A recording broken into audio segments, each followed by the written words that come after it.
Shit, all right. At this point, we just waiting for Kendrick, man. What's going on, Aaron B?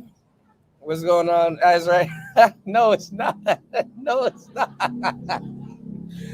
We got to break down some lyrics on today's show, man. Shout outs to Big Cat in the building. We got to break down some lyrics on today's show, man. You said, Metro, shut your whole ass up and go make some drums. I said, I ain't gonna lie. I felt offended. As a producer, I felt offended. He said, shut your whole ass up and go make some drums. Y'all hit the like button on the way and support the show, man. We about to talk shit. Let's get 3 supporters real quick. Let's drop this damn link. Let's start a panel, man. He said, shut your whole ass up and go make some drums. Shit, I almost picked up my NPC. Oh, shit. Oh, man. Y'all heard Rose's diss track. I think I gotta give it a second listen. So we're gonna do some research on today's show. Shut your whole ass up and go make some drums.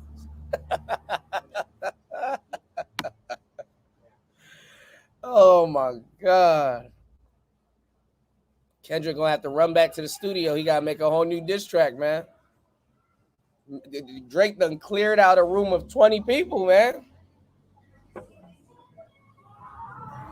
Oh man, I ain't splashing water on no broads today, man. We did that 2 days straight. They still splashing water out here, so I'm somewhere trying to sit down with my equipment, not get splashed, y'all. I don't know. I was living dirty yesterday, bro. Somebody might run up on me with the spray gun today, bro. You gonna hose me down in front of my laptop? I know what you did yesterday. I know what you did yesterday, nigga. Oh man, my voice is gone, y'all. But we gonna talk. We got some stuff to talk about on today's show, man. You know. Let me finish setting up the show. Let me share some of these links, man. Y'all hit the like button on the way in. Support the show. Let's see what the internet talking about on today's show. You said Drake don't have an addy to drop. He got so much addresses, man. He got the compound, man. Oh, y'all.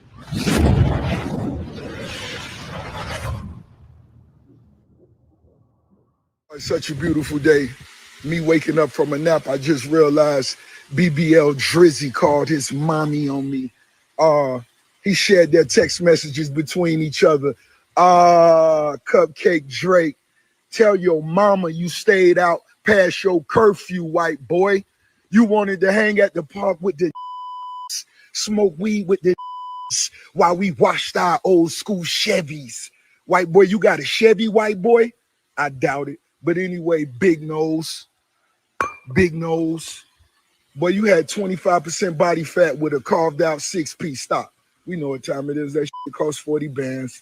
Stop. But tell your mama, well, in Miami, we say old girl. Tell your old girl she a beautiful lady. I told you that before, and I meant that. But you tell your mama, white boy, you stayed out at the park too late, and you can't call her when you get in this shit.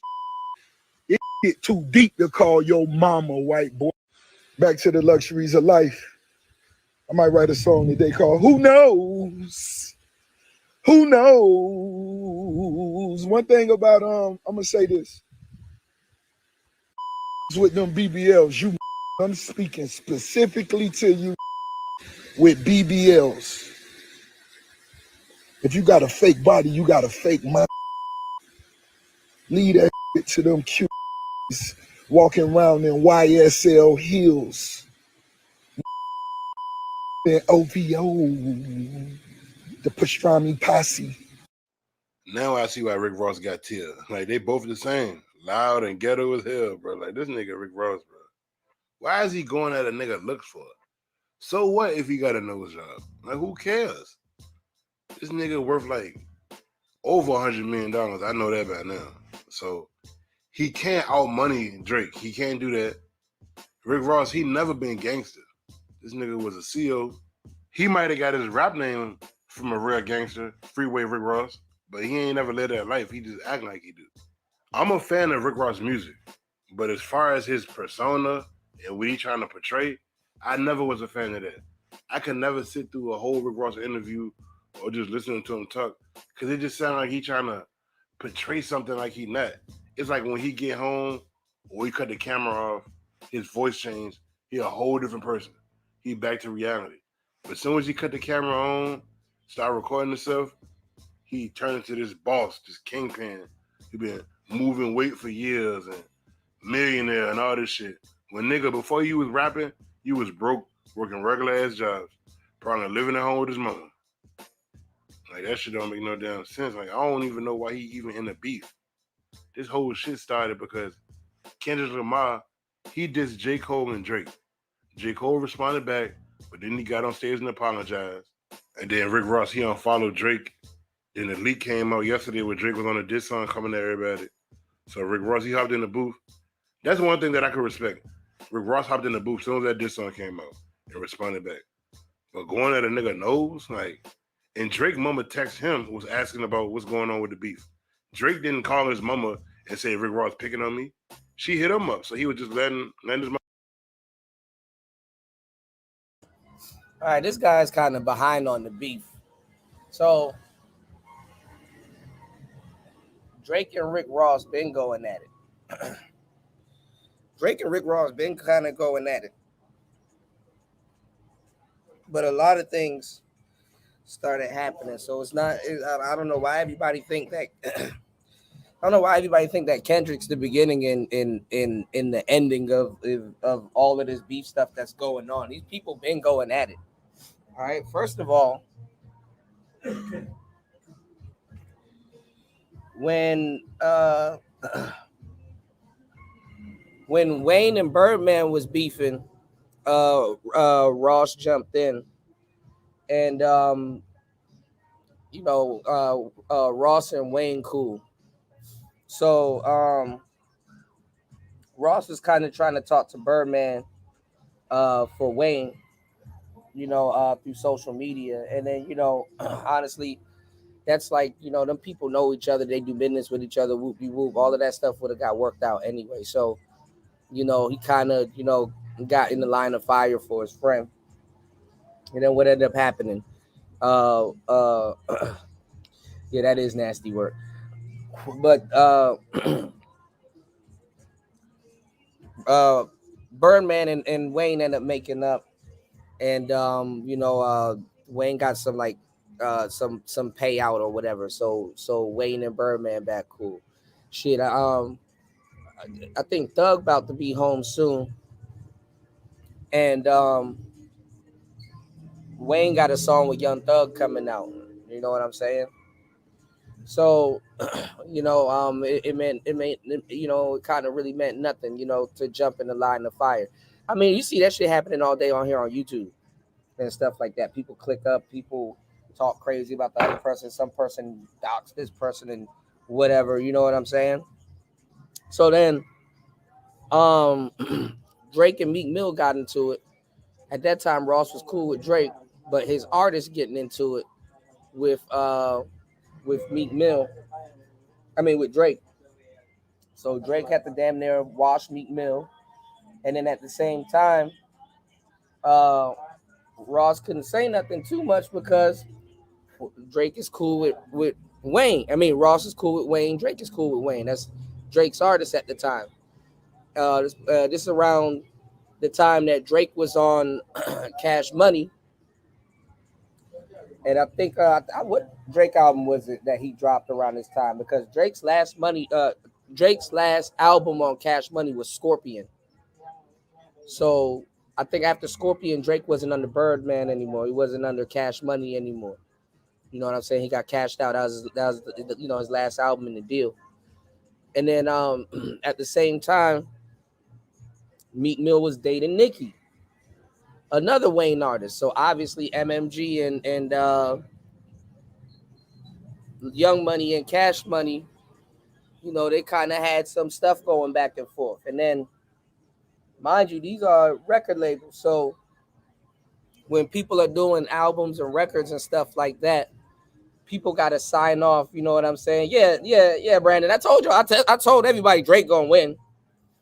Like we got to stop playing now. You know what I'm saying? Like, you know, all due respect. I know Drake is the person to rag on, but let's you know,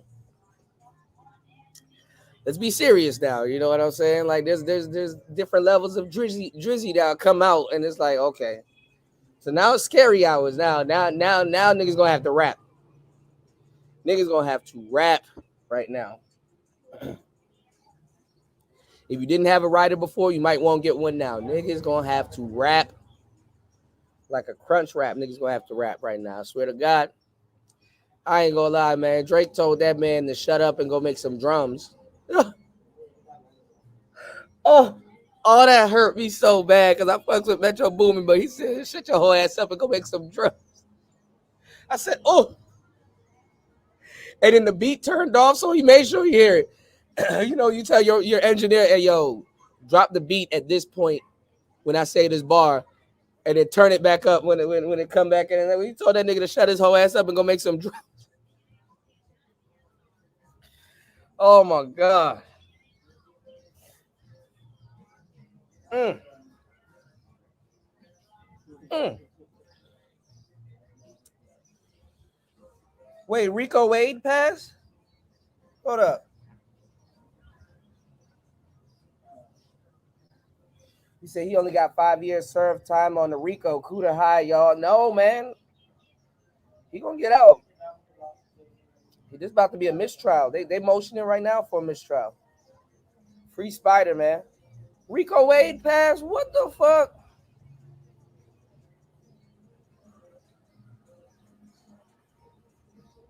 You the reason why y'all know Future, man.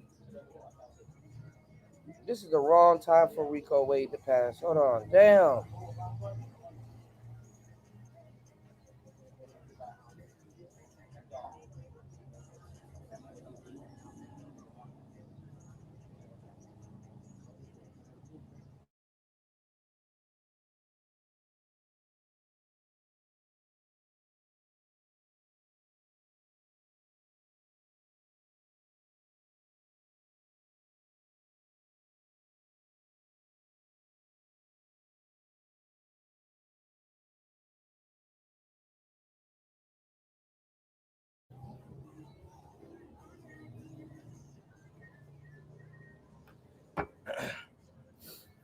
Yeah, but Cat, Future, YSL ain't going down, man.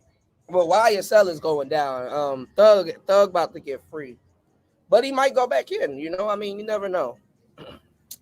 Damn, that just kind of fucked my little head up. Damn, that's crazy.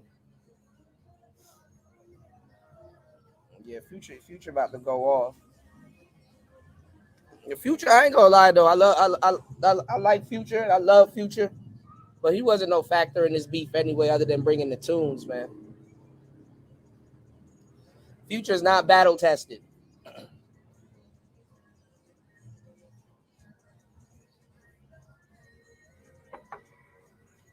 Drake roasted the weekend. Drake roasted the weekend. Drake roasted. He roasted everybody. Hold on, let me see. We're gonna find the video and see if yeah, everybody know, man, Future is definitely not battle tested. Coach Chai, thank you. Hold on. Coach Chai, thank you. Yeah, he's definitely not battle tested. He said Thug ain't coming home this year. Better friendly 100 on it. I don't know. I don't know about this year. Yeah, he roasted John Morant. We gonna play it, but we gonna I went on Rap Genius to look up some of the lyrics, but we gonna play it. Hold on, y'all. All right, give me 1 second, real quick. Let me let this play real quick. Let me y'all hit the like button on the way in, support the show. Y'all hit the like button on the way in, support the show, show some love. He said Nor next year. Damn, Cat like yo, Future stuff. He said Cat like yo, Thug about to just stay in there for the rest of his life. All right, give me 1 second, y'all. I'm gonna know. Ain't nothing going on. Just rapping talking about my nose. Even hearing that rap beef in 2024, that's where we going at. A nigga getting a nose job. Like, what type of shit is that? Now, if I was Drake, I'd be asking Rick Ross what the hell he was doing in them Diddy parties. Because I know him and Diddy been getting it in for a long time. That's what you should be asking, man. What's I think about this, Bubby? All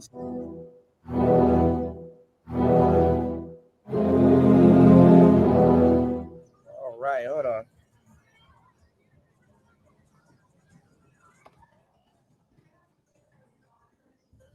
What everybody's saying. My ass was out here squirting water. Yeah, and then Kai Cenat went in. I mean, Drake Chat, roasted I'ma Kai tell Cenat. you Everybody roasting Kai Cenat. You got a lot of people that's late on YouTube talking about some Kai Cenat was tricking. Duh. Came up with the word Riz. Kai Cenat, Aiden Ross, all them dudes, they trick.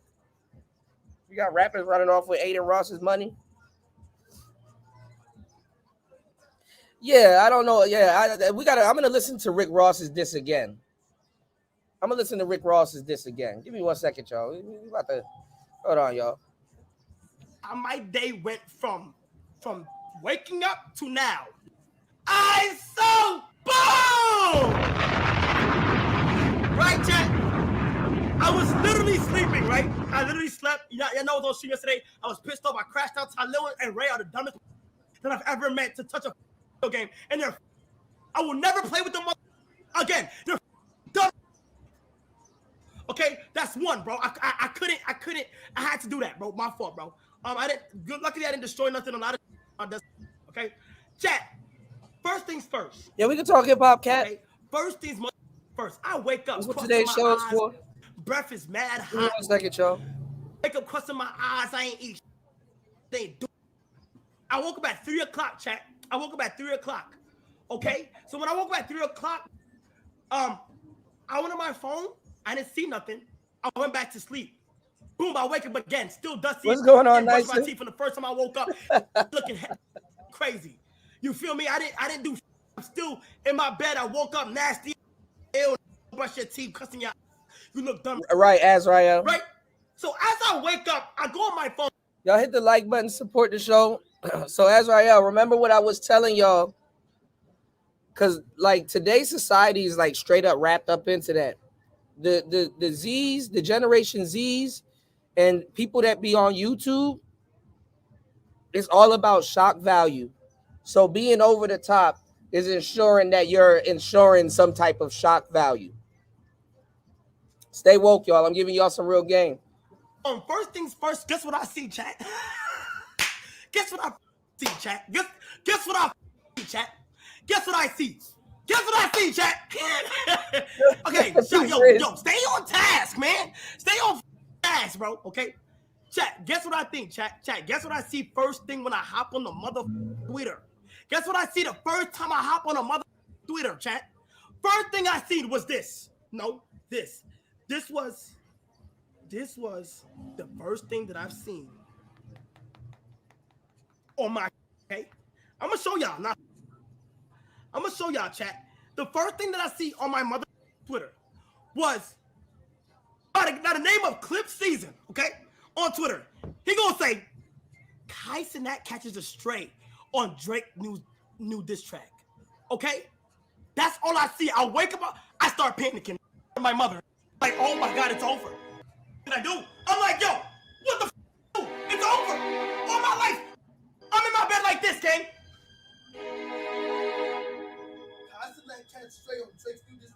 Nigga, I wake up like this, like, what the f did I do now? What did I do? Right? So boom, I hop on that. I see that he put. Look what this put. Look what this nigga put, chat. Hold on. Look what he put. Look what he put. I can't even show y'all. He put, they in Kai Cenat room. That not beating us. Or that, wait, they in Kai Cenat room, you're not beating us. So I'm like, oh my God, this think I linked up with the ops, bro. Or like whoever his op is type, right? He thinking I linked up with his enemies type, okay? And I'm like, bro, when the did any of this even happen type? You feel me, chat? So boom, I see it. And I say, you know what? I'm going to save it for the stream. I say, you know what? I'm going to save it for the stream. y'all are so annoying. You guys spam the out of my shit. No matter what app I clicked on my life, no matter what app I clicked on, I heard the line over and over again. Did I hear the actual song? Absolutely not. I'm so proud of myself. Bro, on God, I was going to listen to that shit without y'all. On God, I didn't give no. I heard the line. So it was not a diss. Okay? I heard the line. It's not a diss. It wasn't a diss. Thank God. I don't know. Let's listen to it again. It wasn't this, so we're good, right? Then I heard that line. I say, oh, you know what? I'm gonna save it for y'all niggas. We gonna react to this when I'm on stream. So that's why we here now. Okay, bro. Let me tell you something, gang. Chat. Let me tell you something, bro. My like I don't even know what's going on. Somebody has to send me. You guys have to send me y'all gotta send me the shit. Then somebody said it was AI. So I'm like, they're probably right. Like. It probably is AI type. But when I heard the line, he said Sanat.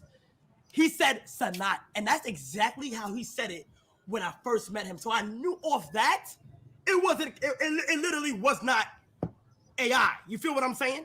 Then I heard it got confirmed and shit like that. So we about to listen to it. Okay, so chat, here we go. Here we go, bro. Here we go. Is this the official version? Is this official? This is like the one I gotta react to, correct? Yes or no? Yes or no? Yes. Okay, perfect. All right. I'm not gonna lie, Drake. You mentioned me. Drake, this is my opinion and my opinion only, all right? All right? Do not put me in any diss tracks, please. It's my opinion and my opinion only. If this is it is what it is. But let me hear this. Hold on. Let me hear this. Let me fix everything. And then, no, we're going to continue talking about what the happened today. Don't worry. Put the lyrics. Okay, I'm going to listen to audio first, then I'm going to do lyrics. Deal? Yeah, that's what I was going to do. I'm going to listen to audio first, and then I'm going to rehear it with the lyrics. Deal? I think that's a good deal. Bet. Okay, bet. I got you. I got you, Cat. All right, here we go. 5, 4. Ack has the official track, so is this not it? I'm confused. Is this not it? Yes or no, bro? Do I have to call academics? Do I have to call Ack? It is. Bet. Say no more. Here we go. 3, 2, 1, go. Mention me. Okay.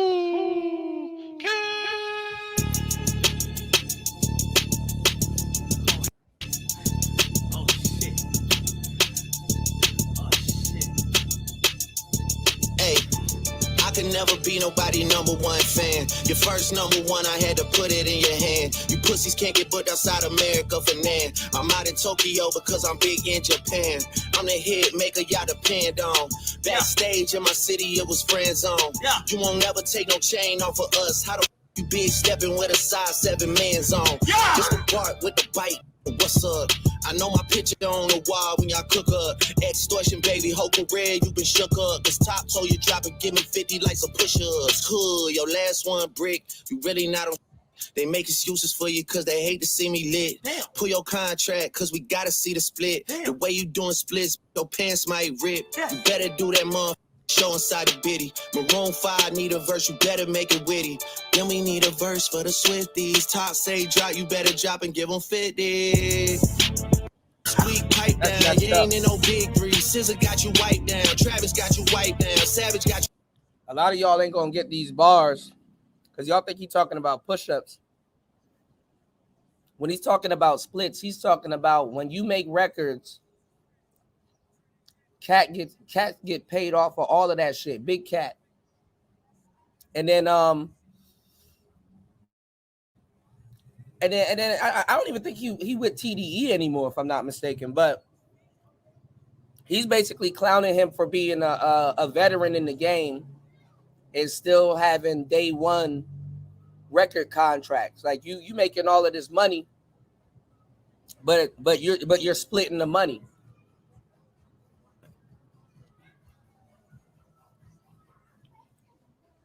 Now somebody could diss him and say the same thing about Lil Wayne. But then that'd be crazy. But he going over who get the piece of the pie. Some real rapper shit. All right, so let's get it. You wipe down like your label boy, you in the scope right now, and you gon' feel the aftermath of what I write down. I'm at the top of the mountain, so you tight now. Just to have this talk with your ass, I had to hike down. Crazy. Big difference between Mike. Told y'all I played with Drake, y'all. Yeah, just told me. I'm bleeding on my mind. I played my Is this the wrong stories one? with my brother. I told y'all. Out of here, bro. No, everybody gets no that shit, bro. There's no way I got me reacting to the wrong one. Right, Brandon. That's what I'm trying to say. A lot of people don't understand how these record deals work. You getting on movies, you getting on all these different things. Oh my God, you splitting a it. minute and 20 in. Telling you, bro. And y'all wonder why, bro. Niggas not on payroll. Oh God, if niggas on payroll, I'll be so mad. I'll be so upset. What? Rocky, thank you so much for linking the actual one, bro. What? Nigga, I'm hacked. GG's. Rocky, give me a hacked website. Oh my God, I'm on somebody's. Yo, if I get hacked, GG's. I love y'all. I love everybody. You guys are. Oh,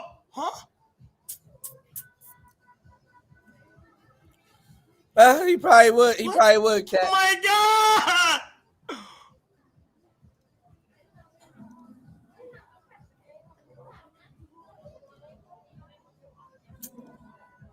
Oh my God! Oh, they hacked me! What the? I'm leaving that. Oh my God! I'm leaving that group chat. Get the out of here! I'm leaving the my group chat. No, bro. No. Get the out of here, bro. No, get the out of here, bro. No, bro. There's no way my day one mod had just hacked my account, bro. Oh my gosh, bro. I can't take this, man.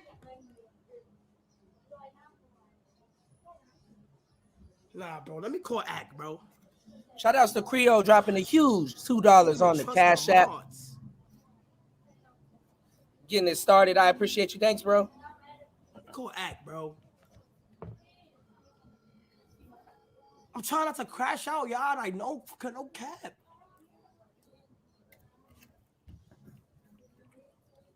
Thank you, Cap. Yo, Act, can you please send me the official version to this diss track, bro? Cause I gotta hear this. Can you please send me the official version to this diss track? Cause I gotta hear it. Can you send me the link? I'll send you right now. I appreciate you, my heart. Oh my gosh, bro! Like, you can't be sending me the wrong. Is that like? Oh my gosh, my phone. Jack, cleanse. Drop a whole bunch of flowers. Cleanse. Drop flowers, bro. Drop flowers. This shit about to send. This shit about to send some shockwaves. Bro, okay, let's restart. Let's restart. Let's just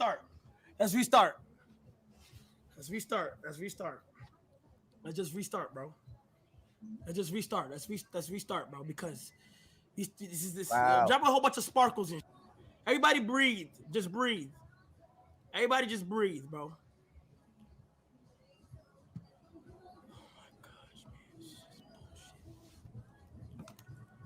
Just breathe, bro. Yeah, just drop a whole bunch of rainbows, gold, and all that other.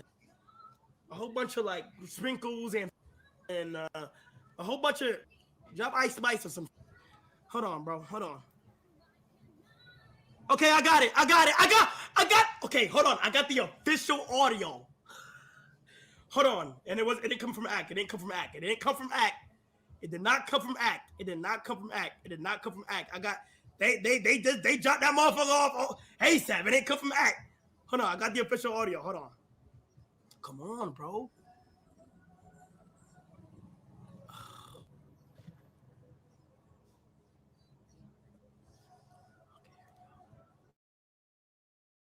This is a cheap way to get Drake to rap. Now.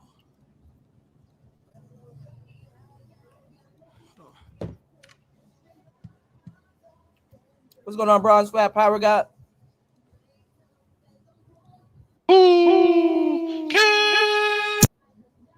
Also, too,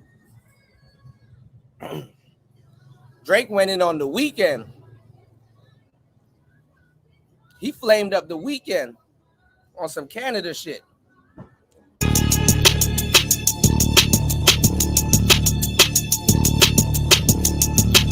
But it's on the same one.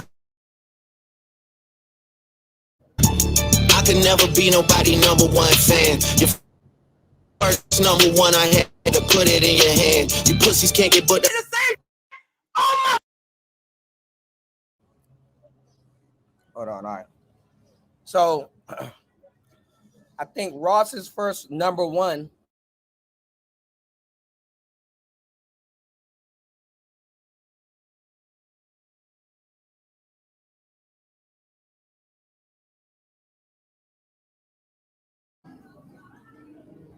I don't know what the hell is going on. As soon as I'm trying to show y'all something, now shit fucking up.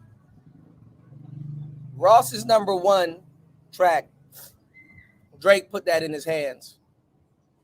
Future's number one track, Drake put that in his hands. I ain't gonna lie, a lot of these people that's dissing him, these are people that Drake helped. These are people that Drake actually helped.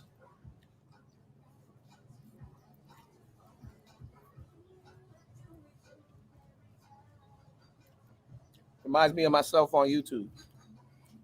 So I'm gonna tell y'all some real shit too. When people get to a certain level and they can't do business with you anymore, they just turn you in. Especially if you're still active. They just turn you in. They're like, shit, I can't do nothing with the nigga anymore. So I'm already making these millions. I got a Bentley in my parking lot. Turn a nigga in. So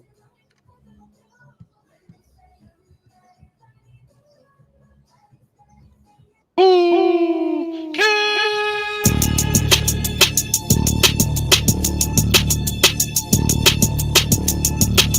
it's on the same one. hey, I could never be nobody number one fan. Your first number one, I had to put it in your hand. You pussies can't get but It's the same. Oh my God. play the song, goddamn. Link it. Link the Twitter, bro. Please link the Twitter, bro. Link it, bro. Link it, bro. Link it. Link the Twitter, bro. No. Thank you, Rockin'. Thank you, Rockin', for your service, bro. Thank you so much for your service. Yo!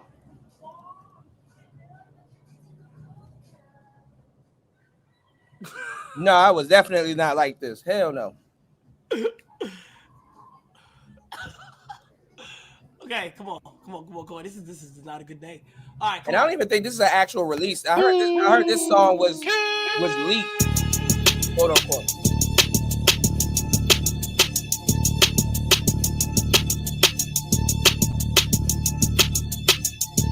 hey, I could never be nobody number one fan. Your first number one, I had to put it in your hand. Yeah. You pussies can't get booked outside America for nan. I'm out in Tokyo because I'm big in Japan. Yeah. I'm the hit maker y'all depend on. Backstage in my city, it was friend zone. You won't never take no chain off of us. How the you big stepping with a size 7 man's on. This the part with the bite, nigga, what's up? I know my picture on the wall when y'all cook up. Extortion, baby, whole career, you been shook up. This top told you drop it, give me 50 likes a push-ups. Cool, your last one brick, you really not on.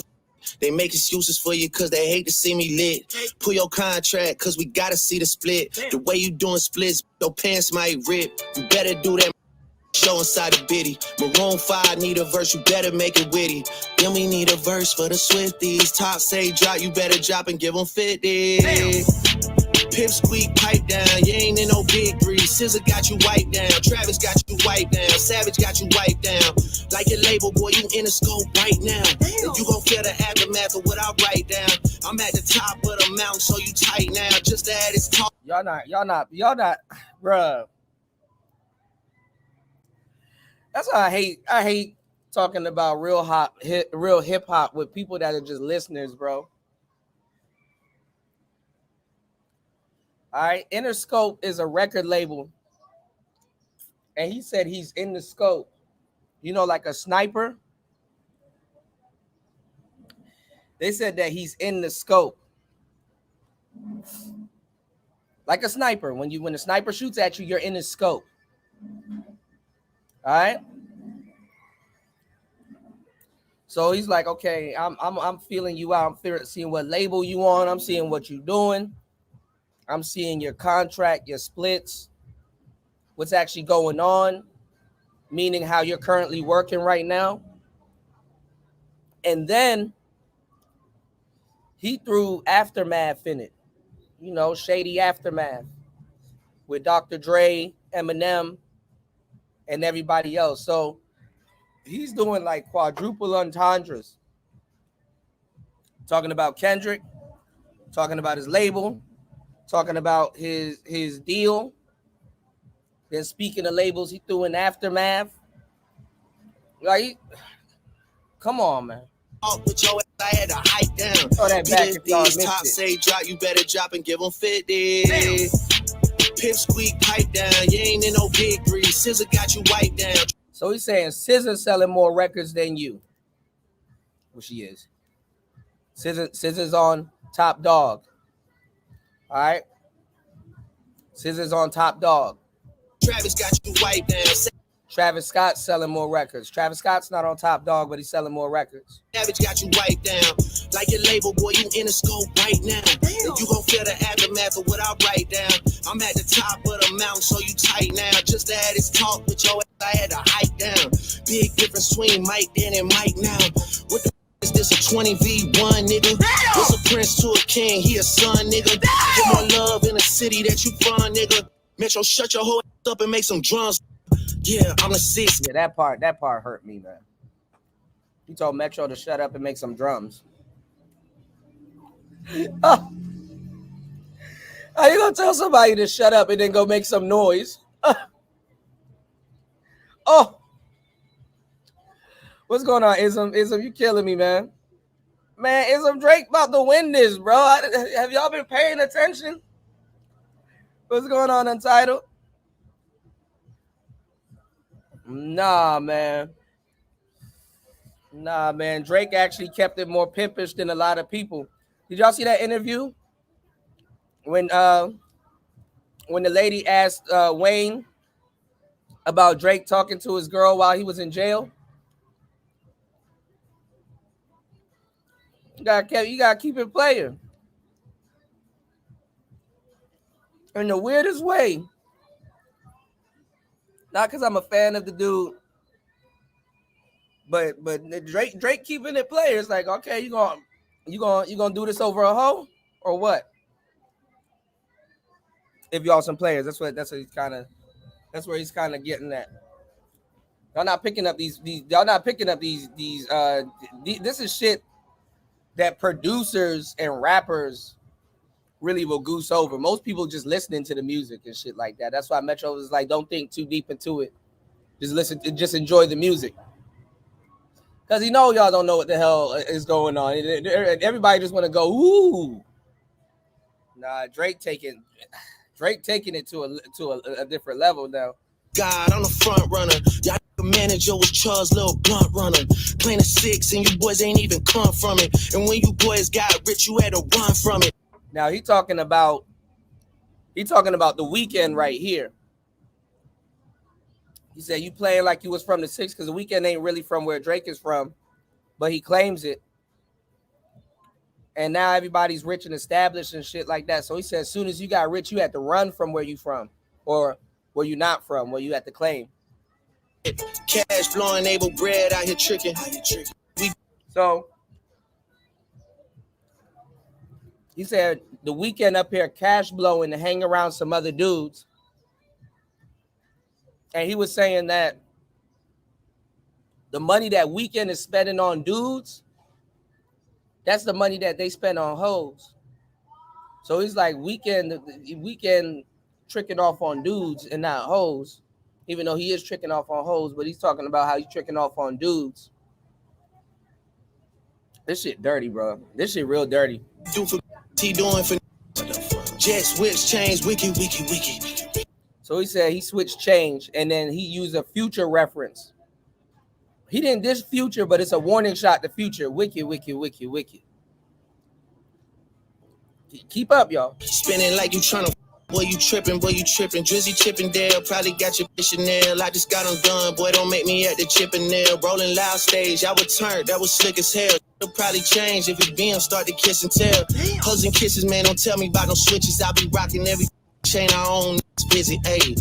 I be with some bodyguards like Whitney. Top say, drop your little midget, better, ayy. Better drop and give me 50, ayy. Drop and give me 50, drop and give me 50, ayy. Niggas really got me out here talking like I'm 50.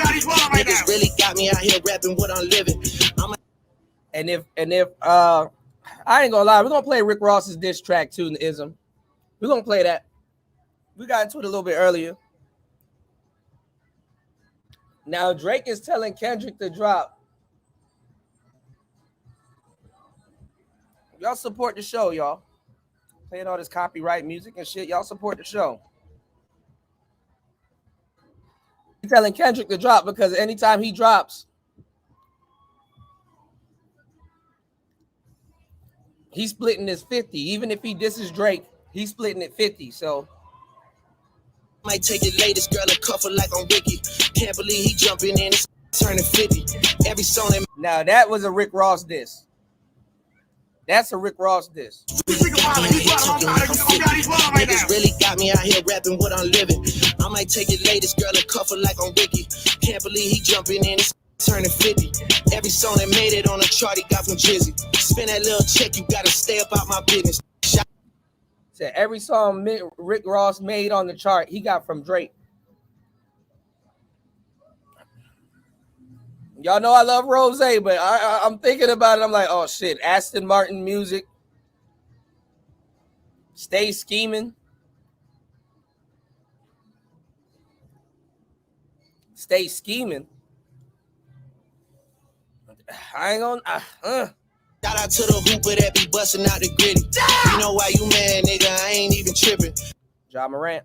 All that little heartbroken Twitter shit for this for all the top dogs. Drop and give me 50, drop. And that song y'all got to not start the beef with us. This being brewing in a pot now, I'm heating up. I don't care what Cole think, that dot was weak as champagne tripping. He is not eased enough. He said he don't care what J. Cole think. That K-Dog diss was weak as fuck. Oh my God. Nah, Ism, that's nah. Don't charge me with that. Nah, man. This is fucking wild. I told y'all to stop playing with Drake, bro. This beige rage is crazy, Ism. Beige rage. Nigga calling top to see a top, want a piece of the top, want a piece of the top, want a piece of the. Nah, pussy, now you on your own when you speaking up. You don't roll deep to this, you not keeping up. Begging cost or not, boy, you not beating us. Numbers wise, I'm out of here, you not fucking creeping up. Money wise, I'm out of here, you not sneaking up. Cornball, your show money, merch money, feed us. I'ma let you nigga.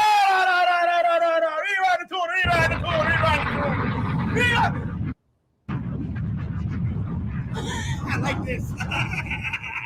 I like this, bro. Oh my gosh, we got motion. You're getting mentioned in a diss track. Yo, wait, hold on. Wait, hold on. Wait, hold on. We got motion. Hold on. Wait, hold on. Wait, what did he say? Champagne tripping, he is not easing up. Nah, I heard the line. Nigga calling top to see a top, want a piece of the top, want a piece of the top, want a piece of the. Nah, pussy, now you on your own when you speaking up. You don't roll deep to this, you not keeping up. Begging cost or not, boy, you not beating us. Begging cost or not, boy, you not beating us. Cost or not, boy, you not beating us. Begging cost or not, boy, you not beating us. Numbers wise, I'm out. Yo, who was begging? I don't know, bro. Like, I don't know. I ain't know who was begging type shit. I don't know. Now, begging is insane. I don't know who was begging type shit. Hey, look, though. That's not a diss, though. Chat, that's not a diss. That's not a diss to me. Why so many people saying it was a diss to me? That's not a diss at all. You know what? I'm going to go ahead and tell y'all. You want to break the internet today, chat? I got a list of people who was gone. Let me back on my list real quick. All right. The following rappers were begging to come on stream.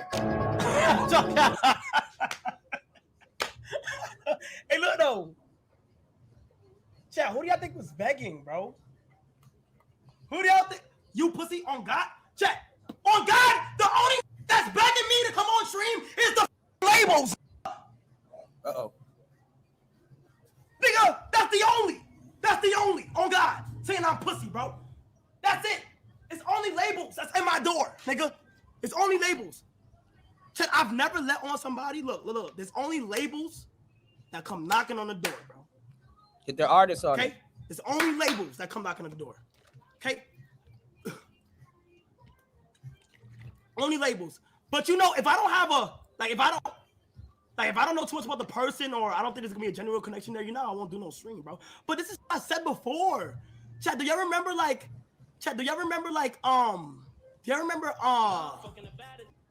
when Act told y'all like the labels, that's the only people, bro. Other than that, I done curved down so many people. This ain't new. You feel me? There's no particular person. It's just label, bro. You feel what I'm saying? Oh man, this is good. I like this. Hey! I like this. I just want to be the watching back. This is what I need. This is what I'm feeling right here. I'm with this right here. This is what I like. I want niggas to go back. I want niggas to battle to the yes. I want this. So, what rapper's been on screen with Kai Cenat that I can remember? Offset, 21 Savage, couple rappers, Blueface, a couple rappers. And I even think about it that it probably was set up by the label. Because while Offset went on Kai Cenat's show, he was beefing with, not even beefing, but it was a beef with him, Nicki Minaj's husband now. And then right after that, Offset dropped his album. So that's interesting. Not to death, okay? Not to death. Not to the death. But ATYYYY. I just love when it's like, you feel what I'm saying? This is good. I needed this. This is good. From both parties. This is good from both parties. No cap. Weak as champagne tripping, he is not easing up. Nigga calling top to see a top, want a piece of the top, want a piece of the top, want a piece of the nah, pussy, now you on your own when you speaking up. You don't roll deep to this, you not keeping up. Begging costs or not, boy, you not beating us. Numbers wise, I'm out of here, you not creeping up. Money wise, I'm out of here, you not sneaking up. Cornball, your show money, merch money, fee. 9 months we up. All right, he doing exactly what I'm gonna do. So let me put in this work. We don't need Kai to put in this work. Hold on. Y'all hit the like button on the way in. Support the show, y'all. Rap Genius. I just came from Rap Genius.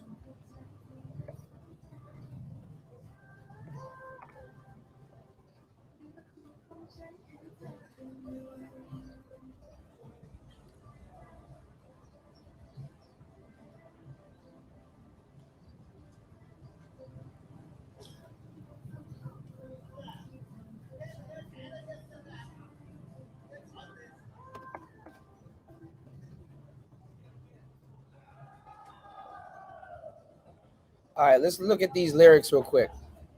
All right, drop and give me 50.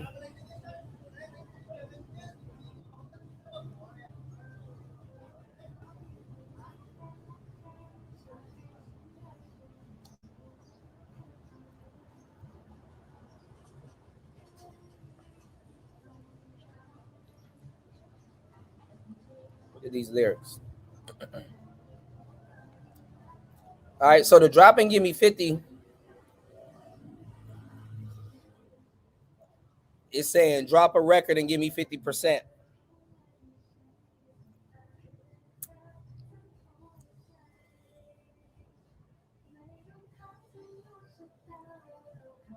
And he's talking about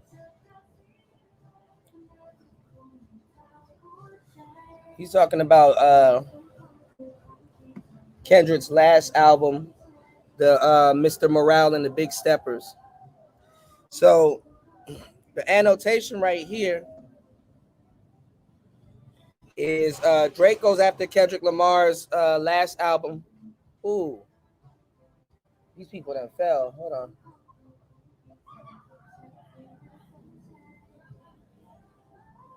Hold on, y'all. A little car accident.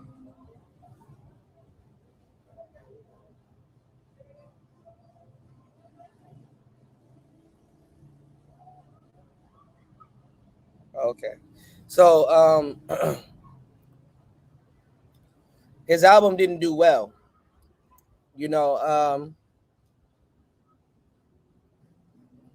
and I don't know if that was his last album on TDE, to tell you the truth. But it says the Big Steppers, Kendrick's last album was with mixed feedback from the people as they felt the album was not good as his previous work before. Apologizing to Kendrick Lamar, J. Cole attacked Mr. Morale and the Big Steppers on his song 7 Minute Drill. Your last shit was tragic. This caused a high amount of controversy on social media with the high amount of mixed opinions on the album. According to the numbers, Mr. Morale and the Big Steppers is Kendrick's shortest charting album on the Billboard, only being on the chart 70 weeks before departing.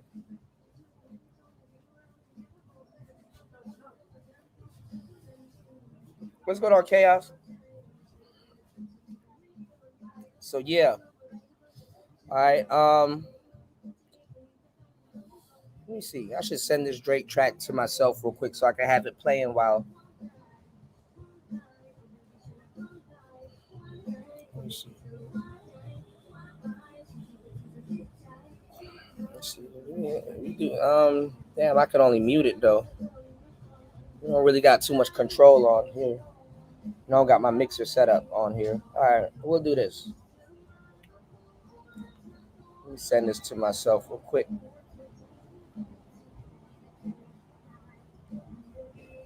Y'all hit the like button on the way in. Support the show. Shout outs to Creole. Showing some love and support.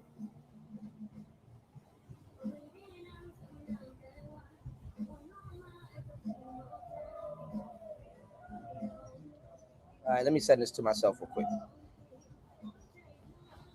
Let me extract the audio.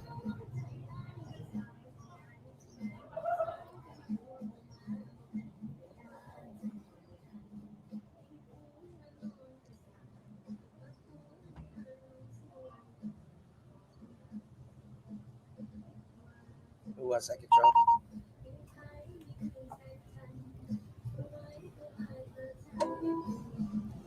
Yeah, I need to check how much.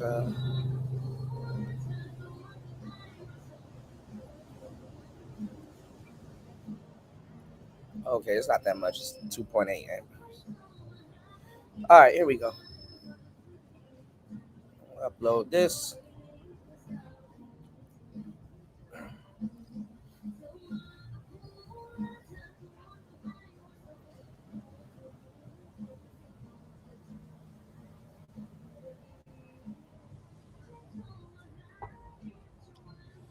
All right, let's go from the top.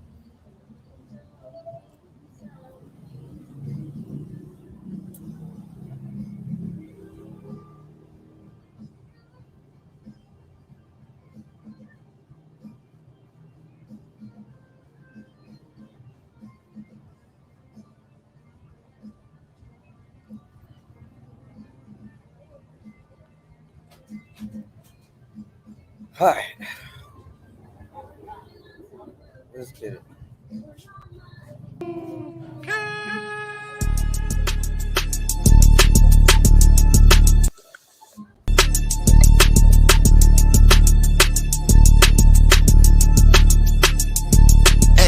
I'm not gonna lie, the anticipation building up to a track like this is crazy.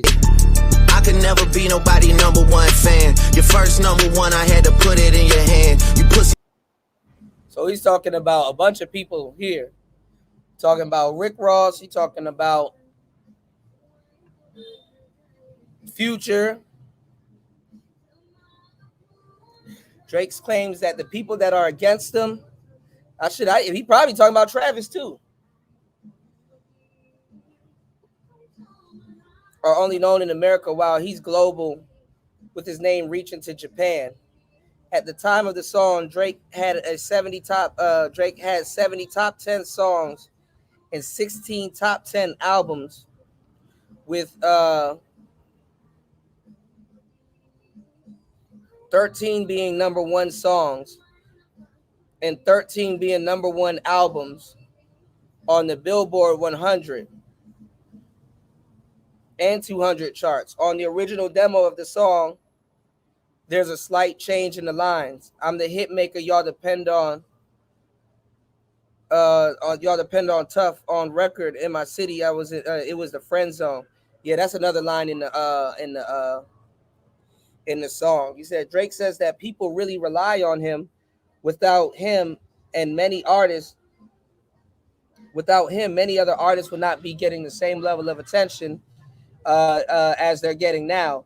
However, Drake states that they are now getting. Drake states that behind closed doors, some people who throw shots at him are friendly to him despite the beef they portray in public. This is also probably Travis Scott. But listen, y'all, let me let this play one time and then we'll go over it again. Because it's crazy to say now, y'all, Lil Wayne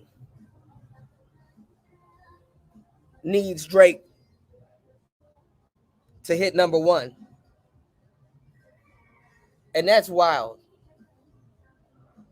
That's why. Can't get booked outside America for nan. I'm out in Tokyo because I'm big in Japan. I'm the hit maker y'all depend on. Backstage in my city, it was friend zone. You won't never take no chain off of us. How the fuck you big stepping with a size 7 man zone? This the part with the bite, nigga, what's up? I know my picture on the wall when y'all cook up. Extortion, baby, whole career you been shook up. Cause Top told you drop it, give me 50 likes of push-ups. Hood, your last one brick, you really not on shit. They make excuses for you cause they hate to see me lit. Pull your contract cause we gotta see the split. The way you doing splits, bitch, your pants might rip. You better do that motherfucking show inside the bitty. Maroon 5 need a verse, you better make it witty. Then we need a verse for the Swifties. Top say drop, you better drop and give them 50. Pip squeak, pipe down, you ain't in no big three. Scissor got you wiped down, Travis got you wiped down, Savage got you wiped down. Like your label, boy, you in the scope right now. And you gon' feel the aftermath of what I write down. I'm at the top of the mountain, so you tight now. Just to have this talk with your ass, I had to hike down. Big difference between Mike then and Mike now. What the fuck is this, a 20v1, nigga? What's a prince to a king, he a son, nigga? Get more love in the city that you from, nigga. Metro, shut your whole ass up and make some drums, nigga. Yeah, I'm the 6th guy, I'm the front runner. Y'all nigga manager was Charles' little blunt runner.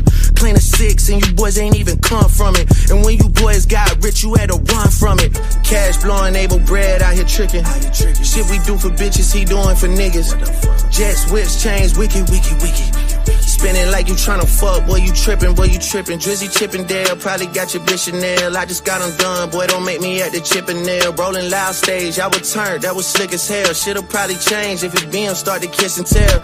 Hugs and kisses, man, don't tell me about no switches. I be rocking every fucking chain I own next visit, ayy.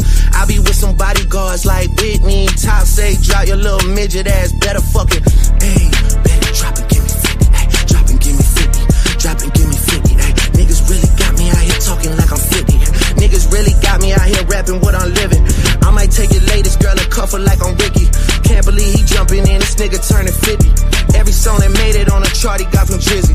Spend that little check, you gotta stay up out my business. Nigga, shout out to the hooper that be busting out the gritty.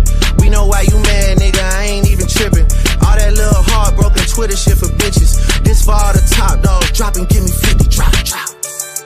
In that fucking song y'all got to not start the beef with us. This shit been brewing in a pot, now I'm heating up. I don't care what Cole think, that dot shit was weak as fuck. Champagne tripping, he is not fucking easing up. Nigga calling top to see if top want a piece of up. Top want a piece of up, top want a piece of up. Nah, pussy, now you on your own when you speaking up. You don't roll deep to this, is not fucking deep enough. Begging Casa not, boy, you not fucking beating us. Numbers wise, I'm out of here, you not fucking creeping up. Money wise, I'm out of here, you not fucking sneaking up. Cornball, your show money, merch money, feed us. I'ma let you niggas work it out because I seen enough. This ain't even everything I know, don't wait the demon up. This ain't even everything I know, don't wait the demon up. Drop and give me 50, all you fuck niggas teaming up. What top 5 you smoking on, Kendrick?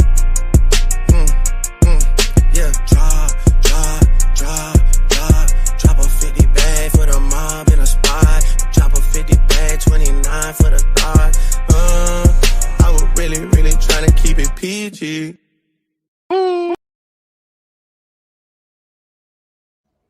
Bruh, come on, man. Y'all not seeing this man, bro.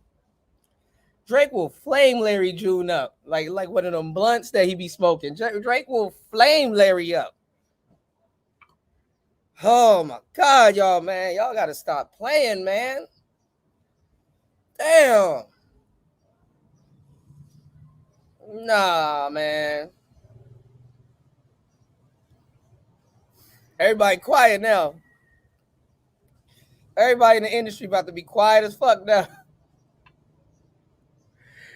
Anyhow, Kendrick drops right now. It's like Drake told him what to do. Drop and give me 50. He might feature. No, I'm not gonna go that far. But oh man. Oh my God. Y'all hit the like button. Speaking of drop something on the Cash App or the PayPal. You don't gotta give me 50 if you can. God damn. This is ridiculous.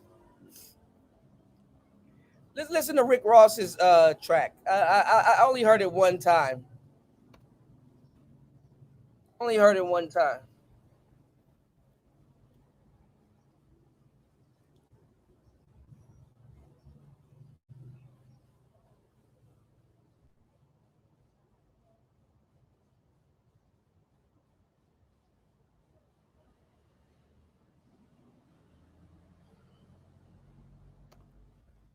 No, Drake calls himself Champagne Poppy.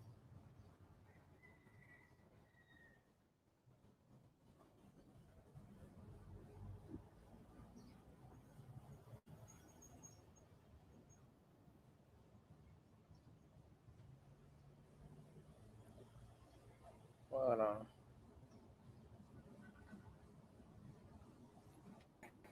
Fish tanks and marble floors, living big and bad. Niggas laugh until they hit with my official jab. Crack smoke is the exhaust. Like, see, this is the thing. This is the problem with these artists.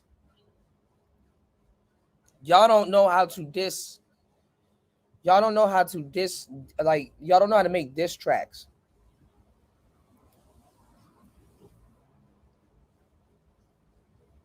At least not as good as Drake does. Because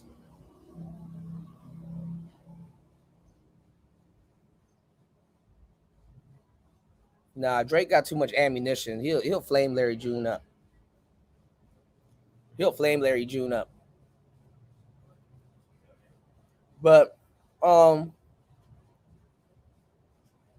if you're gonna make a diss track, right?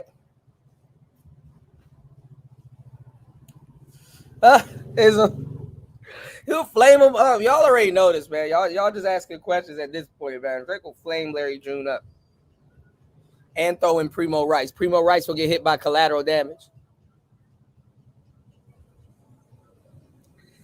Larry June wouldn't be that dumb. But if you're gonna make a diss track, make a diss track. Okay? What Drake did was something that Jay and Nas didn't do, even though it got played in the club, was Drake took a diss track and made it into a hit song. He made it into a hit song. So now the girls are jamming to it. The bros are jamming to it. A lot of people are jamming to it. Some people don't even realize it's a diss track. They jam into it so much.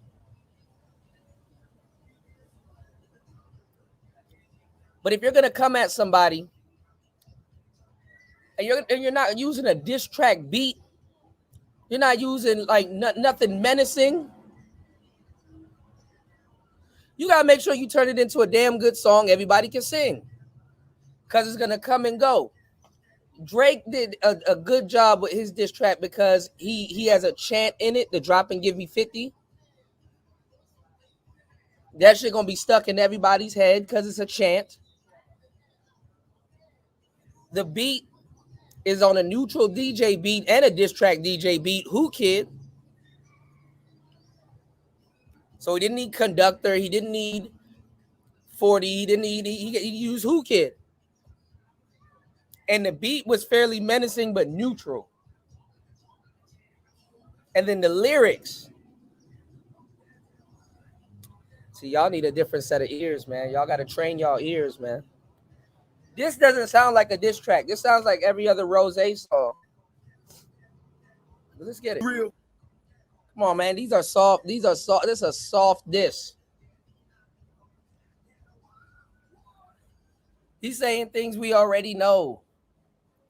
Weezy gave you the juice. Ross is cool with Weezy.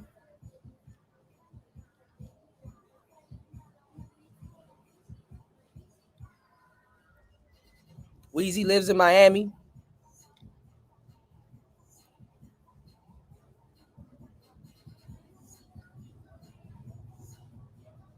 But still needed Drake to go number one, y'all. Still needed Drake to go number one. And then on top of that, the thing is that Drake is where Wayne should be.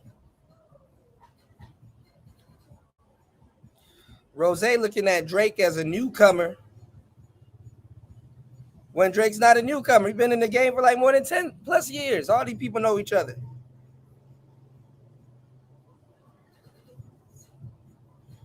When did Drake start claiming Champagne Poppy? Around Rose, right? So it's really nothing y'all can do. Y'all going at the top of hip hop, and it's like, it's really nothing y'all can do. Really nothing y'all can do. Ross really can't do much. Ross really can't do much. There's but so much Rick Ross can do at this point, especially jumping in it at this point. I found that rather odd. Why are you jumping in it at this point? But he looking at Drake as one of, a little homie because, Ross hang out with Wayne and 2 Chainz and them. They're a little bit older.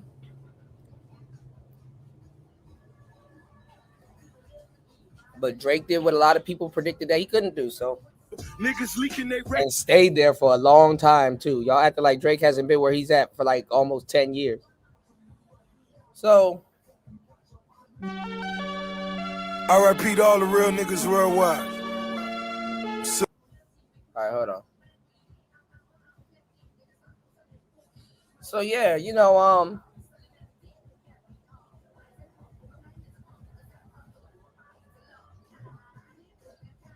Rose was going through a breakup with his girl recently. They back together though, obviously. All people get back together all the time. But when he was going through it with his girl recently, Christina Mackey, which she's like a fitness, like a little fitness model. That's kind of all I know her from, for real. Cool looking chick, cute sister. Drake invited her to, I think, OVO Fest. or like one of his concerts. Like he handwritten the letter and invited her while she was going through the breakup with Rick Ross. So that's why Drake says right here. He said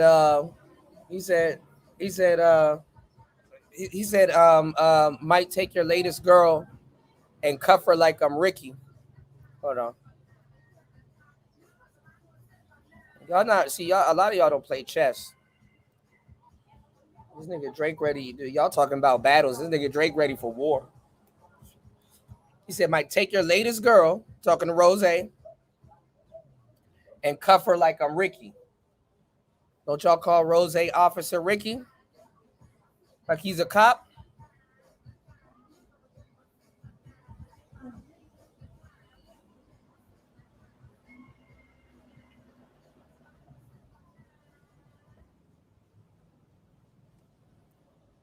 I can't believe he jumping in. Can't believe he jumping in the beef. This nigga turning 50.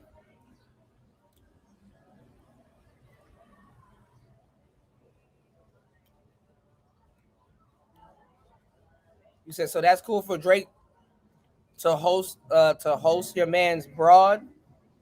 Drake a hoe. Nah. They broke up as far as Drake knew. So, you know, Drake gonna get at your girl.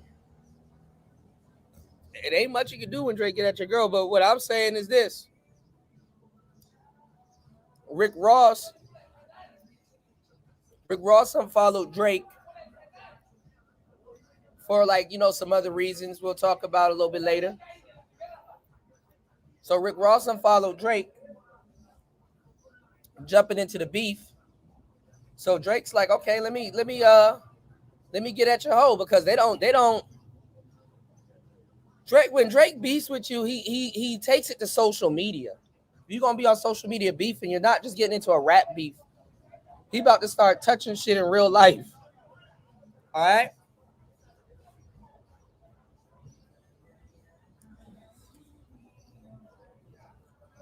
And plus, if his girl went, she was unloyal in anything, you know, and same thing, you know, Wayne and Drake talked about it. When Drake took Wayne girl, when he went to the pen, obviously she was unloyal. She was a groupie. It's a little bit different when you're, you know, when you're a famous artist and y'all dealing with groupies and stuff. You know, so that's a game that they all play. Same thing with this Drake and Future thing. Right? So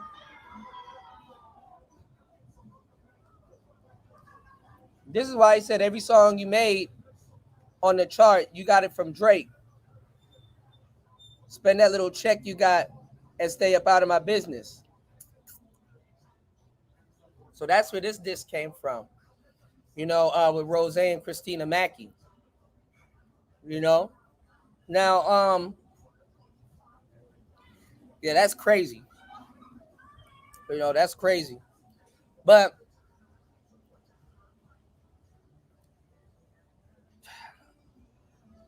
I know the Drake before Drake was LL Cool J, y'all. Do your homework. Let's hear that one more time.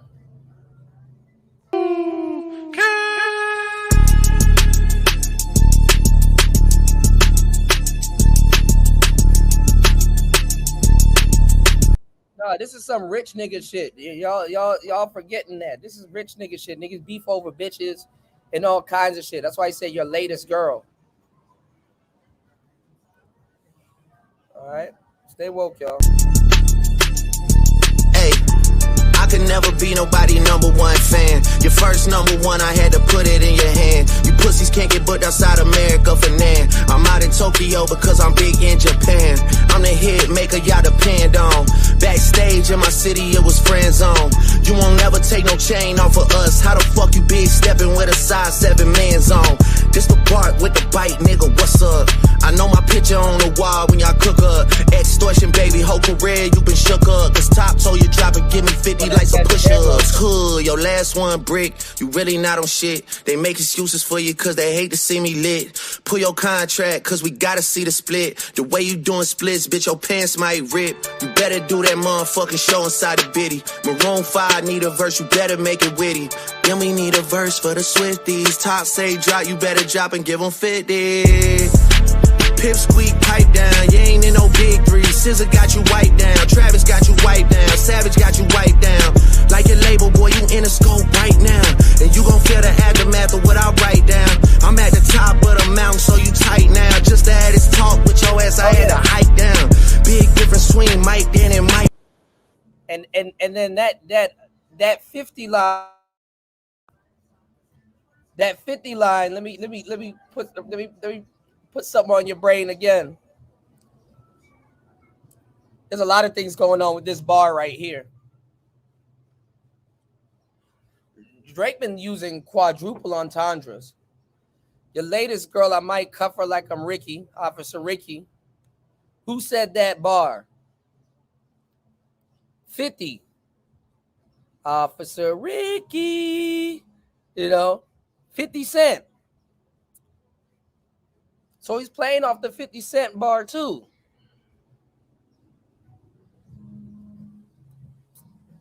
Niggas got me talking like I'm 50. Beefing, right? Can't believe this nigga jumping in. This nigga turning 50. That's another bar. Turning 50. Man, come on, man. Come on, man. Now, what the fuck is this, a 20v1, nigga? What's a prince to a king? He a son, nigga. Get more love in the city that you from, nigga. Metro, shut your whole ass up and make some drums, nigga. Yeah, I'm the sixth guy, I'm the front runner. Y'all nigga manager was Charles' little blunt runner. Claim the six and you boys ain't even come from it. And when you boys got rich, you had to run from it. Cash blowing, able bread out here tricking. Shit we do for bitches, he doing for niggas. Jets, whips, chains, wiki. Spinning like you tryna fuck, boy, you trippin'. Drizzy Chippendale, probably got your bitch Chanel. I just got them done, boy, don't make me at the Chippendale. Rolling loud stage, I would turn, that was slick as hell. Shit'll probably change if it BM start to kiss and tell. Hugs and kisses, man, don't tell me about no switches. I be rocking every fucking chain I own, next busy, ayy. I be with some bodyguards like Whitney. Top say, drop your little midget ass, better fucking, ayy. Better drop and give me 50, ayy. Drop and give me 50, drop and give me 50, ayy. Niggas really got me out here talking like I'm 50. Niggas really got me out here rapping what I'm living. I might take your latest girl and cuff her like I'm Ricky. Can't believe he jumping in, this nigga turning 50. Every song that made it on a chart he got from Drizzy. Spend that little check, you gotta stay up out my business. Nigga, shout out to the hooper that be busting out the gritty. We know why you mad, nigga, I ain't even tripping. All that little heartbroken Twitter shit for bitches. This for all the top dogs, drop and give me 50, drop.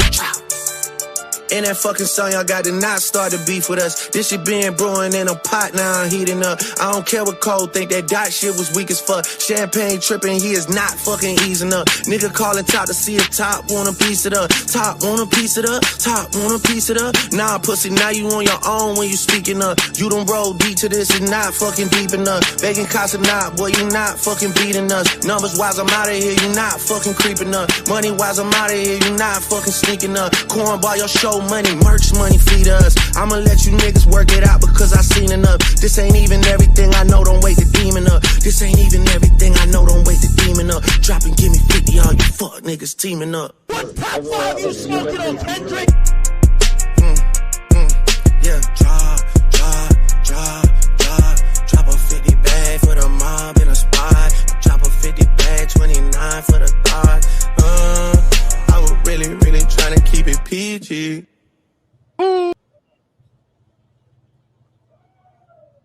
Then he on a Who Kid beat. Who Kid cool with 50. Who Kid did all the Lloyd Banks mixtape circuits. All of Lloyd Banks mixtape songs. That's all Who Kid. from the Rotten Apple series. So he using 50's DJ. And then this is cool. I just now noticed this. They're saying this is like Drake's Piggy Bank song. Kind of like back in the day, if you guys follow 50, when 50 did with 50 did Piggy Bank. You know what I'm saying? Clickety clank, clickety clank. The money goes into my piggy bank. And then 50 started dissing everybody.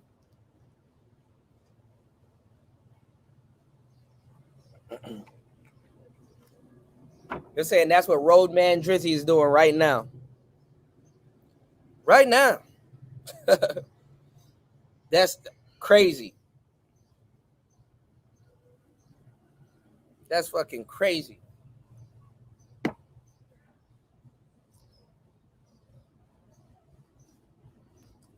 He need a new group of Ghost Rider because this is it. Man, come on, man. Y'all tripping. Y'all tripping. Y'all were nodding y'all heads. I know I ain't in front of y'all, but I know somebody. Y'all at home squinching up your faces like, ugh. Ugh. Ugh. I don't know, man. I don't know. This is more memorable than that Rick Ross diss. All in my head now is drop it, give me 50. Drop it, give me 50. Drop it, give me 50. Yo, that bar is crazy, man.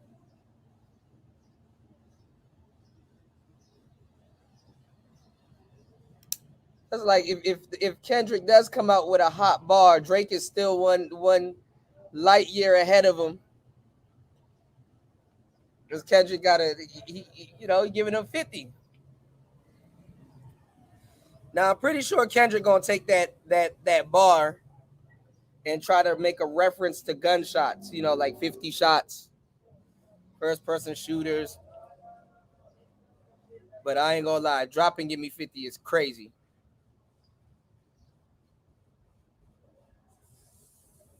Like Drake is a damn drill sergeant. Come on, y'all naming. I like Fabulous, but let's stop playing. Drake will wash Fabulous also. He'll wash him. He'll make a whole song. Fabulous may make a good diss track. I fucks with Fabulous, but come on now. Y'all about to start just naming anybody. Drake versus Fredo Bang. Like, come on, man. Stop.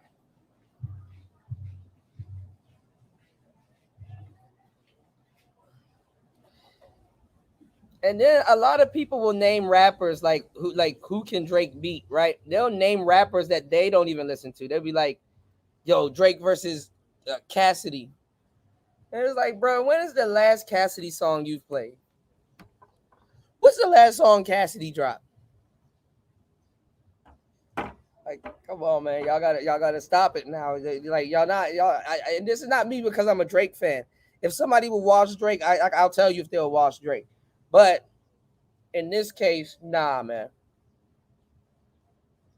No, I'm not bugging. I'm telling you the absolute truth. This right here, Drake's diss is more memorable than all the. I don't even know what Rick Ross's diss track is named. I think it's called Champagne Moments. That's not memorable.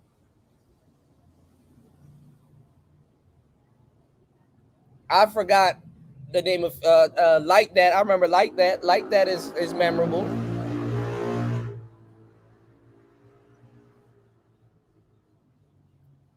Like That is memorable, but that's about it. And Future and Metro did what Drake did. They took a I guess a diss track and made it a club banger. But now it's a whole new set of diss tracks coming from the project that we just played the other day. Future's project. Future dropped another project called We Still Don't Trust You. And he made like a couple of he got a couple of hits on. He got a lot of hits on there actually, but I don't think they're directed at Drake. And then at the same time,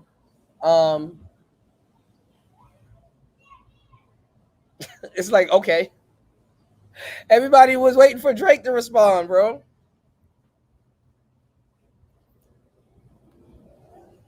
Everybody was waiting for Drake to respond. This is what people wanted. They wanted Drake to rap. Now he rapping. It's gonna be a hard one to beat. Pause.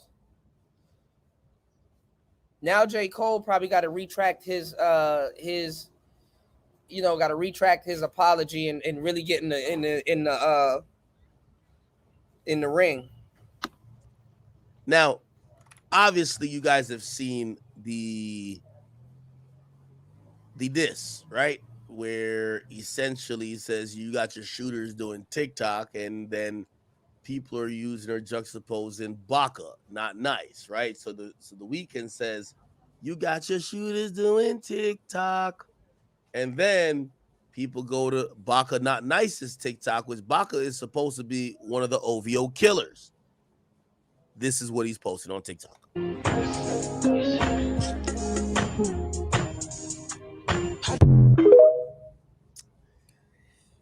Says they could never diss my brothers, baby, when they got leaks in their operation.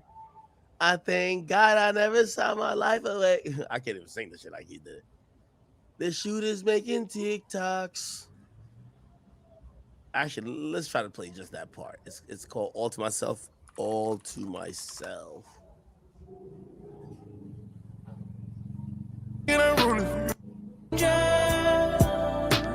Promise nothing will happen. Right. Baka still got that TikTok account up. Baka not nice TikTok. Hopefully he deleted it.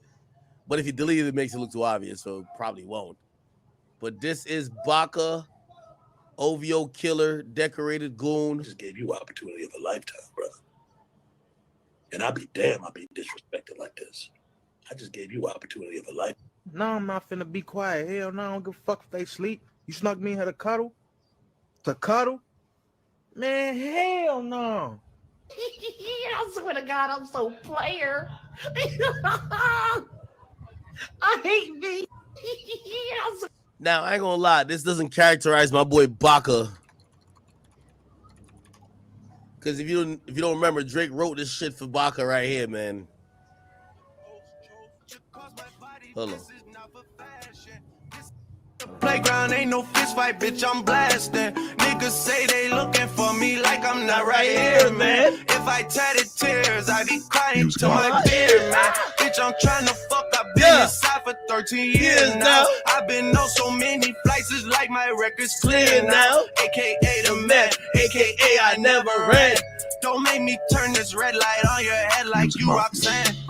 Only talk to bosses, never second into man. Nah, this is goat shit. But they playing with Baka like he not like that. Like Baka wasn't the King Von of Toronto. Everybody know that. How about them pussycat? Oh, them love me so. Wait. You know why you love me? Parasite. Leave out of my consecutions. You feel me? I'm not fucking playing with you. Sit down and shut the fuck up. Now Baka having a good time. He was locked up for mad long. Let my boy live his life. Do I hit the like button on the way in? This road is social media. If Baka was still catching bodies, niggas would be like, yo, you fucking up the bag. He's making TikToks. Niggas is mad at him.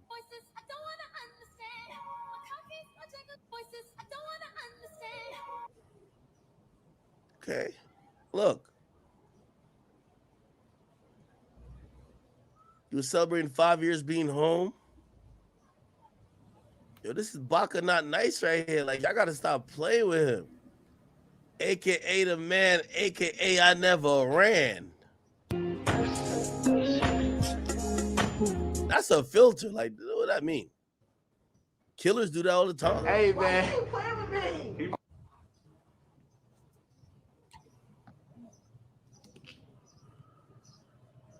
Can I ask you a serious question? But answer me seriously. If you were to work at the Rogers Center, Oh shit. The academics live right now. and your job was to sell hot dogs, Oh man, nah, Baka living his life. Nah, let my boy cook, man. I don't know why people playing with him.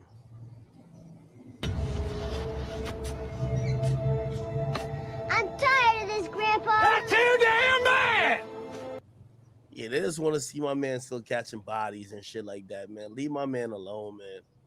Shout out to Baka, aka the man, aka I never ran. But yeah, I ain't gonna lie, the weekend was slick with that. The weekend was slick with that. I ain't even gonna hold y'all. All right, hold on. Academics actually live right now, but check this out. See what other people are saying. After weeks of waiting, Drake has finally responded to Kendrick Lamar, Future, Metro Boomin, and everyone else who has been coming at him with an insane diss track, and as what seems like the entire rap game has turned on Drake. The pressure has been at an all-time high for him to deliver, and with this song, he definitely did just that. So in a rap world where everyone has been moving against Drake in an all-out musical war, the pressure's been on for the OVO rapper to actually respond to the guys who he has had so much tension brewing with for years, and with this new diss track, Drake has shown that he is ready for battle as he comes firing at his rivals in full force. Now on this diss track, Drake has 5 main targets who he attempts to humiliate, with them being Kendrick Lamar, Future, Metro Boomin, The Weeknd, and Rick Ross, who of course all just dissed him on Future and Metro's album We Don't Trust You. And while Drake fired at all these artists, the one who he seemed to spend the most time coming at is Kendrick Lamar, and considering the fact that these two have been throwing subliminals at each other for over a decade, and also that Kendrick just came at Drake with one of the most insane verses that rap has seen in years on Like That, Drake had to fight Kendrick with everything he has, and while somebody like J. Cole completely folded in on himself when trying to diss K-Dot, Drake made sure to at least say things that actually could hurt him, although when you look at the shots that Drake threw in their entirety, he made one mistake that may end up costing him this entire feud. But before we can understand that, we have to look at the way Drake designed this performance as a whole to not just clap back at Kendrick, but to play on and subvert the very ideology of his sentiments on Like That as a whole. Whether Drake responds to Kendrick's Prince outlived Michael Jackson bar with a line like "What's a prince to a king, he a son," or he says "You won't ever take no chain from us" to fire back at Kendrick's line "I'm snatching chains and burning tattoos." The way Drake plays on a lot of what Kendrick said on Like That shows that Drake didn't just do his homework coming into this battle, but also that he's still able to dissect all of the chips his opponents threw out against him and throw them right back in their face. And in a battle of this level, this is a skill that can help him hold his own at all times. A lot of the shots Drake throws at Kendrick are both pretty clever and funny, such as when he disses Lamar's shoe size with a bar like "How you big steppin' with a size 7 men's on," and the whole bit where Drake clowns Kendrick for doing features on pop songs with artists like Maroon 5 and Taylor Swift is a nice dig at Kendrick for what it is, but as these disses are nothing more than just some light jabs, they are not defining what this diss really means for the Drake and Kendrick Lamar beef, as Drake takes much bigger swings at him in the track, but the question really is, does he land them? Now, one of the main ways Drake tries to clown Kendrick is by saying that he is just as inauthentic as any other artist in the music industry, and beyond this, whatever Top Dog Entertainment orders him to do, he will instantly follow. And despite Kendrick not being on TDE anymore, which makes a lot of this feel like it was written years ago, this is one of the strongest angles that Drake tries to come at Kendrick with, as he alludes to the fact that Lamar is getting legally extorted by the label, and with Drake having signed a $500 million contract with Universal where he keeps his masters, he most likely does have the edge to knock Kendrick about this on some level, but regardless of splits and deals. Talking about how bad a record contract may be is only going to push Drake so far, but his disses don't stop here.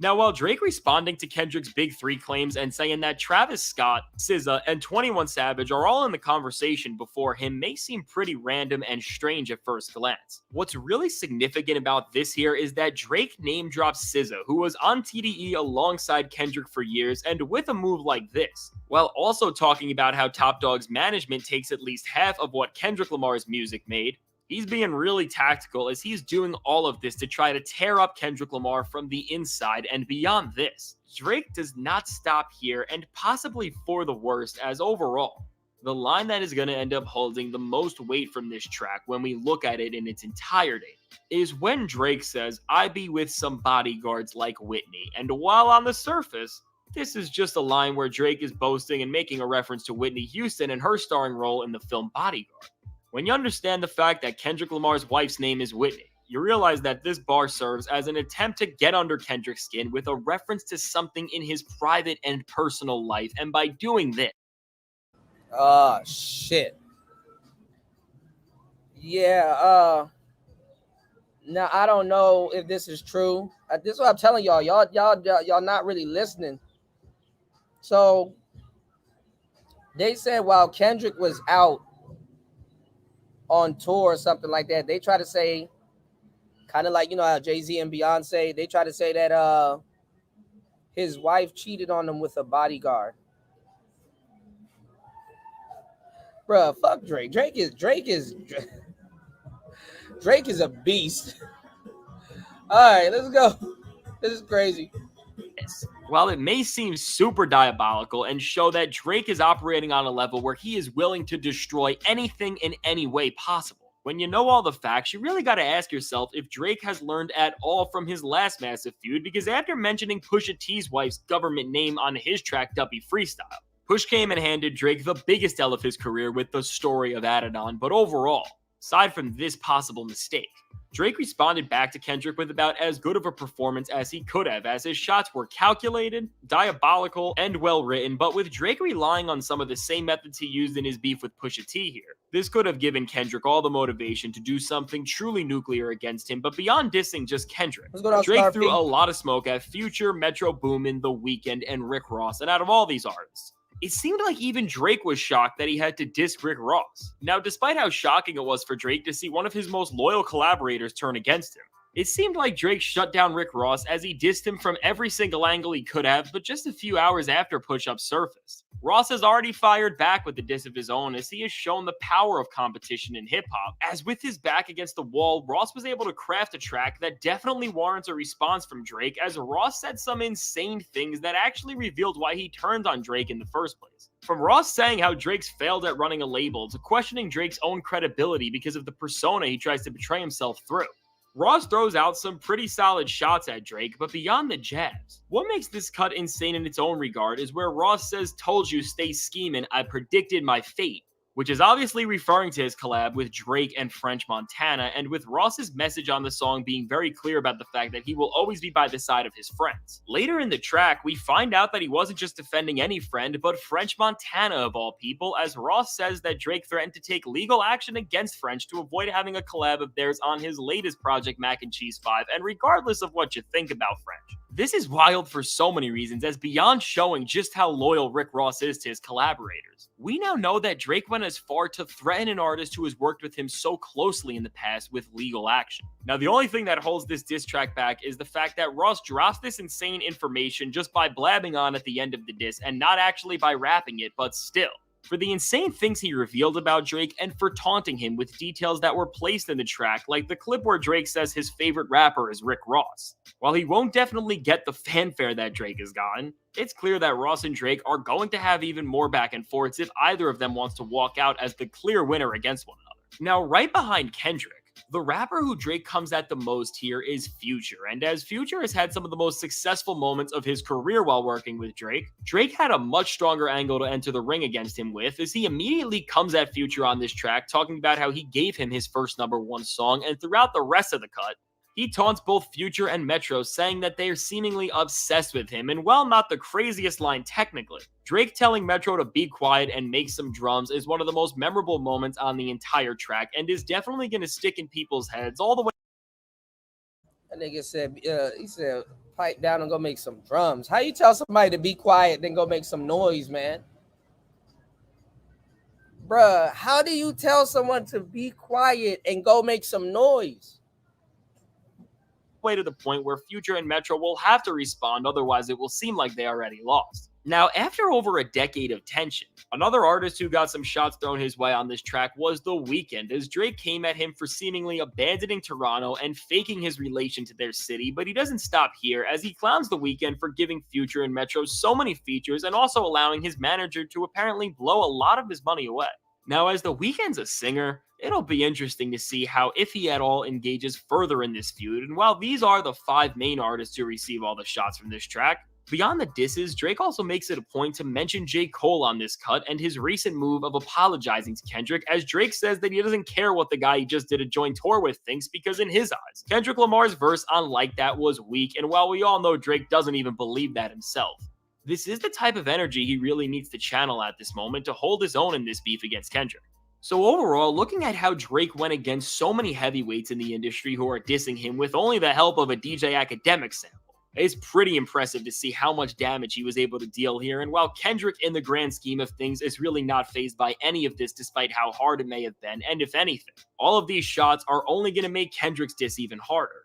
For everybody else, Future and Metro Boomin are going to have to do something diabolical to get an edge over Drake and for the weekend. While he walks out of this looking the best out of him, Future, and Metro, he still needs to go against Drake in a way of his own. So overall, this track definitely succeeded in what it was trying to do for the most part. Now, with a lot of the people coming at Drake seemingly being put to rest for a while with this track, we are now left looking at the center stage matchup of this entire beef, which is of course Drake versus Kendrick Lamar.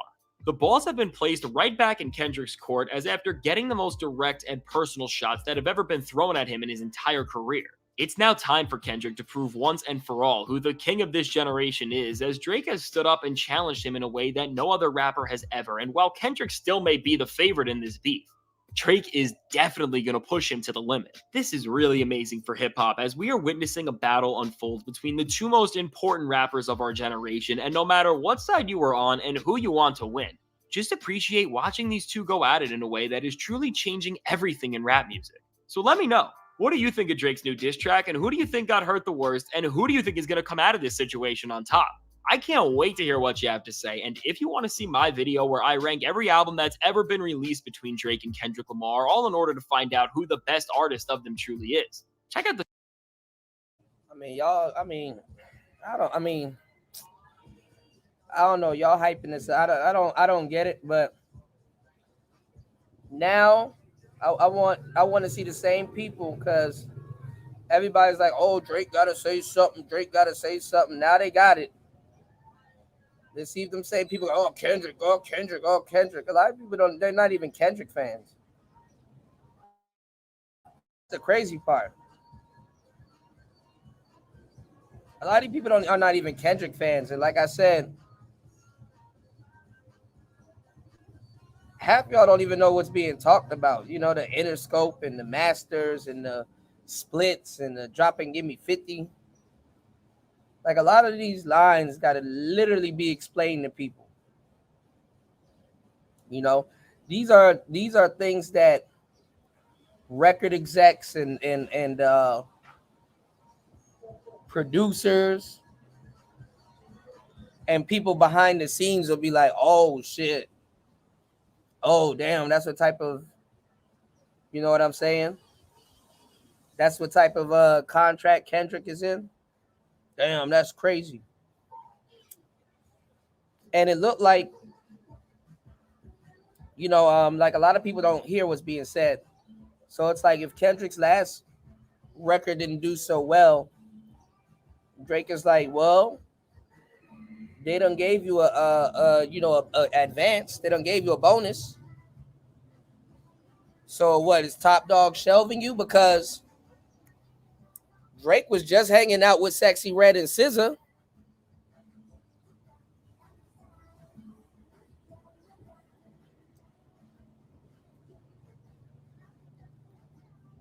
SZA and Drake allegedly dated back in the day.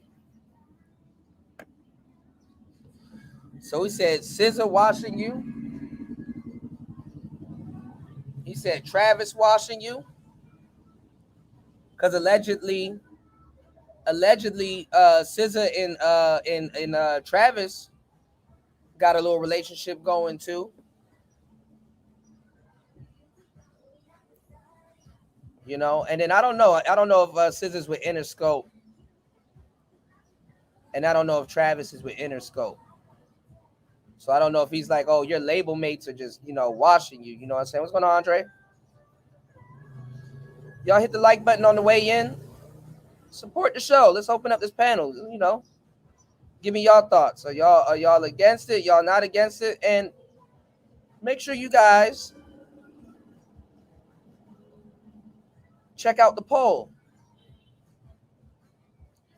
So as annoying as I was with y'all saying, oh, Drake need to say something, as if most people gonna understand what the hell he talking about. Y'all know Drake is, like I keep telling y'all, Drake is preparing for war. He's prepared for war. He's not sitting up here taking cheap disses and stuff like that. And I think the same thing with J. Cole. I thought J. Cole was prepared for war too, but obviously he not. You know, I liked 7 Minute Drill, but it was like, bruh, come with the bars, man.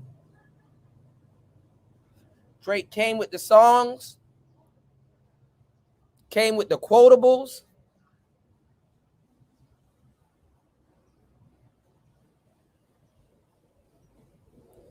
Yeah, he probably did.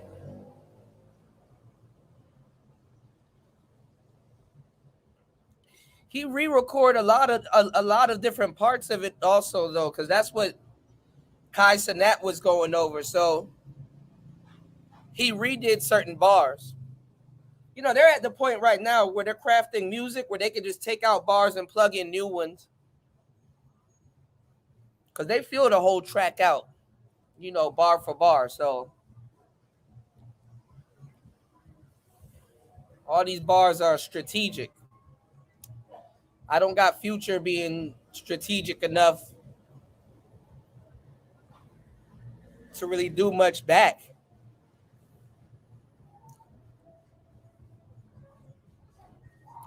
Look at that. Birdman back in Drake. Let's see. Hey man, me waking up from a nap, I just realized BBL Drizzy called his mommy on me. He shared their text messages between each other. Cupcake Drake, tell your mama you stayed out past your curfew. Your mama, well, in Miami, we say old girl. Tell your old girl she a beautiful lady. I told you that before, and I meant that. But you tell your mama, white boy, you stayed out at the park too late, and you can't call her when you... I might write a song today called Who Knows? Niggas with them BBLs, you niggas. I'm speaking specifically to you niggas with BBLs. If you got a fake body, you got a fake mind, nigga. Leave that to them cute walking around in YSL heels. Not you niggas in OVO. The pastrami posse. That's what Birdman house was at, right over there. That's where your house was at, right there. The little island over there.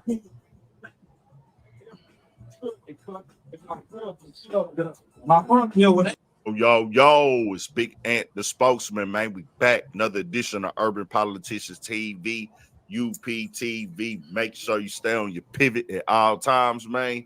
Had to come tap in, and as I predicted, Rick Ross has continued to take shots, diss, and go at people online ever since he put out his Drake diss and been going in all day on the internet.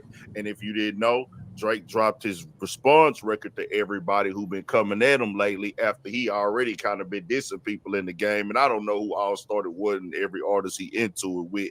But when Push Up came out yesterday, Rick Ross came back with a song a few hours later. As I heard in the beginning, Champagne Dreams took some shots at Drake directly, let it be known why he ain't rocking with him no more. The situation with French Montana music being cleared, then talked about he got surgery. He's calling him BBL Drizzy, talking about his nose, then speaking on him being a white boy and everything like that there. Well, Drake did respond to that, put up a text message thread with him and his mother. Supposedly he might be trolling, it might be real, when he's making fun of Ross, capping on his weight, saying he performing at proms and things. And this was after Ross had already went on stage last night after dropping the song, wearing the Drake merch and stuff like that. He really going in on Drake all day yesterday. And then now Ross has decided to go even more on his story, posting up all type of shots, going at Drake mode, then going at Birdman, because Birdman jumped in it and put something up in his story. He didn't put nobody directly, but he said, I'm riding with you for life. I got your back. Surprise party.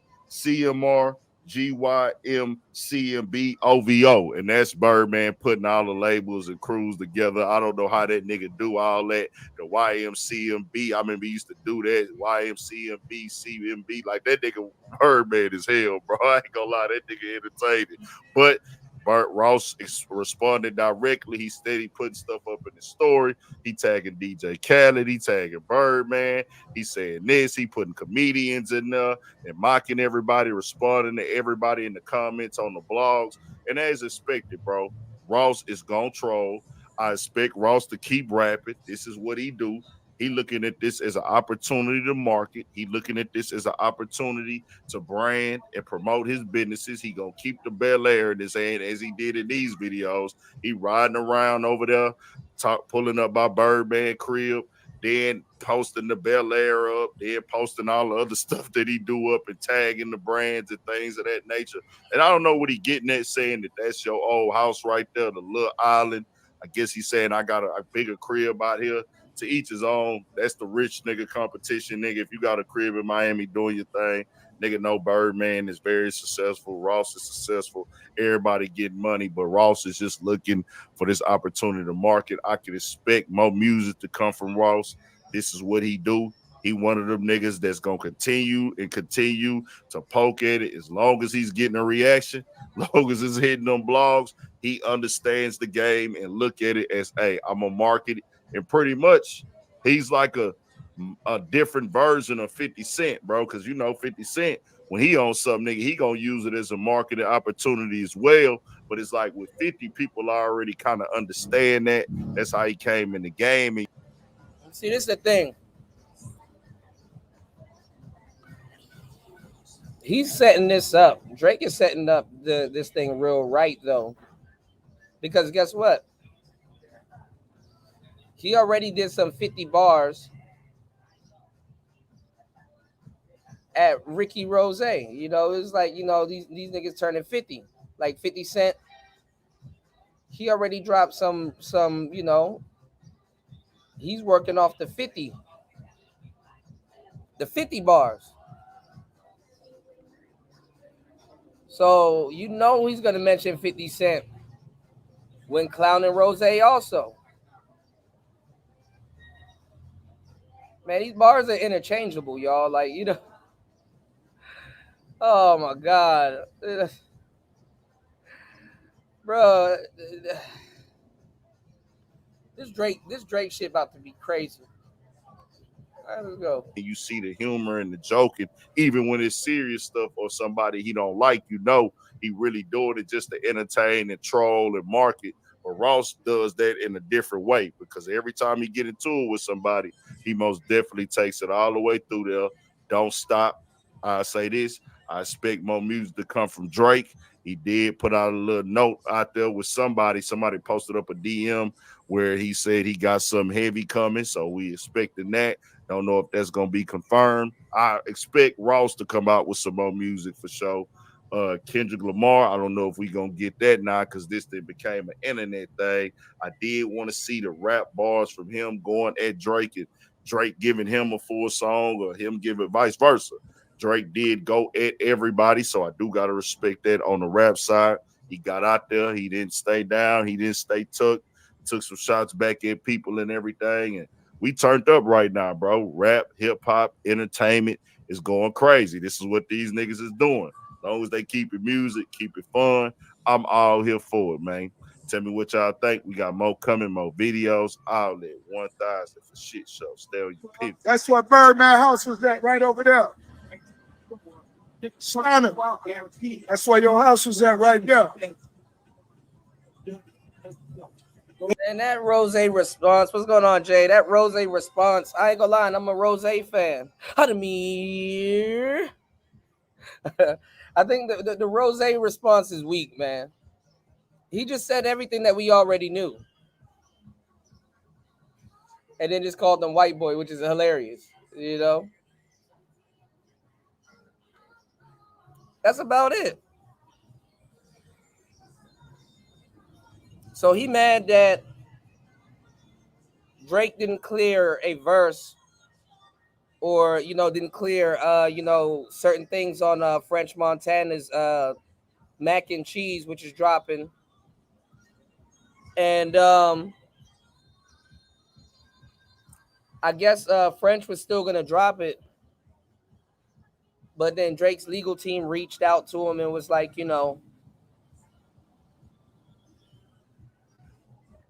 Yeah, it was pretty mid.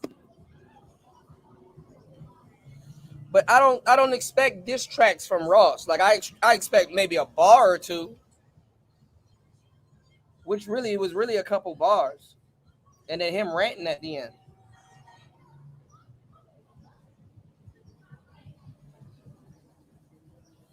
And maybe and I don't even think Birdman cares about,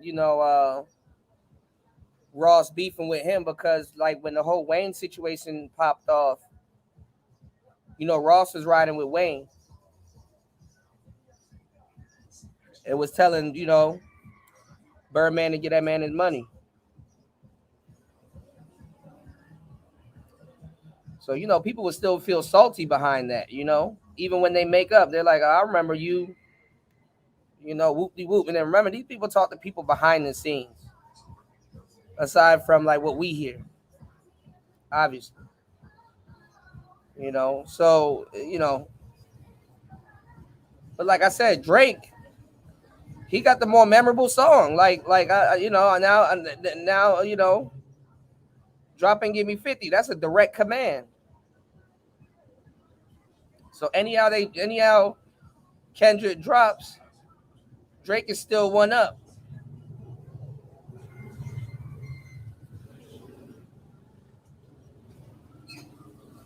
And this is another thing too that y'all don't understand. And I said this with the Drake and Meek Mill beef. You gotta do social media antics, which Kendrick is not ready to do social media antics. Not like Drake is. Then you gotta do, aside from doing social media antics, then you gotta because people might not even hear the songs or the music or understand it, but they'll clearly get what you're doing on social media. Then on top of that,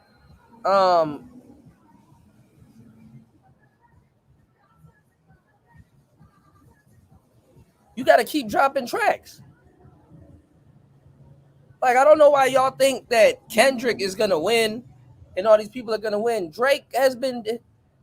Y'all are not gonna listen to a full Kendrick album of Kendrick dissing Drake.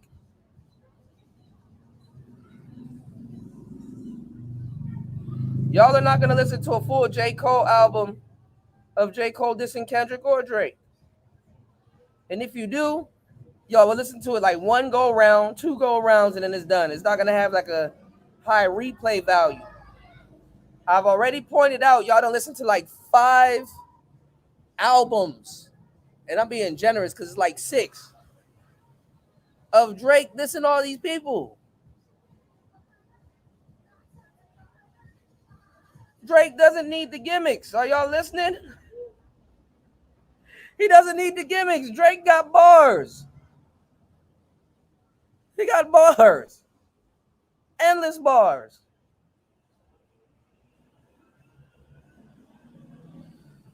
Nah, 50. Drake is going off this whole 50 thing because, like, who kid is 50's DJ? So if he's going to say something to Ricky Rose, he can keep on the... Man, there's so many 50 references you can make. Is really ridiculous.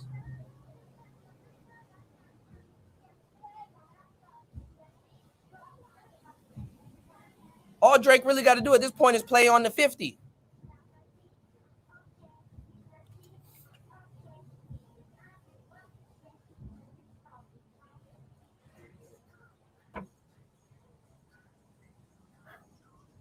So I don't know, man. And Rose not ready for it neither. I fucks with Rose, but come on, man. Nobody's really gonna care about a Joe Budden, Kendrick Lamar track. Nobody's really gonna care about a Joe Budden, Kendrick Lamar track. Kendrick Lamar might as well leave Joe Budden off of it.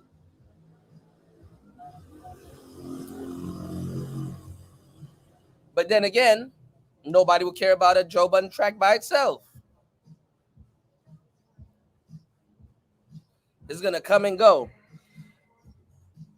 Big Sean, he dropped the track. Nobody gave a shit. Boy, Nobody gave a shit.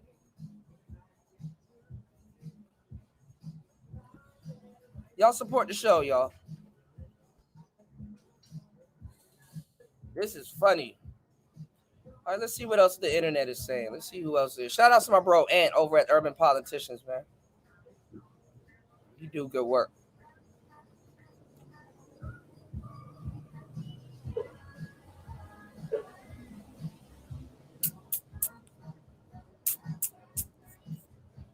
All right, let's see. Joe Budden and academics react to Drake's new diss record. Congratulations on you being the mixtape right now. You're the mixtape. You're the DJ Clue right now today. But when Dot come, oh my God, this is about to be crazy. Yo, when Dot come, act, I know you picked a side already. But when Dot come, I'm telling you, I'm not saying nothing about Drake because I got to go to work next week, and that was a jab, so I'm not going to judge it. That's right. On a recent academics live stream, Joe Budden would call in and talk to academics about the rap beef that is currently involving the whole rap game. I mean, there's never been something this crazy happening in hip hop. I know a lot of you guys are going to say, nah, Danny, I come from that era, Jay-Z versus Nas. Nah, that's not the same. We literally have all of the 2 through 10 people dissing the top guy. This is completely unique, but we'll get to that later. All right, so Joe Budden would call into academics live stream and essentially acknowledge that academics is probably the new king of hip hop. Man, Drake is gonna be okay in LA, man. Drake is not Drake, bro. Y'all ain't shit about to happen to Drake in LA, man. Pop media. For a while, Charlemagne had that crown. A little bit after, Joe Budden had that crown. There was other folks vying for it. You know, you had Nori, you had guys like Gillian Wallow. There was a chance they could have gotten it.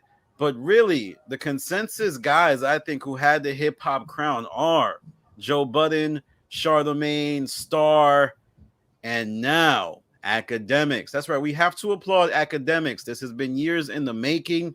You know, 10 years ago, Drake and Meek got into it. It was the biggest leap my platform ever took.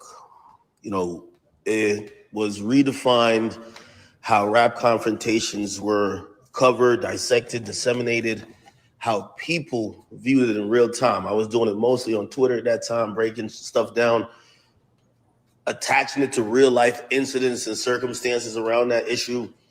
And everybody came flocking, man. The platform went up. 10 years later, this situation yesterday, none of it was planned.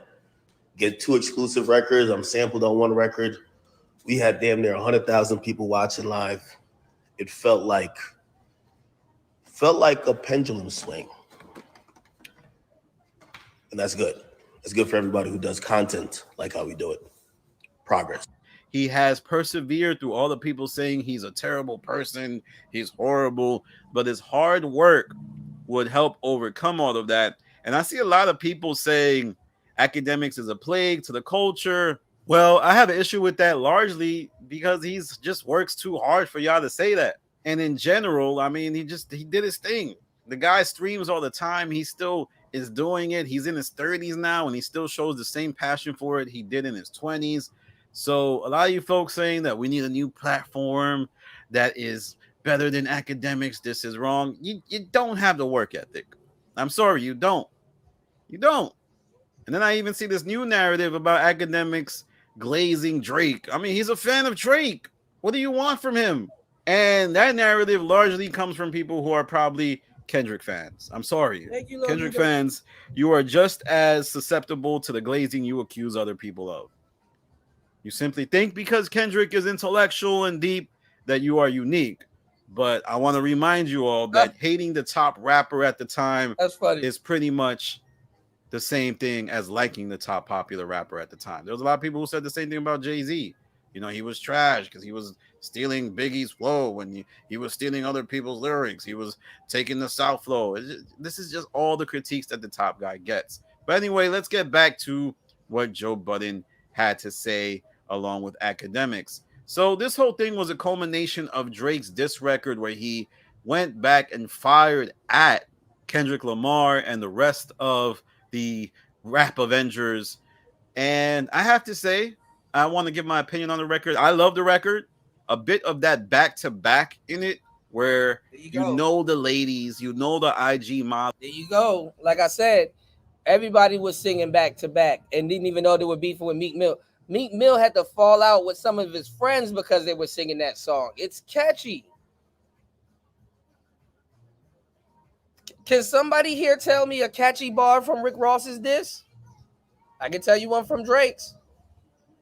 Drop and give me 50. Come on, man.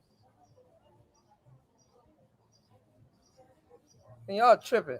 Models, even the non-IG models, the ladies who work at Staples are going to be going crazy to this.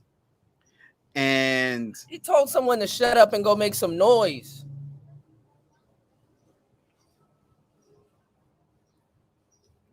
Come on.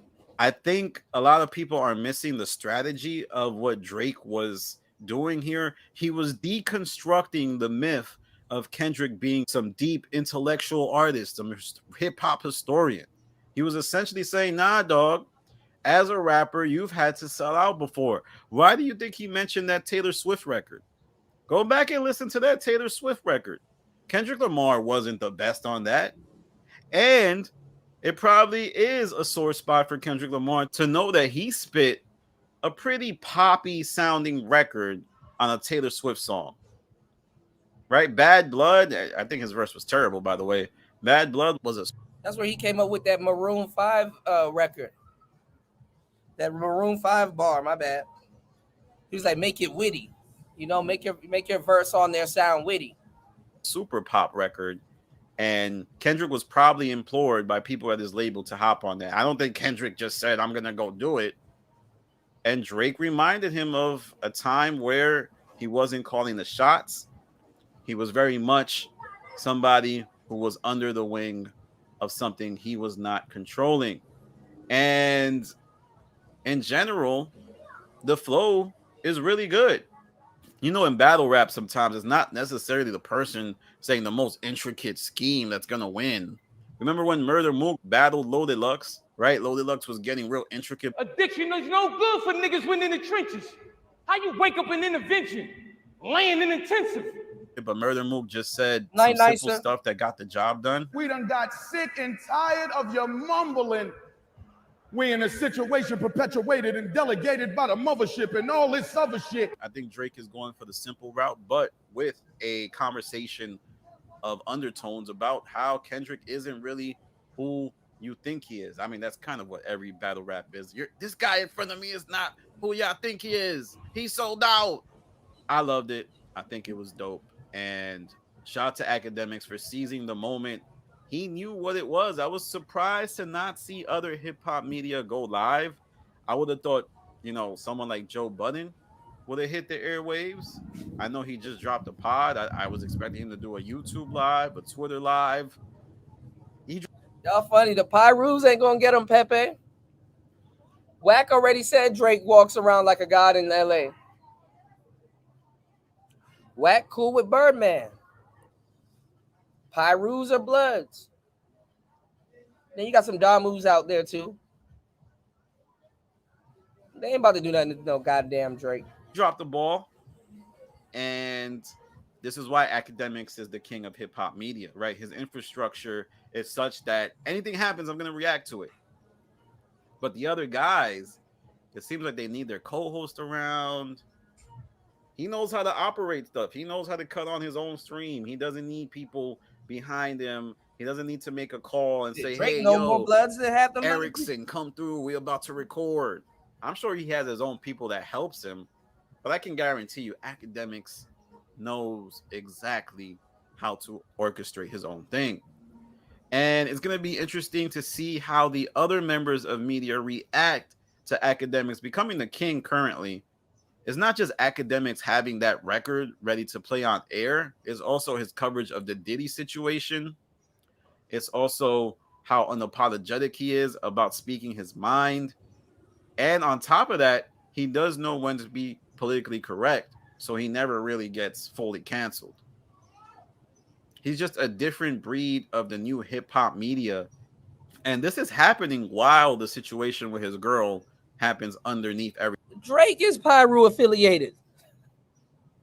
All of Cash Money is Bloods. Wayne is Pyru affiliated.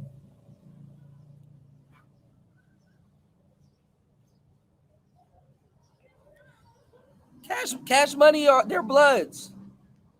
And they got Crip signed to them from LA. They got Blueface signed to them.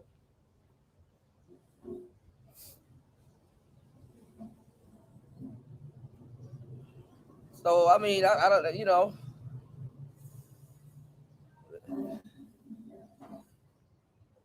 I don't know who Kendrick gonna get on there with them. J-Rock. Schoolboy Q, but he a Crip. Everything.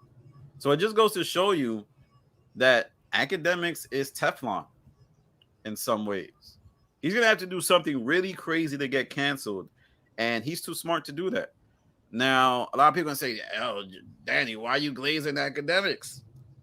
I'm not glazing Academics. I'm just recognizing the hard work he's put in. But there's also someone else or two other people who are rising in the ranks of hip-hop media, and that's Rory and Maul, right?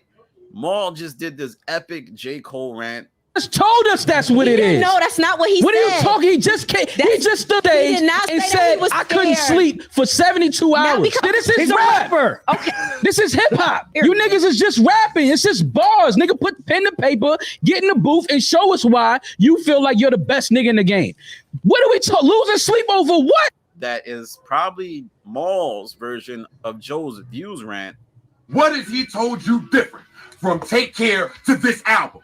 And if that was never more visible than this album, when I'm riding listening to 1 through 8, my nigga, and it's the same thing told, not as dope as you already. And then it comes out that Rory and Maul were hinting at having heard the Drake record last week. A lot of you other niggas get prepared to write, because y'all in that shit too. Drop down and give me 50. Sound like you heard it. I didn't hear anything. I'm just letting niggas know. Prepare if that record comes out, because it's gonna be some shit. They're gonna do some push-ups. Yeah, this gonna be some shit. Yeah, it is gonna be some shit. And their show actually He has changed up been his good bars. over the last few months, ever since their Sirius deal ended. And I gotta wonder why'd you wait so long? How come you didn't immediately try to do the best you can? But that's neither here nor there. But let me know what you think. Academics is the king of hip hop media. Joe Budden had to turn to him to be able to get his ideas off about the Drake record. Rory and Maul are rising up the ranks. And I also want to say, it's kind of crazy. A lot of you thought that this Drake record was AI. AI can't imitate flow. That sounded exactly like Drake. It sounded exactly like what Drake would do on a diss record in terms of making it sound like an actual record versus just a diss. Kind of confused why y'all thought it was AI. Now, as for Kendrick, how will he respond? A lot of people are saying Kendrick can take as long as Drake to respond. And I respect that opinion, but I largely believe that the boogeyman cannot take too long to respond. Drake was never called the boogeyman. Shit. Kendrick was called the boogeyman. And now Kendrick has to really deliver. This is the first time in his career that he has to enter the field of battle with everybody watching. Before, he was a sniper, right? He would get to sit up on his castle or sit up wherever, find a vantage point and shoot at the top guys in hip hop, whether it be Big Sean many years ago or whether it be Drake now. But now everybody is watching him in the stadium and they want to see how he engages in war. Now, Kendrick is obviously capable of pulling something off, but we all see what happens sometimes when people get put under the spotlight. Sometimes they don't react the same way. And well, first, man, you know my heart is with Future, man. Shout outs to Future, and rest in peace to Rico Wade. I didn't know Rico Wade passed away. That's crazy. And I don't know if Drake or Kendrick have the record that's gonna kill someone's career, and even have the other side's fan base admit, like, yo, this guy cooked the other guy. Like Drake fans are gonna say Drake won, Kendrick fans are gonna say Kendrick won, and it's gonna take maybe something as nuclear as Pusha, Story of Adidon, to win this battle. But I don't know if there's anything secretive about Drake now that can really end Drake. A lot of the stuff that's being alluded to just doesn't seem like a big deal. Like, I don't care that Drake's not clearing your record. I don't care if Drake is apparently shorting you on a deal. He gave you guys #1 hits. So that's not going to hit as you are hiding a child. It's not going to hit the same. Yeah, but I don't understand how hiding a child can kill someone's career. Yeah, it's a secret that got put out, but how can that kill someone's career? Y'all just be making up. Y'all just be saying anything. So I think Kendrick will respond. Obviously, he has to. If he doesn't, that will be career suicide. And when he does, it'll be intricate wordplay, but it won't be anything that changes the perception of Drake. Because a lot of people already hate Drake. The people that hate Drake gonna hate him more, and the people that love Drake love Drake. Drake is still gonna outsell everybody. Drake is still gonna be twice as big as Kendrick and J. Cole and all of the other rappers dissing him combined. So we will see how this goes. Oh man. Shout out to Academics to close this video. Joe Budden, get on your grind. You letting Lil Bro take over. Lil Bro took you over. He's not really Lil Bro anymore, obviously. He's probably equal or bigger than Joe Budden. But at the time they joined Everyday Struggle, Academics was the Lil Bro. And now That's not. He has. I don't know what this dude talking about. That's not true. That's not true. Academics could have made Everyday Struggle. That's why he wasn't. That's why he wasn't pressed to be following their rules and stuff like that. That's why he was getting suspended and he wasn't really following by their rules. He didn't have to go there. He didn't have to work for them. I said it down. I said it then. Academics could have. He could have created Everyday Struggle by himself.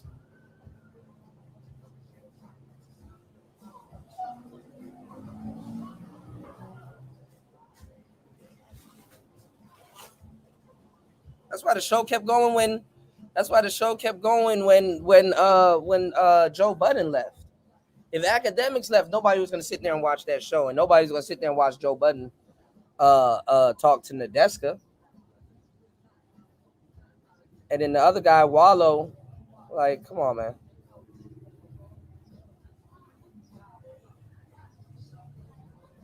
Respectfully. Past. The mentee has surpassed the mentor. And this just proves Everyday Struggle is never coming back. Joe Budden and Academics are too big. There's no platform that's going to pay them the money that they want. Everyday Struggle anyway. And Joe Budden won't be able to pay Academics the money that he wants, because we all know Joe Budden has this strong, firm guideline as to how he wants to structure any deal that he does in media. He either wants to own the IP or be a partner in the IP. And on top of that, I don't think he has the money to pay Academics what he wants. So maybe it could be structured as the two start their own Patreon or the two start their own YouTube channel together and they split the profits that way. But even then, who gets the lion's share? Back when Academics and Joe Budden did Everyday Struggle, Joe Budden was the A side. Joe Budden was the guy that would garner the attention. It was Joe Budden going viral by screaming on Academics. Now, Academics might be the A side, but that remains to be seen.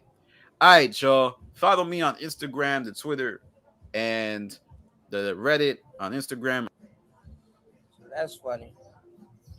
It's funny listening to other people's opinions, though. Let's do a little bit more research. Let's see what else YouTube is saying about this. Even Queen Flips went off.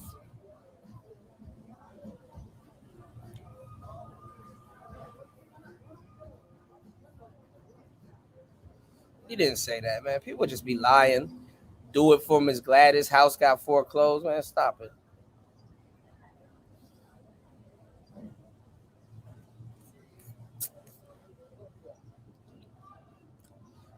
Even Jordan Tower up here lying. Oh, this is funny. Hold on, y'all. Metro Boomin after Drake dissed him. All praise to the Most High. You know what I'm saying? It's Metro Boomin. We're out here. #1 album in the world. We don't trust you. And we dropped another one. We still don't trust you. We went #1. You know what I'm saying? We had K-Dot. We had Future. We had Abel. You know, The Weeknd.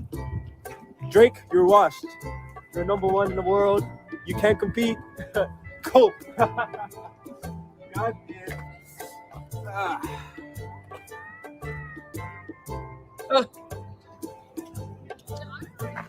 A few moments later. Hey, yo, what's poppin', man? What's going on? Hey man, you saw that fucking Drake guy? He did a diss track of you. He dissed you, man. What, Drake dissed me? Yeah, man. Man, we don't trust. I ain't gonna lie. He said, "Shut your whole ass up and go make some drums."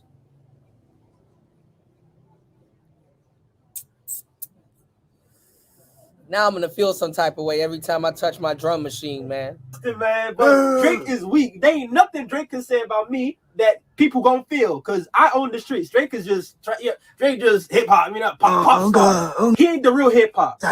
He pop. You know what I'm saying? But not hip hop. He pop though. Let's listen to that shit, man. Hey man, let's put it on, man. Let's put it on. Give him 50. Pimp squeak pipe down. You ain't in no big grease. Scissor got you white down. Travis got you shit trash, bro. Savage got you white down. Like your label, boy, you in the scope right now. Big difference between Mike then and Mike now. What the fuck is this, a 20v1, nigga? What's a prince to a king? He a son, nigga. Get more love in the city that you from, nigga. Metro, shut your whole ass up and make some drums, nigga. Yeah, I'm Hey, bro, you alright? Yo, bro, you good? Hey, bro.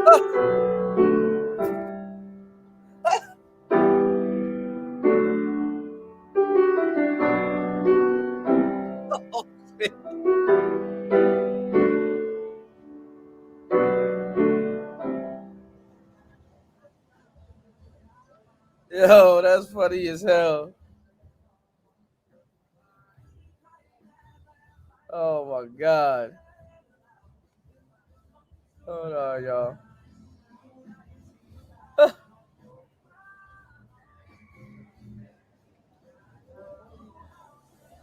Look at Metro supplying all the diss beats, man. Shouts to DJ Ghost.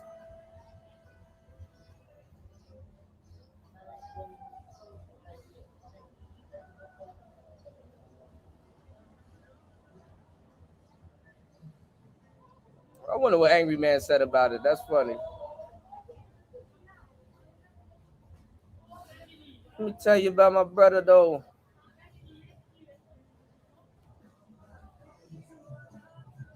This is Jordan Tower with JT News. Make sure you smash that like button, smash that subscribe button. So we got Rick Ross continuing to go after Drake, saying, whose nose is this? BBL Drizzy. That nose got smaller. And in one post, he even asked DJ Khaled. He's trying to get him dragged into this beef. So Rick Ross cannot stop himself. He has to keep going. Okay, so he drops another. He says another talking skit. He's good at talking, and he's good at dissing people while he's talking and coming up with little names. Back to the luxuries of life.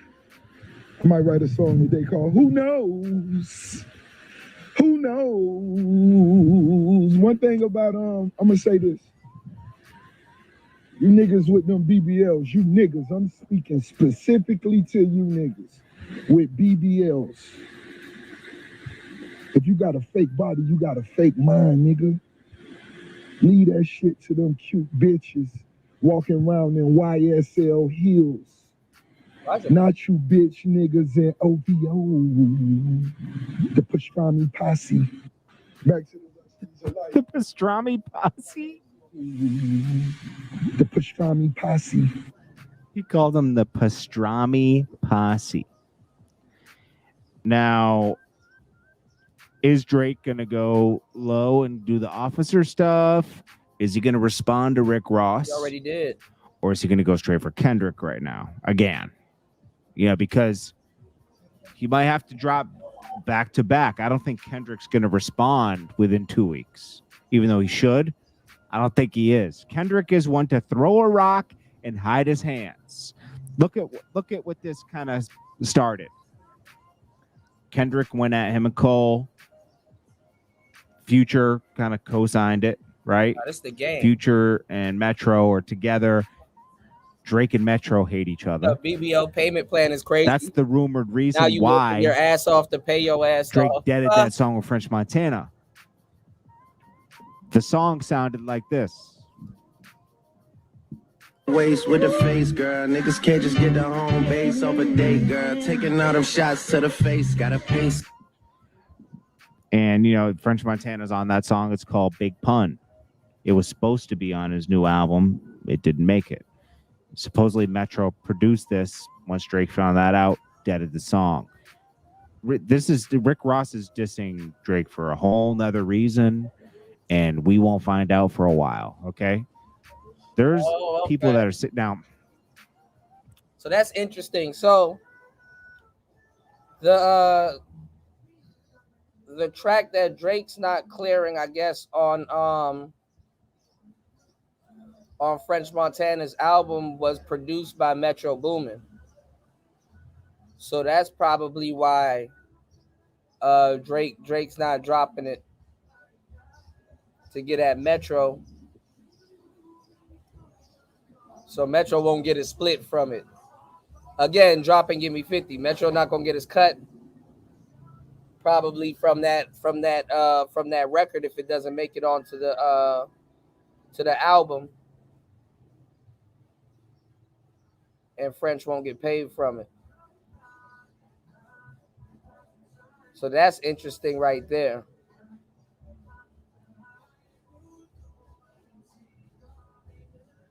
Yeah, we went over that, Jay.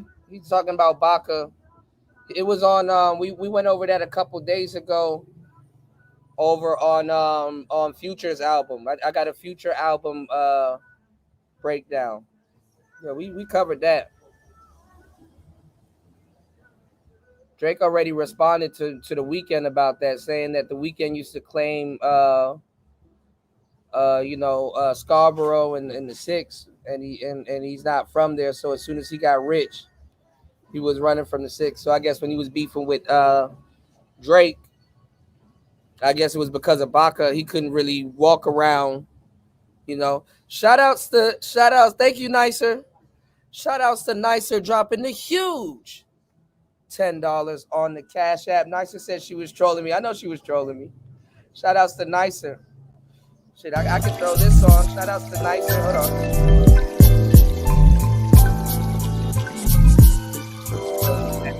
I'll give you all this game. So,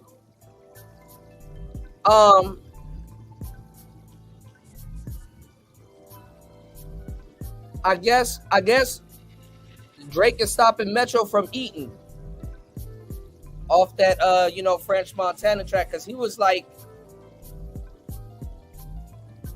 you guys will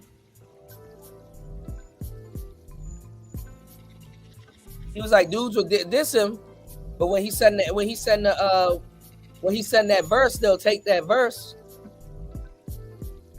Because they know that when they take that verse from Drake, that shit gonna go crazy. And probably number one.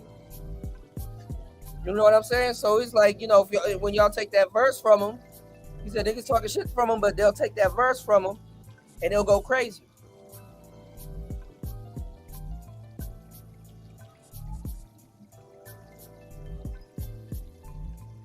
All right, so let's go. Drake was once the okay, I have to make this point. Drake was once the person that before Wayne, he would, try to get on mixtapes. He was paying Trey Songz for, he was coming up in the rap game. I'm talking like 06 to 08. I would say 06 to 07, really, because this is when he had problems with Aristo. He was just trying to come up. He would be hanging out at Apple Store in Toronto. I don't know if he worked with Littles. I know he worked with Aristo. This is a Canadian rapper, right? And this is around the time Drake's chain got taken too.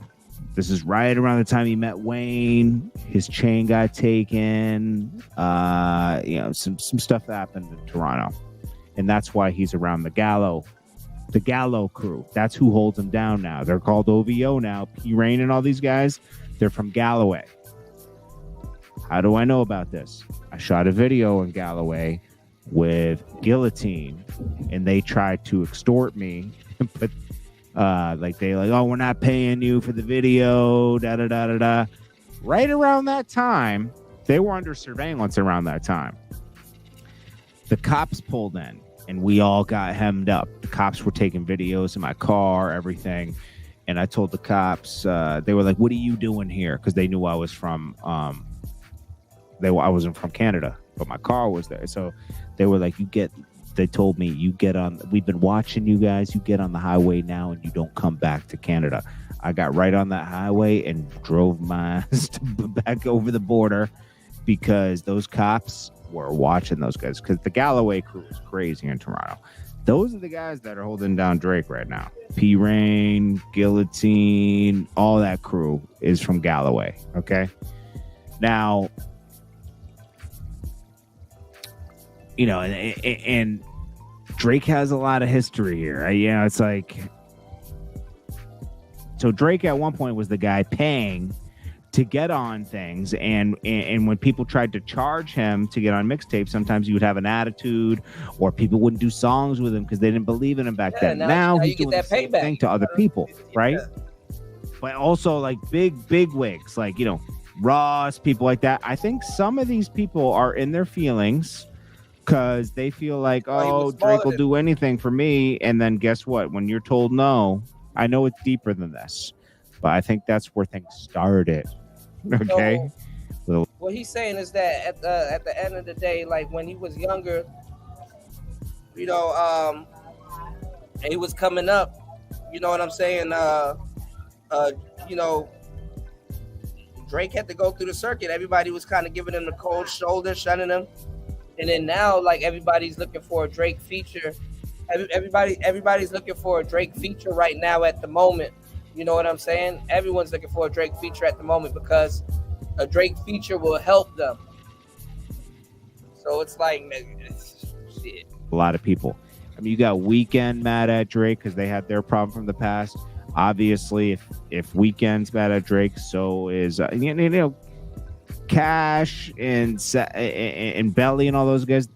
Even though they worked with Drake in the beginning, they all had a problem with Drake because Belly used to be the main rapper out of Canada, and they did do 2 songs together. I remember that. That was back in 2009, and then they didn't really work with Drake for a while until they signed.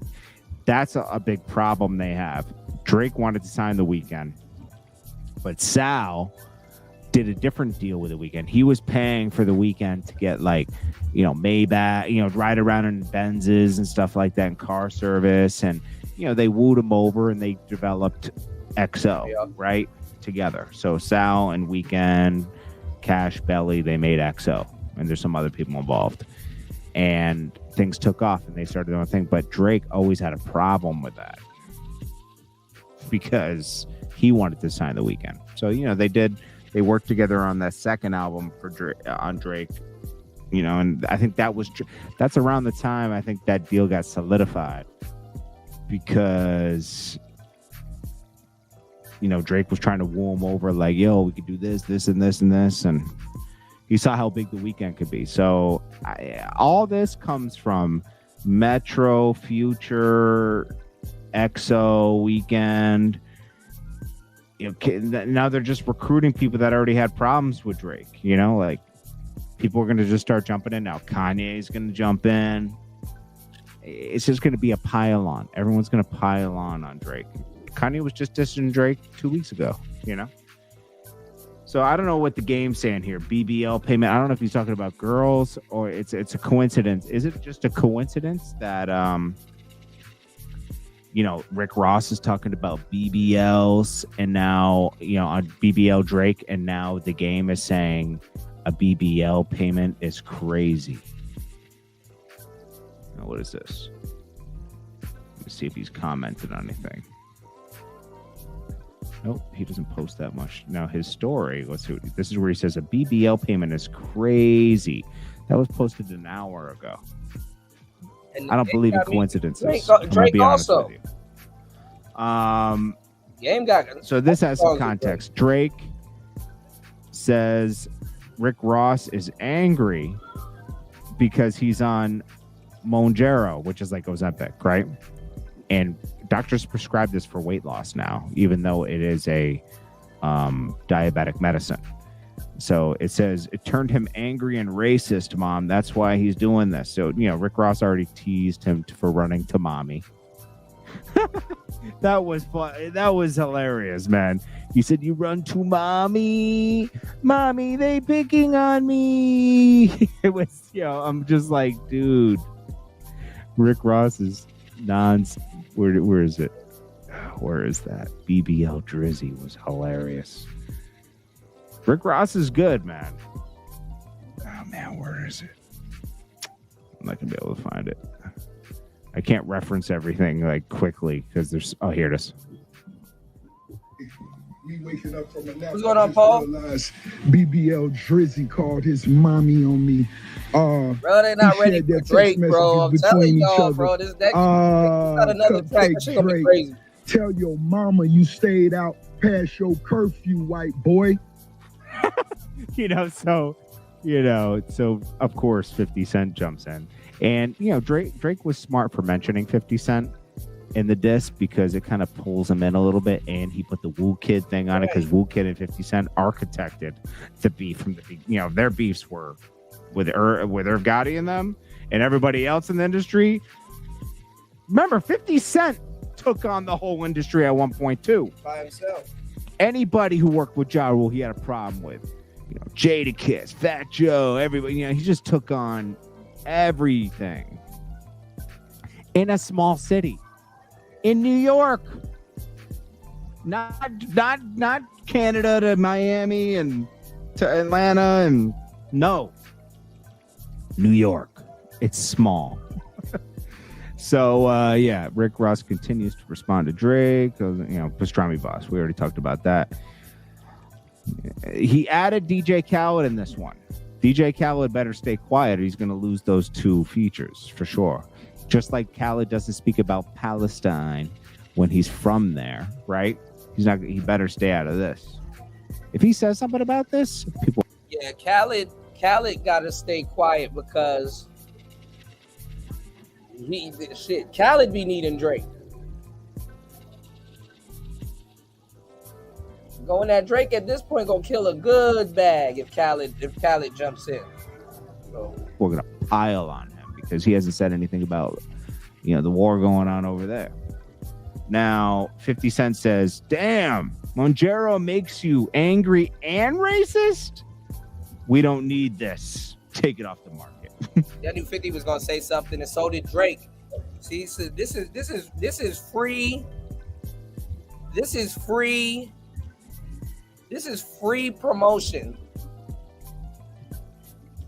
Drake using all of these 50 references. This is free promotion. See, y'all be miscalculating how calculated Drake is, man. You're gonna hear more from Drake's side than J. Cole's side and Kendrick could ever put out. Rick Ross wears a Drake hoodie, and Drake liked that. Okay. That's the big pun thing. We already played that. This is 50 comments. Okay, so Who Kid says, "Finally, someone who understands and mastered the beef mixtape era like we did. It's not easy. That's why Who Kid's drop is on the beginning of the record." And then he says, "More's coming soon." So Drake has already warned, like, I'm ready to go again. They're going to let people digest this for about 5 days. I bet you Drake only gives Kendrick 1 week to respond, and then he comes back. Remember, he did this with Meek Mill. He drops one, sees the reaction, he dropped Charged Up, then he dropped Back to Back. If he has a back-to-back and Kendrick takes too long to respond, it's over. Now, Rick Ross is quick. Rick Ross only took an hour or two. Rick Ross is probably traveling with, if he's traveling with a studio with Sam Sneak. That's for sure. The industry always mentions Drake and Kendrick and Cole, but yet nobody considers Big Sean's a great rapper, but he's definitely not in the big three. He hardly drops. You're not competitive enough. This is so funny. I'm going to play a little bit of this. This is reacting to Cole apologizing. The Boondocks. They nail it every time because people are just too soft now. They're like, oh, no, he has to be careful with his mental health, because come on, man. It's competitive, man. Forgive a nigga for like. Hey, hold up. Why are y'all cheering for this light-skinned mixed nigga mentality? Clearly, this nigga's white sauce speaking for him right now. How this nigga gonna say he couldn't sleep? What kind of soft with a capital T shit is that? Hey, it ain't felt right to my. Shut up. What you just did was like LeBron tearing Steph Curry ass up in the championship. Pause. No diddy. Then apologize. They put the no diddy. Did Drake tell you to apologize? Or was you apologizing for being a little sneaky light bright for being in the studio with Metro and Future? Are you playing both sides? Kevin Durant, he dance. Now, this is the best part. Remember when J. Cole was like, I let Nas down. Da, da, da, da. Right? And then he did a whole song about it. Listen.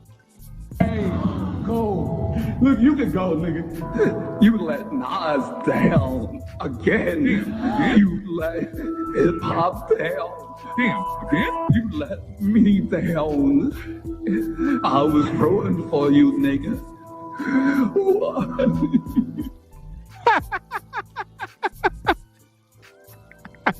Yo, they always nail it, bro. Yo, BBL Drizzy, you gotta be. This is crazy. This is Jordan Tower with JT News. Smash that like button, smash that subscribe button. I'll check you guys in the next one. Definitely smash that like button. I appreciate you all.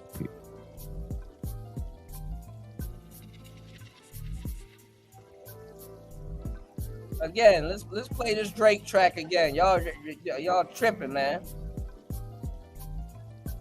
Drop it, give me 50. That shit hard.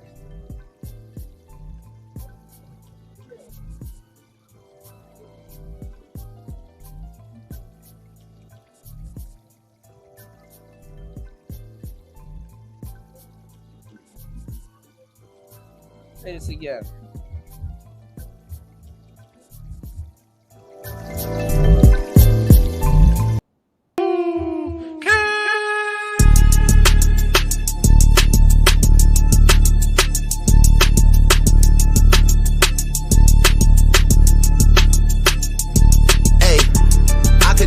Nobody number one fan. Your first number one, I had to put it in your hand. You pussies can't get booked outside America for nan. I'm out in Tokyo because I'm big in Japan. I'm the hit maker y'all depend on. Backstage in my city, it was friend zone. You won't never take no chain off of us. How the fuck you big stepping with a size 7 man zone? This the part with the bite, nigga, what's up? I know my picture on the wall when y'all cook up. Extortion, baby, whole career, you been shook up. Cause Top told you drop it, give me 50 like some push-ups. Hood, your last one brick, you really not on shit. They make excuses for you cause they hate to see me lit. Pull your contract cause we gotta see the split. The way you doing splits, bitch, your pants might rip. You better do that motherfucking show inside the bitty. Maroon 5 need a verse, you better make it witty. Then we need a verse for the Swifties. Top say drop, you better drop and give them 50. Pip squeak, pipe down, you ain't in no big three. SZA got you wiped down, Travis got you wiped down, Savage got you wiped down. Like your label, boy, you in a scope right now. And you gon' feel the aftermath of what I write down. I'm at the top of the mountain, so you tight now. Just to have this talk with your ass, I had to hike down. Big difference between Mike then and Mike now. What the fuck is this, a 20v1, nigga? What's a prince to a king, he a son, nigga? Get more love in the city that you from, nigga. Metro, shut your whole ass up and make some drums, nigga. Yeah, I'm the sixth guy, I'm the front runner. Y'all nigga manager was Charles' little blunt runner. Clean a six and you boys ain't even come from it. And when you boys got rich, you had to run from it. Cash blowing, able bread out here tricking. Shit we do for bitches, he doing for niggas. Jets, whips, chains, wiki. Spinning like you tryna fuck, boy, you trippin'. Drizzy Chippendale, probably got your bitch Chanel. I just got them done, boy, don't make me at the Chippendale. Rolling loud stage, I would turn, that was slick as hell. Shit'll probably change if his BM start to kiss and tell. Hugs and kisses, man, don't tell me about no switches. I be rocking every fucking chain I own, next visit, ayy. I be with some bodyguards like Whitney. Top say, drop your little midget ass, better fucking, ayy. Better drop and give me 50, ayy. Drop and give me 50, drop and give me 50, ayy. Niggas really got me out here talking like I'm 50. Niggas really got me out here rapping what I'm living. I might take your latest girl and cuff her like I'm Ricky. Can't believe he jumping in, this nigga turning 50. Every song that made it on the chart he got from Drizzy. Spend that little check, you gotta stay up out my business, nigga. Shout out to the hooper that be busting out the gritty. We know why you mad, nigga, I ain't even tripping. All that little heartbroken Twitter shit for bitches. This for all the top dogs, drop and give me 50, drop. In that fucking song, y'all got to not start the beef with us. This shit been brewing in a pot, now I'm heating up. I don't care what Cole think, that dot shit was weak as fuck. Champagne tripping, he is not fucking easing up. Nigga calling top to see if top want a piece of up. Top want a piece of up, top want a piece of up. Nah, pussy, now you on your own when you speaking up. You done roll deep to this, it's not fucking deep enough. Begging Casa not, boy, you not fucking beating us. Numbers wise, I'm out of here, you not fucking creeping up. Money wise, I'm out of here, you not fucking sneaking up. Cornball, your show money, merch money, feed us. I'ma let you niggas work it out because I seen enough. This ain't even everything I know, don't wait the demon up. This ain't even everything I know, don't wait the demon up. Drop and give me 50, all you fuck niggas teaming up. What top 5 you smoking on, Kendrick? Yeah, drop a 50 bag for the mob in a spot. Drop a 50 bag, 29 for the thought. I was really trying to keep it PG. Come on, man. Y'all not seeing Drizzy, man.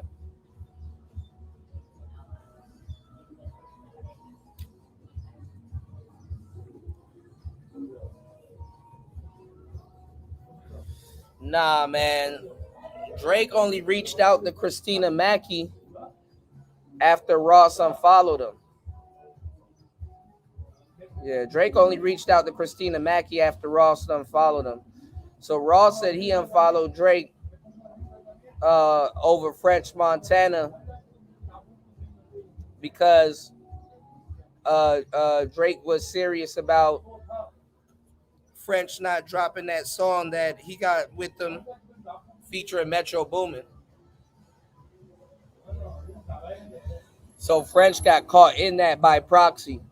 It's like, yeah, I got a track with Metro Boomin on your project,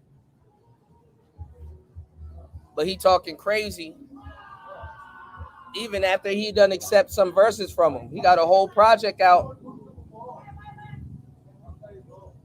He got 2 projects out actually right now with Future. So this will be the prime time for French to drop. And maybe he was gonna he probably was gonna use that song as a to tell you the truth. If he's smart, he probably would have used that song as a lead single on the album. But then, see, that's going to cause problems. See, a lot of people, y'all don't really rap, so y'all don't really understand. It's going to cause problems because if that song takes off, then at some point, Drake will have to be running into Metro backstage more than he probably already is.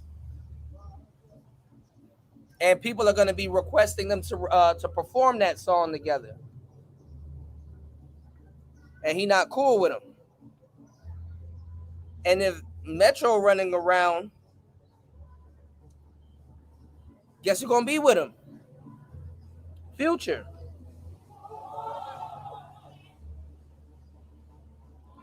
So Future going to be running around. If Metro running around somewhere, Future should be close by these days. So, yeah, it's strategic. It is strategic. And inconvenient.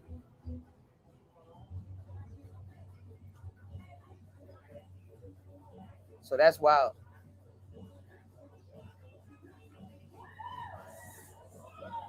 So I can't trust you and stay scheming.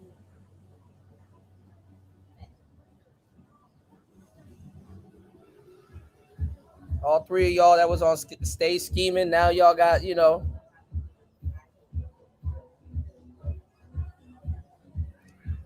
So now academics is running a you know what I'm saying, a stream right now saying Metro's trying to backdoor Drake.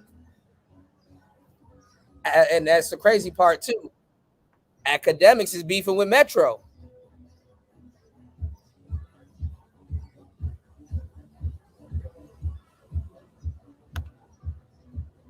And then this is the fucked up part. You got all these rappers portraying to be gangsters, and it's like, bruh, Drake is washing y'all. They were saying that with Meek Mill, now they're saying that with everybody now. So what I want to say right here tonight is, in the midst of me doing that, and in that, trying to find a little angle. J. Cole got a heart. Ain't Downplay that crazy? this nigga catalog and his greatness. I want to say right now tonight, how many people think Kendrick Lamar is one of the greatest motherfuckers to ever touch a microphone? Kendrick, he's begging you to drop. The shenanigans is over. The bait and switch, the bluffer Olympics is done. Drop your 4-year-old song that you could get demolished. Thank God. Yo, is this what Drake had to do to make y'all favorite rapper rap? He had to diss 20 niggas and then harmonize at the end of the track. Drop. Just drop. Drop. I'm ready. He's squaring up. It's squabble time. He's begging Kendrick to drop. It seems as though the entire industry has some pretty serious beef with Drake, and they're making it clear that they're not going to give him even a minute to breathe. Shortly after Metro Boomin and Future released their new album titled We Don't Trust You, fans were quick to single out a song that Kendrick Lamar was featured on. On the track like that, Kendrick Lamar didn't hold back one bit and made sure everyone knew he thought himself as being the top rapper in the industry while also taking shots at Drake and J. Cole. But when you thought that this was the end of it all, especially with J. Cole even going as far as apologizing for releasing his own diss track targeted at Kendrick, Future and Metro Boomin released yet another album and doubled down on their disdain towards Drake. This time, even The Weeknd had his own beef with Drake he wanted to address on the album. We even had J. Cole featured on a separate track on the second Future album that shocked fans. Especially since he just went on a public spiral making it clear he didn't want any of the smoke with the rap beef and would rather stay in his lane. But before we get into all the details of what just went down, let's take a step back and break down everything that happened that got us to this point. Yo, I don't care what y'all say.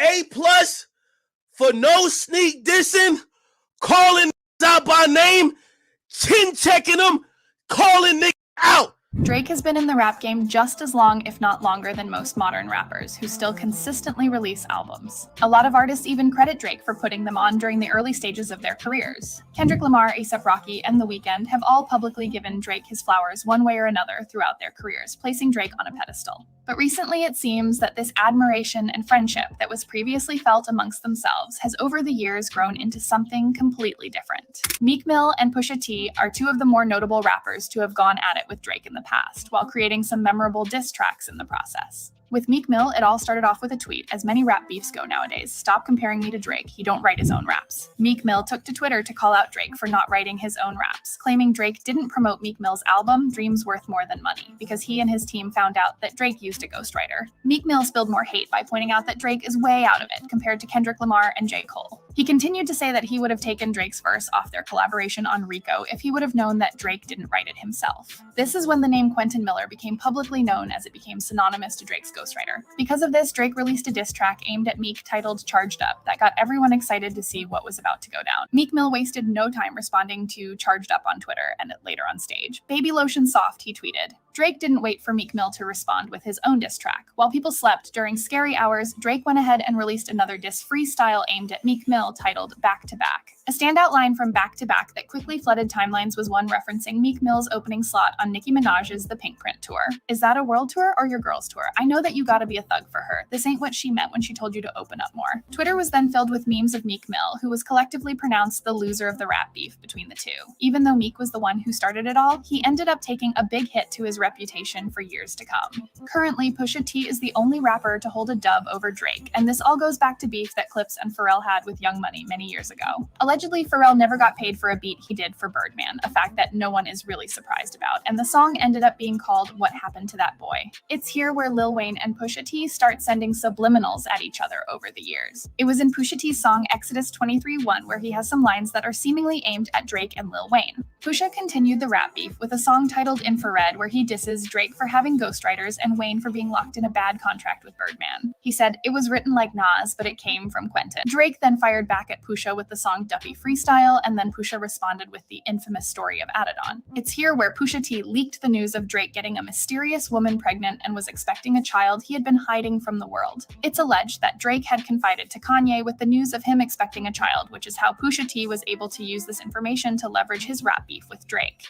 Kanye West comes into play here because Pusha and Ye are closely linked through Good Music while also being Drake's main commercial competition. In case you didn't know, Good Music is an independent record label founded by Kanye West in 2004. Drake and Kanye have always had a bit of a sour relationship while working together, notably when Kanye gave Drake the beat for Lift Yourself and then dropped Poopity Scoop. While speaking with Rap Radar in 2019, Drake conceded that he had lost his feud with Pusha. Circling back to Kendrick Lamar's Now, also too, with all of this stuff going on with Drake versus Kanye,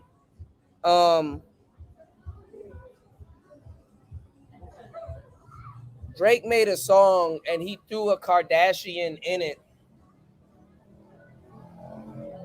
And, you know, Kanye dates the Kardashians. He was dating Kim at the time. And at the time,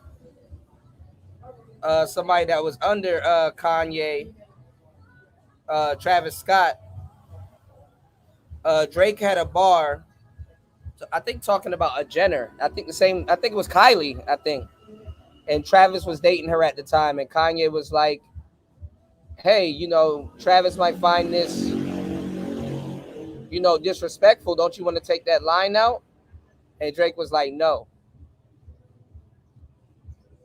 So, you know. So a lot of people are downing Travis's role. That's if they're beefing, but Travis in that and Drake mentioned it, but not Travis though, because he still put Trav as somebody that's washing Kendrick.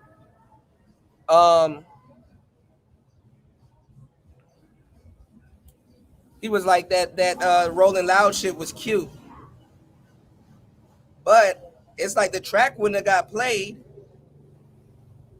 You know what I'm saying? If Travis Scott didn't ask Future and Metro to put the shit on. So keep that in mind.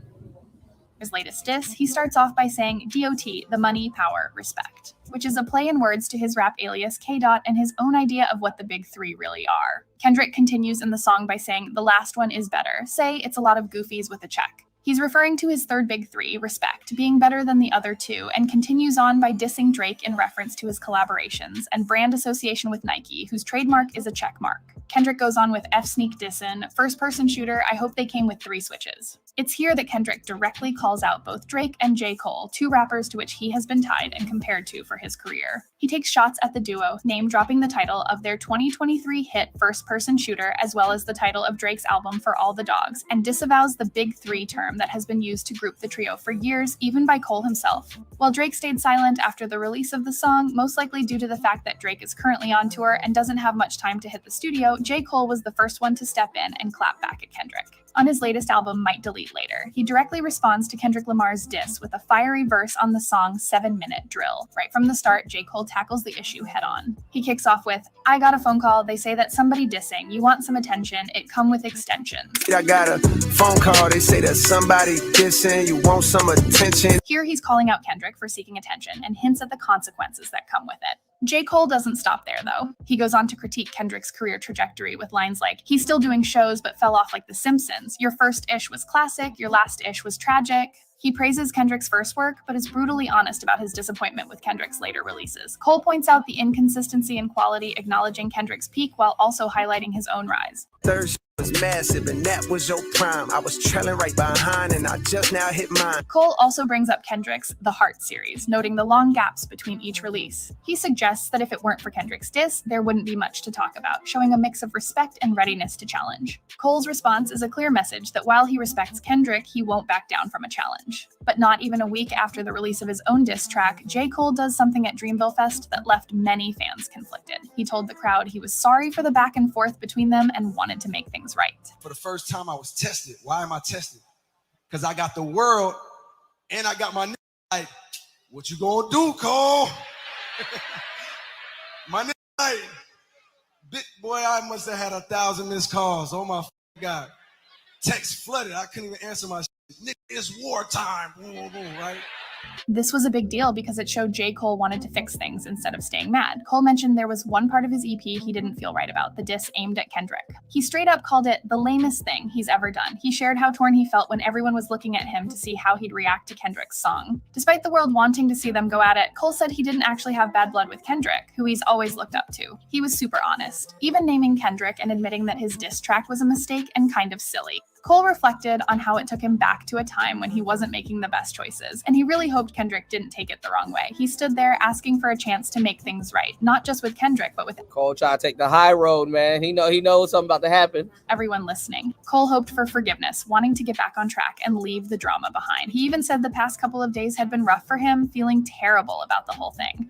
So what I want to say right here tonight is in the midst of me doing that and in that, trying to find a little angle and downplay this nigga catalog and his greatness, I want to say right now tonight, how many people think Kendrick Lamar is one of the greatest motherfuckers to ever touch a microphone?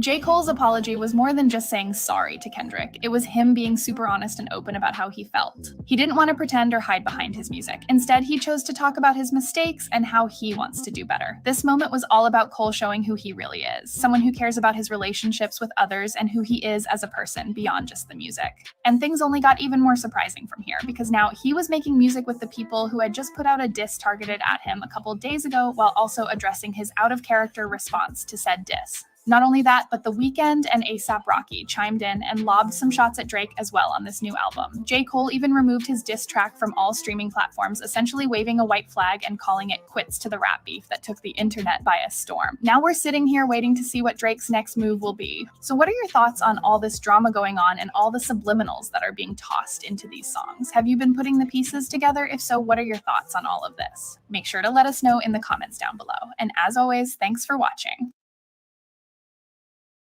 That's interesting. Audemir. Oh, Rick Ross is hilarious. Audemir.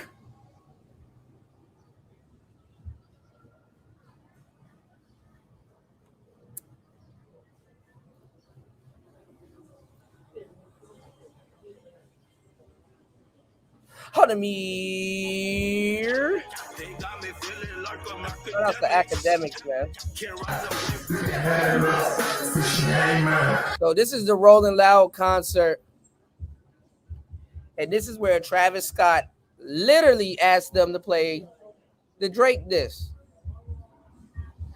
And the crazy thing is that Future had a different verse on this. I actually like Future's verse on the original like that. All right, chat. Breaking. We just got the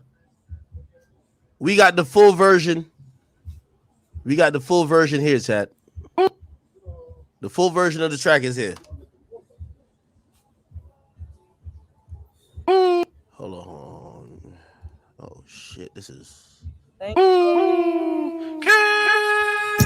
By the way, Audemir. It's real. Hey, you been Oh shit! Oh shit! Oh shit! Nah! The real version going crazy. Yo, I ain't gonna lie. I just got a text. I ain't gonna lie. I don't even know who it's from. Actually, I do know. They say, yo, here's the real version. Stop playing that fucking reference track. Let's get the real shit popping. Let's go.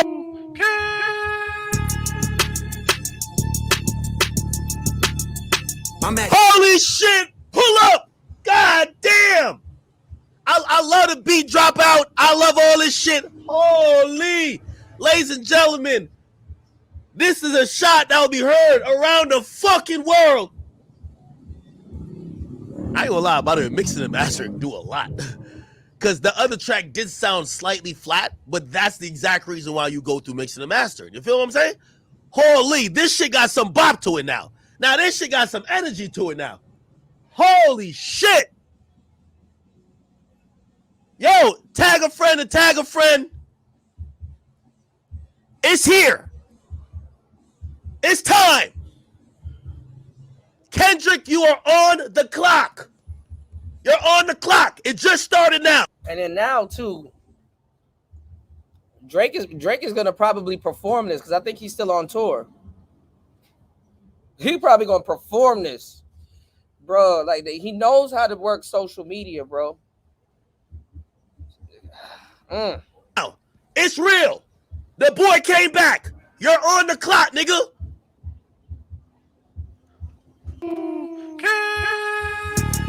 Wait. The Woo Kid Sam. Wait, hold on. Woo Kid. Obviously, that's Woo Kid's drop. But why Woo Kid? Is he responsible for the beat? Hold up. Let's get into it though. Here we go.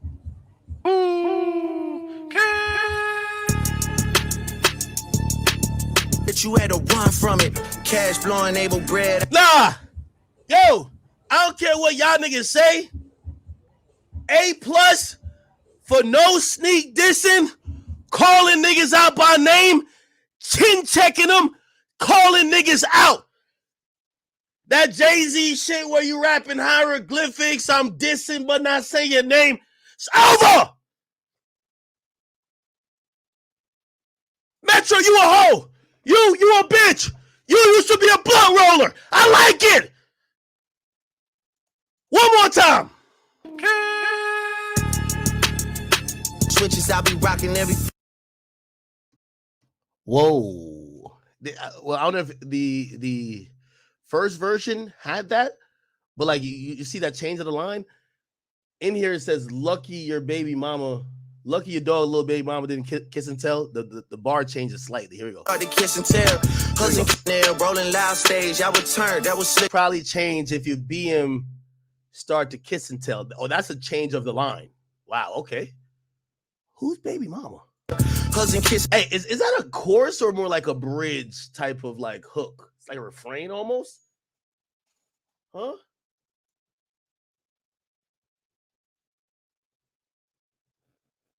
What y'all typing? Let me see what the fuck y'all saying. I thought that was a chorus at first. I don't think that's a chorus. Y'all got to start putting this shit on dark mode because I cannot read the chat. Oh, my bad. All right, here we go. Like you trying to fuck, boy. Wait, I'm on the song? What are you talking about? Kissing heavy butt. Ooh! Hey! That's another... I can't even talk! I can't even talk! This shit's so fire! Oh, that's another line switch. It says stay up on my business. Ooh, okay. Yo, chat, I feel like I'm having a wet dream on this bitch, bro. No lie. Man, I ain't gonna lie. I love rap so much, man. Holy. Hold on. What I'm living. I might take it less. I seen enough. Yo, the beat is 20 times harder with all the dropouts and like, yo, like I like how there was almost like a build-up right there. It's like building up into like some climactic shit. Piece it up and up. What top 5 you smoking on, Kendrick? Wait, Yeah, drop. wait. No fucking way am I'm on the song. Am I on the song? Nah, I'm not on the song. I swear I'm on the song. Maybe that was on soundboard. Drop and give me 50, all you fuck niggas teaming up. What top 5 you smoking on, Kendrick?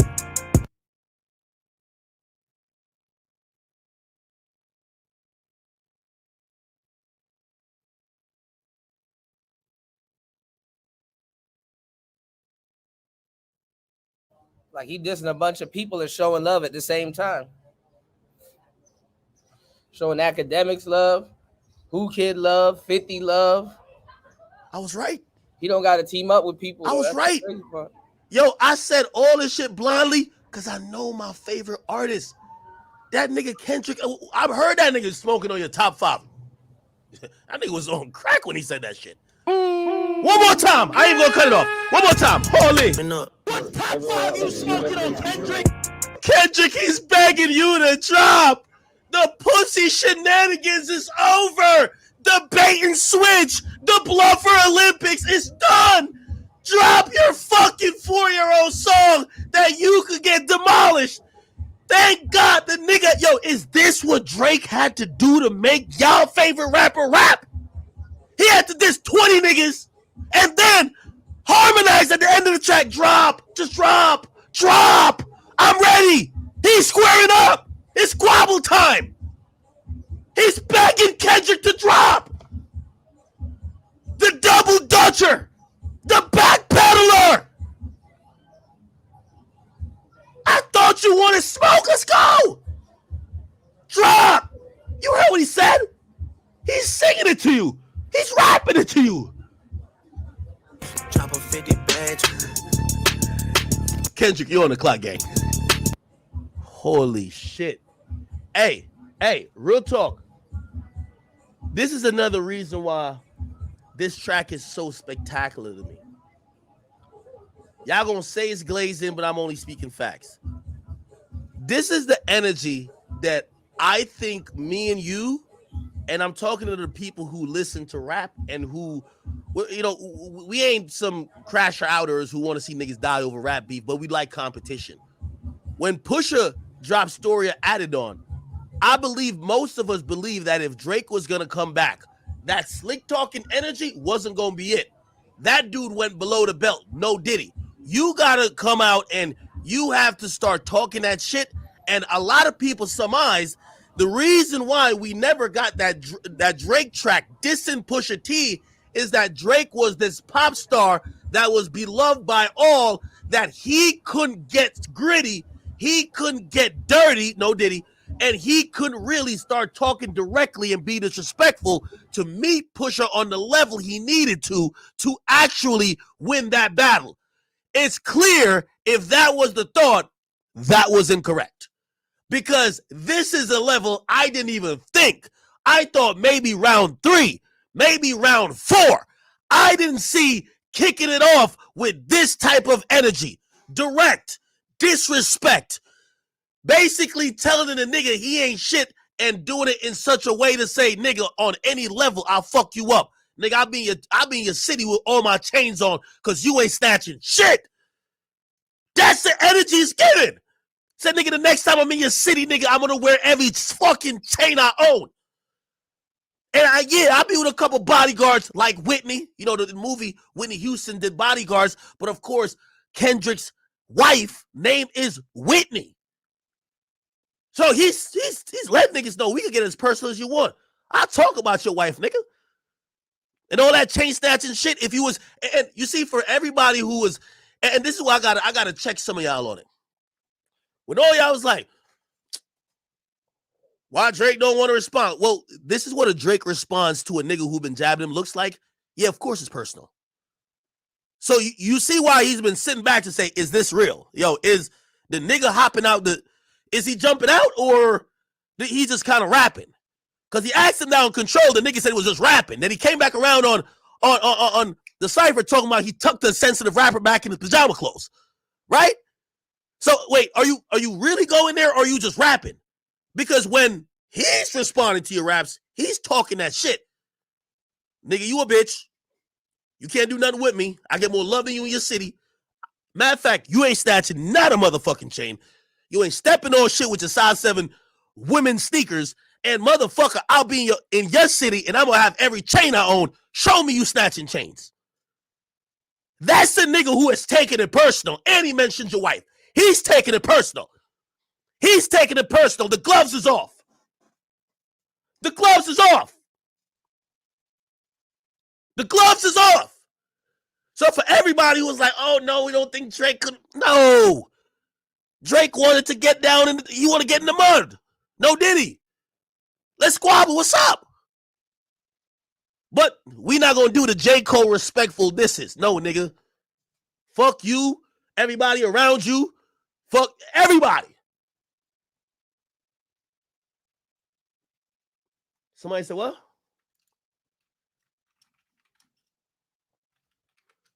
That's something to look at.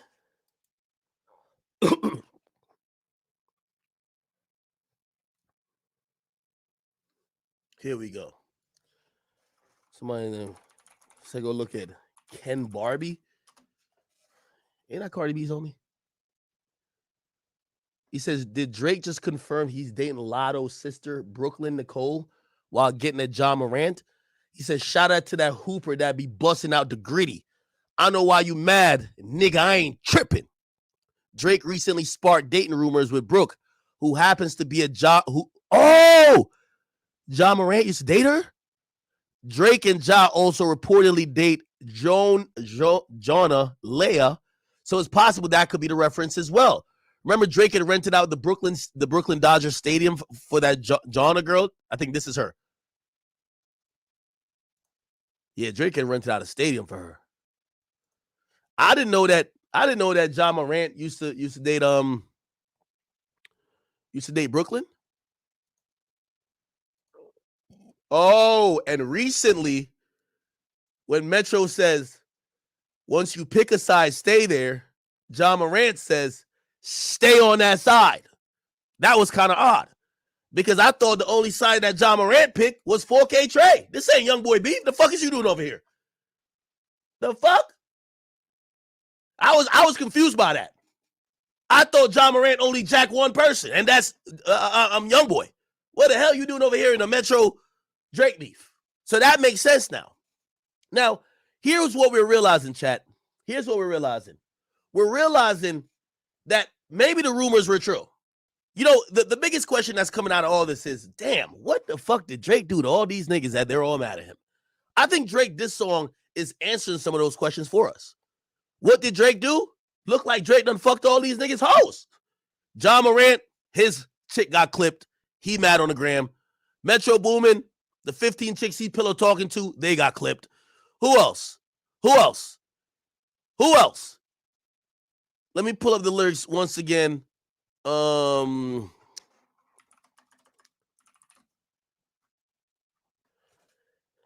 Rick Ross, it seems like there's a female there too, right?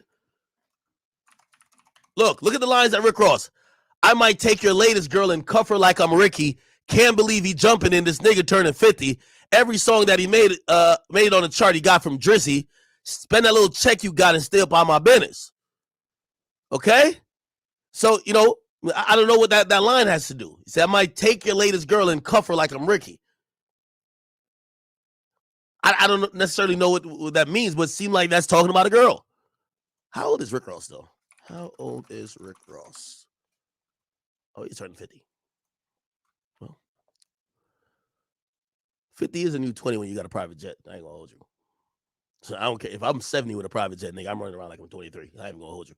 So I ain't mad at Rick Ross. That nigga Rick Ross looks like he's having it. It's crazy how this is how rich Drake is, because I've been pocket watching this nigga Rick Ross, and he got mad bread. I don't know how he got, like, nigga, I've been trying to go back and count his record sales. I'm like, this nigga must be embezzling. Like, this nigga must really got, you know what I mean? He must have really moved weight across the Atlantic. You know what I mean? Because how the fuck he got $35 million mansion in Miami, got the promised land, got a private jet, got 50 cars. How the fuck?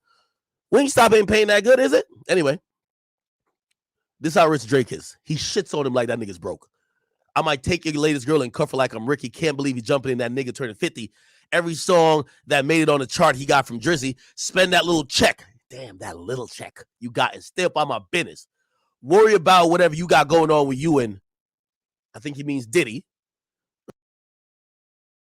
Man, that's crazy how even this Drake story is like a comeback story. You know what I'm saying? All the guys that tried the little boy Drake.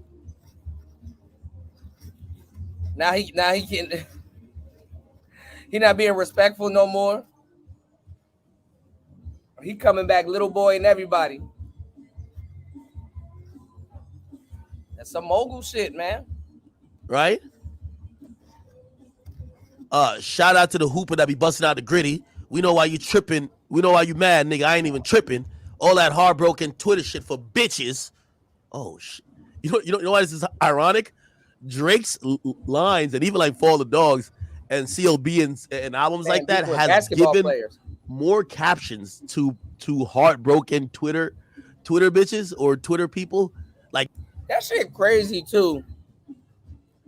Beefing with a basketball player. You know all your homies gonna be playing the song in the damn gym. Even you. And in the locker room, and then you got to hear this song playing on the jumbo speakers. And man, that's wild. Like Drake is kind of known for that, but he's shitting on that.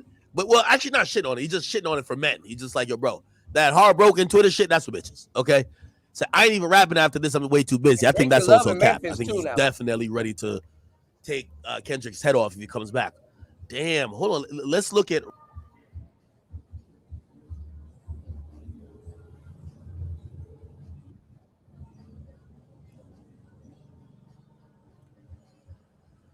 Yeah, man, you don't beef with no goddamn.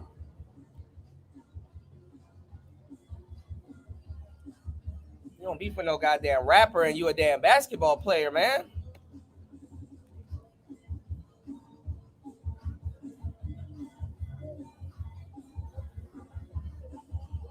Despite Drake and Rick Ross, Flacco talking about. Flacco be off sometimes, y'all. Having countless of Billboard hits together, it looks like they're currently in the middle of a feud that's turning really ugly really quickly. We were alerted that Drake and Rick Ross was beefing once it was reported that Rick Ross had unfollowed Drake, despite the fact that Drake was still following Rick Ross. In hindsight, a lot of us thought that Rick Ross unfollowed Drake because Metro Boomin asked everybody to pick a side between Future, Metro, and Drake's beef, and Rick Ross picked the side of Future and Metro. But if you keep watching this video, you will find out that we were horribly wrong, and that's not the reason why Rick Ross unfollowed Drake. Drake will fire back at Rick Ross unfollowing him and picking a side by going after Rick Ross' very recent ex-girlfriend, Christina Mackey. Drake will invite Christina Mackey to one of his tour dates, and she would oblige and come. And not only just come, but she would also post and brag about being invited on Instagram. If you know anything about Drake and his strategy when it comes to war, he's not a shooter. He's not a criminal. He's not a tough guy. He's not going to murder you, even though some people would dispute that fact. But he's going to stuff his love muscle in the woman you love. That's Drake's war strategy. That's how he punishes you and get back for disrespect. He's going to push his love muscle in the woman you love's vagina. All right. So in the case of Rick Ross and Christina Mackey, it was a public relationship. Yeah, it's a very recent breakup. Drake thought he could hurt Rick Ross, man, by getting at her, and she's a goer, right? Because she went. You feel me, bro? This chick went to that concert, posted up their receipts, and was happy about going too. Now, it was pretty quiet after that. Rick Ross nor Drake never really, addressed each other.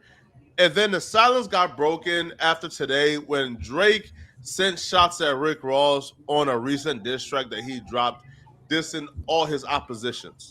Niggas really got me out here rapping what I'm living. I might take your latest girl and cuff her like I'm Ricky. Can't believe he jumping in, this nigga turning 50. Every song that made it on a chart he got from Drizzy. Spend that little check, you gotta stay up out my business, nigga. Drake took direct shots at Rick Ross. He played on the Officer Ricky accusations, accusing Rick Ross of being a correctional officer by saying cuff her like Officer Ricky, and also said like he can't believe that Rick Ross hopped into his and Metro Boomin's beef, especially because Rick Ross is 50 years old, and most 50 years old stay out of beef and stay out of drama. Now, it looks like Rick Ross responded back fairly quickly, and he had some accusations and disses to get off against Drake. So let's check it out. 2 parts to this bar. The first part, calling Drake a white boy. Now, I kind of understand the strategy, but I don't understand the approach, right?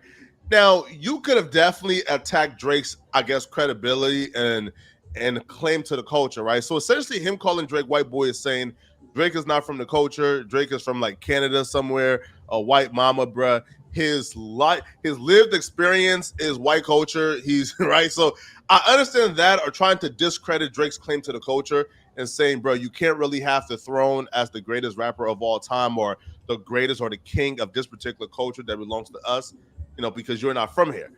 But calling him a white boy sort of puts a lot of people off, because clearly Drake is not white. He's black. He's mixed with black. All right. So I feel like Rick Ross. He's talking about his mother.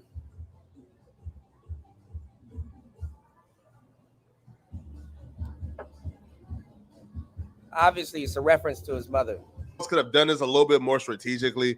And then he says that Drake's flow is copy and paste. Now, I'll be real, bro.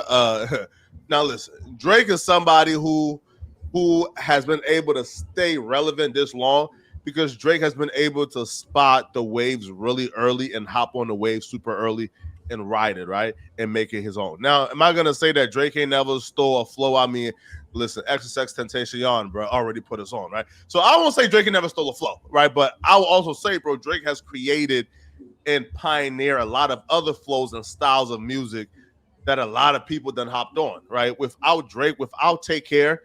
Now, again, we can debate back and forth on who to credit. Do we credit the week? All right, it's a lot of people that don't know hip hop talking hip hop. Is Drake a culture vulture? Absolutely. But you got to be talented enough to really imitate all of these cultures that you're stealing. Think about it. Let me see if this still exists, because nobody remembers this. Let me show y'all something.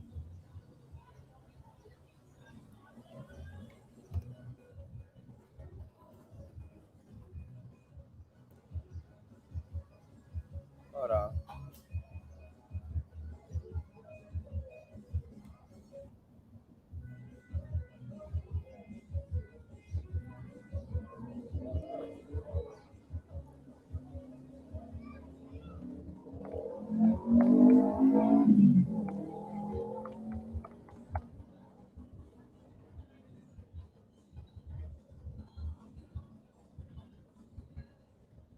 I remember Hotline Bling.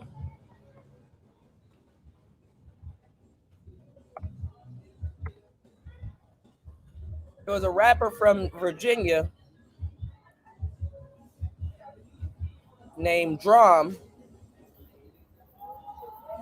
So I think he calls himself Big Baby Drum now, which is weird. He ended up going on to do a song with Yachty, who's around Drake now, and was the creative director and the mastermind behind I guess he got Suki. And shout outs to Suki. I follow Suki. Suki cool as shit. He got her as the face of her loss. Well, I guess he was saying his loss, Future or whatever. So he got Drum went on to do that song with Yachty called Broccoli. If y'all don't know who I'm talking about, the guy with the dreads. Check this out.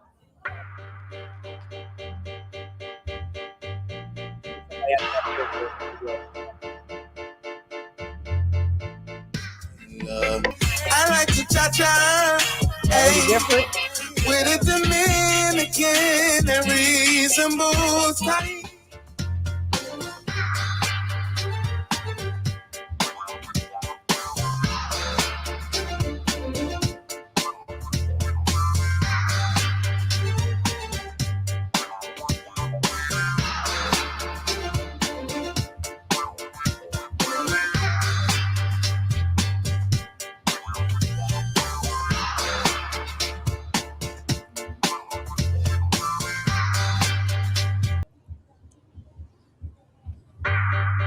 All right.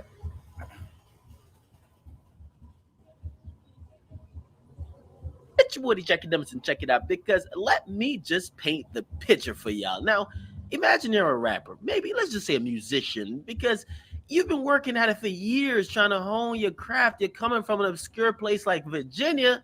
Well, maybe that's not too obscure, because I believe Clips, Pusha T, Trey Songz, ain't they from Virginia? Anyway, now Imagine that you finally got a song. You finally got one song. Nowadays, you only need one song, right? You don't need one mic. You need one song, nigga.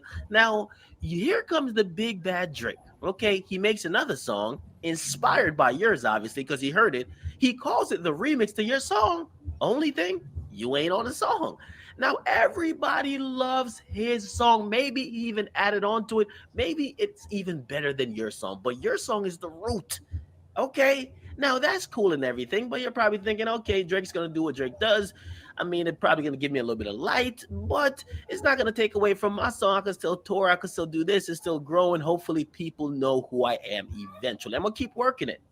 Now, you go on tour, and then your tour actually gets to Toronto, Canada. Now, that sounds familiar, right? Not gonna lie. In a weird way,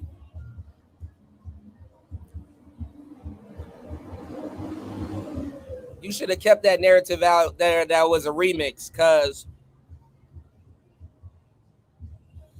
that would have got you into more doors. And it would have been better for Drake to say, hey, this is not an official remix.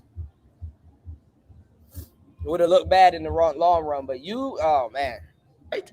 Now you perform the original version that inspired Drake's version, and then after the show, you check Twitter because you want to see what the fans are saying. Are they appreciating you, appreciating the real person who kind of inspired it?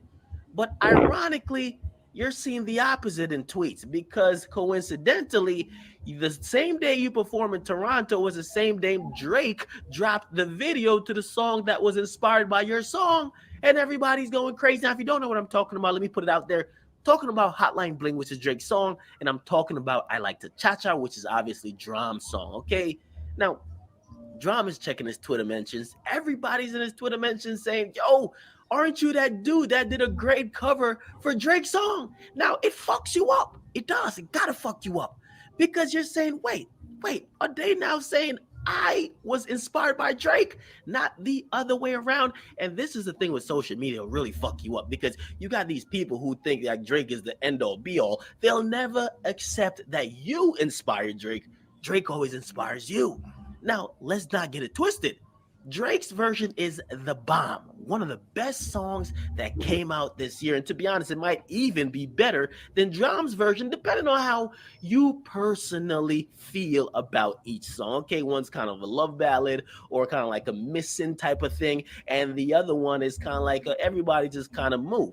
Okay, now let's lay out the facts, because if that happened to you, you probably would feel a little bit salty, kind of thinking somebody jacked you. But let's have the facts. 5 months ago in Chicago, a song was picking up a lot of steam, being played all over the local airwaves, and also like in places like DC, local clubs moving across the country. And it's a all-purpose hit song. It gets the people moving, and DJs just like myself, we love those records. Now Drake shows up. He shows up to Chicago. He's turned up in the club. He hears a song. Maybe he's heard it before. We're not going to say he heard it there, but it was definitely 5 months ago. He hears it and he's even dancing to it on stage. Oh my God, this shit is popping. I like the cha-cha, right? Now that's a song by the musician called Drum, right? This is before Hotline Bling came out. Now a few months later, after beefing with Meek Mill, he's about to put out a diss track, which is Charged Up. He's kind of a little antsy, not knowing if it's this song is not going to make the impact. He drops a song to piggyback off of it, which is definitely a certified hit. It's called Hotline Bling. Initially, when it first came out, it was titled as Cha-Cha Remix. How ironic. A remix to a song without the initial person who made the song, right? Now, it was uploaded to SoundCloud as such, Cha-Cha Remix, right? Then a name change happened on SoundCloud that just called it Hotline Bling. Now, even Beats One still call it Cha-Cha Remix. Now, and by the way, I just want to put this in perspective, okay? Drake and Drama, they're still hustling. They're doing their thing, obviously. There's no stimulus package that happened, which means Drake did not jump on like a drum track in the last couple of months. And maybe there was some type of conversation behind closed doors. We don't know. Some people are saying, even though we don't have any proof, that supposedly Drake offered him to be on a remix to his own track, and he declined, which is the reason why Drake just did a track without him and just put it out. All right? Now, We're back to where we started. You just did your show in Toronto. You come check your Twitter mentions. You did the original song that inspired Drake's song, and don't get it fucked up. Drake's song is amazing. But you hear everybody tweeting you saying, yo, your song is cool, but Drake's song is a shit. Your song is cool, but the original version that Drake did is way better. Your song is cool, but maybe you should just left it to Drake. That fucks you up. Now, we're at current state. We're at today, right? Drum actually got on Twitter and he made his feelings known about Drake actually using the song. And by the way, I also got to lay out some more facts. Drake's song Hotline Bling sampled a older song, and Drum's I Like to Cha-Cha actually samples a different song. He samples like some Super Mario type of thing. So they use different sample, but you could obviously tell the influence in the melodic formation of the song. Okay, they're kind of in the same type of mood. Okay, it's something where maybe you can't prove it with the keys, but when you hear it, you kind of like, okay, that reminds me of this. And once that hits you instantly, yes. Now, Drum said this, just performed in Toronto for the first time tonight, and it was bittersweet. Sweet, because I'm out here sharing my music, my sound with the people. Bitter, though, because after my performance, all I'm seeing is Cha-Cha / Hotline Bling comparisons on my timeline. Niggas want to know how I feel about that. Yeah, I feel I got jacked for my record, but I'm good. I'm happy that the VA sound that me and Gabe Niles are steady working on is growing. And in 2016, we gonna own it. God damn. Okay, now a lot of people are then jumping to conclusions or even saying, yo, Drake is still another thing. Drake is a culture vulture. Drake is doing this. Drake is doing that. Some people who are defending him to the max saying, how is this different than like somebody just sampling a beat? How is this different? Now, this is on a very fine line. And this is a problem, and I told you guys before, man, we've allowed, and by the way, let me just speak on the actual quality of the video. Drake was doing some real coolish moves. He was pretty much, he attempted to hit a Millie Rock. He tried to be dripping like, of course, Sauce Waka. Of course, he was kind of doing a savage bop like Lil J. He pretty much kind of half did everybody's move in the game. He also did the Ginobili. Okay, he did pretty much everybody move in the game. Okay, now it goes to this question, which is a slippery slope, and the game has gotten to the point where we don't require actual answers for actual questions. When the ghostwrite reference track thing came around, we all excused Drake because everyone said, oh, he's written for people before. We let him get off the hook without even giving a legit answer. You know what answer he gave? He went to Fader magazine and he said, the reference tracks are what they are. Use your own brain. You decipher. Whatever you think it is, that's what it is. That's a boss move. And that's because his fans don't care. And his fans are pretty much the large majority of who's active and who's loud on social media, right? So if they don't care, why does he need to explain? But when it comes to this, it's down a slippery slope because do I think it's either between theft or influence? Is Drake stealing or is he influenced? Because it could go either way. A theft is somebody taking something, putting it out as their own without crediting who they got it from or without permission. That's blatant theft. Influence, though, influence is when you hear something, you get another idea or you get to build upon something and you use it maybe as a foundation or an inspiration for you to build something else. Okay, you could clearly distinguish the both of them, right? The influencer and obviously the influencee, if that's even a word. But in this case, it's kind of hard to even decipher that. Now, I do believe his influence. I don't think Drake is just quote unquote stealing. I believe Drake is obviously influenced by Homie's track. He made his track and when he put it up, and obviously that's the thing about success, man. When somebody else gets big off an idea that you felt you had first, and we see it all the time, everyone wants credit. And I'm not saying Drum doesn't have a point. I believe he has a very strong point because I would have felt the exact same way. We all would have felt the exact same way. But did he get jacked or did he really just influence Drake? Now, he definitely influenced Drake. As far as jacking, if Drake went with the same title, Cha-Cha, and I'm not too sure why he changed the title. I think we need some answers for that, but we'll never get no answers with Drake. Okay, we'll never get an answer. So that's a big problem with me, but everyone's cool with it. Why did he change the name? Why was it initially Cha Cha Remix? Why was Drum not on the song? And if he was on the song, why would this song go out as a Cha Cha Remix? So it's very interesting to me, but I do not think Drake actually stole this track. I think he's definitely inspired.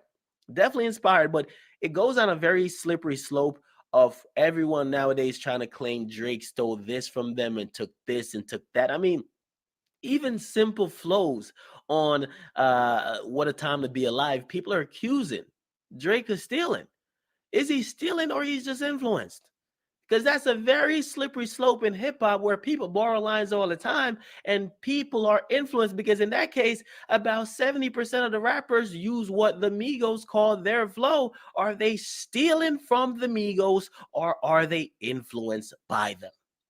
We need to kind of get to some type of resolution. And by the way, to all and that's crazy because the Migos actually stole their flow because they were influenced by Pee Wee Longway. Do your homework. The Migos got their flow from Pee Wee Longway. All them dudes rapping in DC now,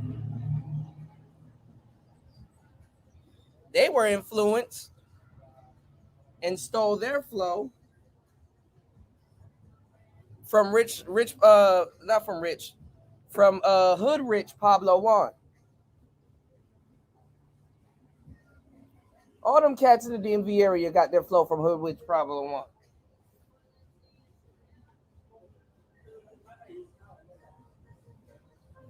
So this is why people say Drake's the culture vulture. For y'all that is listening and following this whole beef. the Drake fanboys, like, you guys never think Drake do anything wrong. Shut up. Shut up. Shut up. Okay? I don't want to hear you guys talking because I really... Funny because now Ack is like a huge Drake stan. All right, let's get it. Realized last night on Twitter, by the way, I thought the video he did for Hotline Bling was whack. Simply whack, okay? His dance moves, and I'm not even blaming that on him because it's a director's ability or it's his responsibility to make the shit happen. Drake's dance moves were hilarious to me, but the background and the simplistic and it didn't fit the kind of mood or feeling I got from the song. And this is me personally. So I didn't like the video, but his dance moves are popping, or not even popping, but funny. They were definitely... That Drake Hotline Bling video looks and sounds really good in the club. So academics don't be in the club like that. So he probably, probably is like, oh, this is generic. It's like, because you're watching it from your computer or on your phone. But when you in the club, oh, that Drake's Hotline Bling video, that just the whole aesthetic is clean. GIFable moments, he made it just to get a bunch of GIFs. And that creates a conversation on social media, and that's what it is. He's doing it today. But as far as anything else, as far as him borrowing styles, I think it's down a very slippery slope. We could talk about it, but you heard what Drake said. Drake says, I spread waves. So he shines a light here, he shines a light here, he shines a light here, he shines a light here. But along the way, he might take a word or two. He might take a line or two, right? How much of that is acceptable? How much is not, right? He went to the Chicago movement. Now he's talking about, listen, pull up in, run up boy in. I catch, fuck the ops and all that shit. Fuck the ops and all the shots they send. So it's a very slippery slope. And it's one that you would like to hear him speak on more, but you would also like to hear everyone kind of like put their opinion on the board. What do you think? Do you think Drake steals or do you think he's influenced? And if it's not him, because some people will be like, well, it's a producer. Drake and 40 came out and said it. 40 said, Drake works in the capacity of a producer because he picks the sonics that I work with. He picks the type of sound and we mold it together. So it's not me bringing him a beat. We pick it together. He might not play the instruments, but he picks everything. And we create and mold the sound. So you guys get in the comment box. Make sure you guys like. Definitely subscribe. I think it's very interesting. Yeah, Drake is a producer, so. All right. brief intermission. So let's get back to what Flacco's saying. Drake or Party Next Door, I'm gonna give it a Drake, all right? And Take Care, right? Pioneered a sound. Without Take Care, we wouldn't have Bryson Tiller, we wouldn't have a Rod Wave, a PNB Rock, right? So I feel like Drake, his style of music, you know, is what was innovative. It pioneered a sound, and he is very influential within his own. That Rick Ross wasn't messing with Drake because he picked Metro Boomin and Future side. That was not the case. Which part you mean? Apparently, French Montana had a song with Drake on his album, and Drake was like, "Sir, like your rap career then fell off severely, bruh. You not having me on your album that's about to flop, bruh. I'm not doing it. I'm not about to be on no album that's gonna flop." So Drake in a cease and desist and refused to clear the record. So Rick Ross, you know, who's in business with French Montana, got pissed off, and that's why he unfollowed Drake. Apparently, right? Now, he also makes accusations such as Drake got ab surgery, which at this point has been a rumor that's been out there for so long that people are just taking it as fact and just running with it. Again, we still don't know why or where the rumor came from, bro, but apparently Drake's abs, I'm not going to show it, bro, because I'm no Diddy, but Drake abs apparently like has like the markings of liposuction. Yeah. If people feel like Drake got ab surgery, man, I don't know, man. Now, I'm going to say this. I don't feel like Drake should respond back to this, bro. I feel like Drake dropped clearly the better record. Drake is going at everybody. I feel like the only person that Drake should respond to at this point is Kendrick Lamar. If Rick Ross wanted, you know, dish you, cool. Right? Like, if The Weeknd wanted to dish you again, cool. Right? Like, let them all dish you, right? Bro, if Metro want to dish you, cool. If Future want to dish you, cool. But the only person Drake should respond to right now is Kendrick Lamar. Kendrick Lamar, to me, is on the clock. If he don't drop soon, we're going to start wondering, bro, like, damn, like, yo, what you scared of? What you scared of, homie? If he don't drop soon, we going to start wondering what you scared of. Right? Because you've been threatening you got this super potent nuclear diss track against Drake right now for years now. What, like, you scared of dropping it? So, yeah, if I'm Drake, don't fall for the bait. Only respond back to Kendrick, man. Y'all let me know in the comment section. And if you're still watching, click on this video right here to see me dissect and fully break down every diss in Drake's diss track against Future, Kendrick Lamar, Metro Boomin, and others. And this is cheap. You know, this is pretty cheap. The diss. You know, I think we took a look at this one before we get back into the game. I could never be nobody. This was cheap because everybody's like, "Oh, I want to see Drake diss this person back, and I want to see Drake this and Drake this that." Same people that saying Drake can't rap, like, stop it, right? So,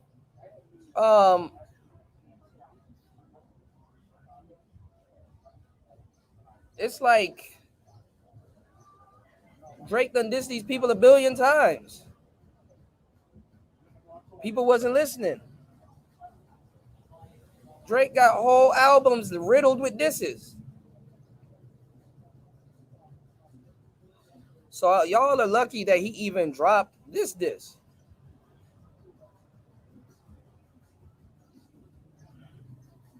nigga told Metro Boomin to shut up and go make some noise.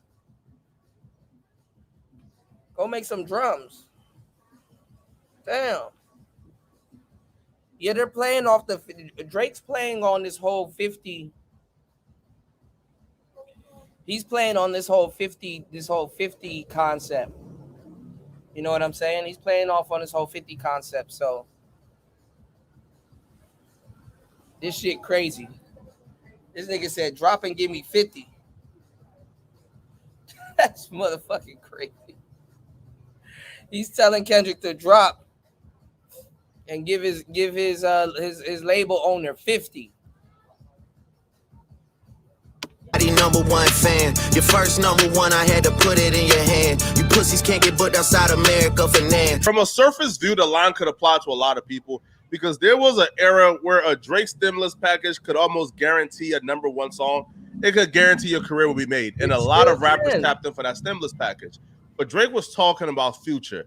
And here's how we know he was talking about Future. See, on the intro to We Don't Trust You, Future called Drake his #1 fan. You a nigga #1 fan, dog. Sneak this and I don't understand, dog. Drake was reminding Future, I can't be your #1 fan because your first #1, I was the one who put it in your hand. Do you soon forget that your first #1 was with me and Thug on Way Too Sexy?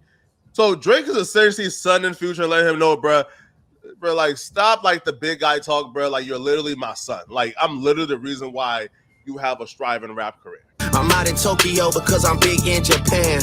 I'm the hit maker y'all depend on. Backstage in my city, it was friend zone. You won't never take no chain off of us. How the fuck you big stepping with a size 7 man's on? This the part with the bite, nigga, what's up? I know my picture on the wall when y'all cook up. Extortion, baby, whole career you been shook up. This top told you drop and give me 50 like some push-ups. Hood. This was clearly about Kendrick. I mean, it's obvious, but the bar is actually really great and complex if you put it in full context and understand the full details.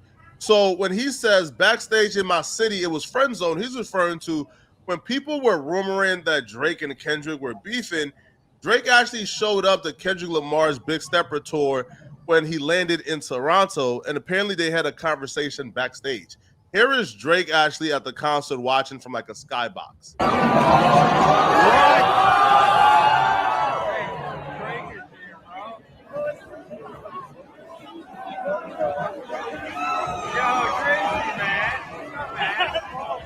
So obviously when Drake says how you big stepping with size 7s on, it's a play on word on Kendrick Lamar's tour Big Steppers, in which Drake attended. And there's also a play on Kendrick Lamar being a really miniature man. He's about like 5'3". He's really tiny. Now when Drake says that Kendrick Lamar is an extortion baby, he's referring to Kendrick Lamar essentially coming into the game with some street dudes from Compton who started a label that became TDE. And Drake is alluding to the fact that Kendrick Lamar is being extorted by TDE. And now Drake's, I guess, meaning of extortion, if you break it down, he's saying that Kendrick Lamar is in a really messed up deal, or was in a really messed up deal, and that he was giving TDE 50-50 of everything. Your last one brick, you really not on shit. They make excuses for you because they hate to see me lit. Pull your contract because we gotta see the split. The way you doing splits, bitch, your pants might rip. You better do that motherfucking show inside the bitty. Maroon 5 need a verse, you better make it witty. Then we need a verse for the Swifties. Top say drop, you better drop and give them 50. Clearly about Kendrick, Drake is repeating the recurrent rhetoric surrounding Kendrick Lamar, which is he's overhyped and he really doesn't produce great music as often as people will reward him for. And he's also saying that last album that Kendrick Lamar dropped, which is really doesn't produce great. Make it witty. Then we need a verse for the Swifties. Top say the split. The way you doing splits. Now, this is what y'all not picking up on. So earlier, shout out to the broskies. Y'all were telling me that Kendrick is a Pyru. Y'all not picking this up.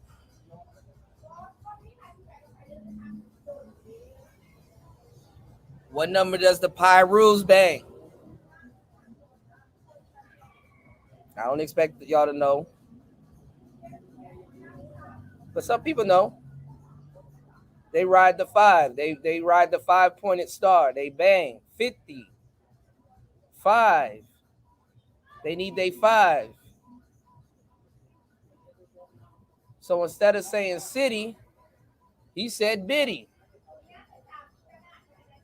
Clever play on words. I know what set you rep. You in California. You got to check in. They extorting you.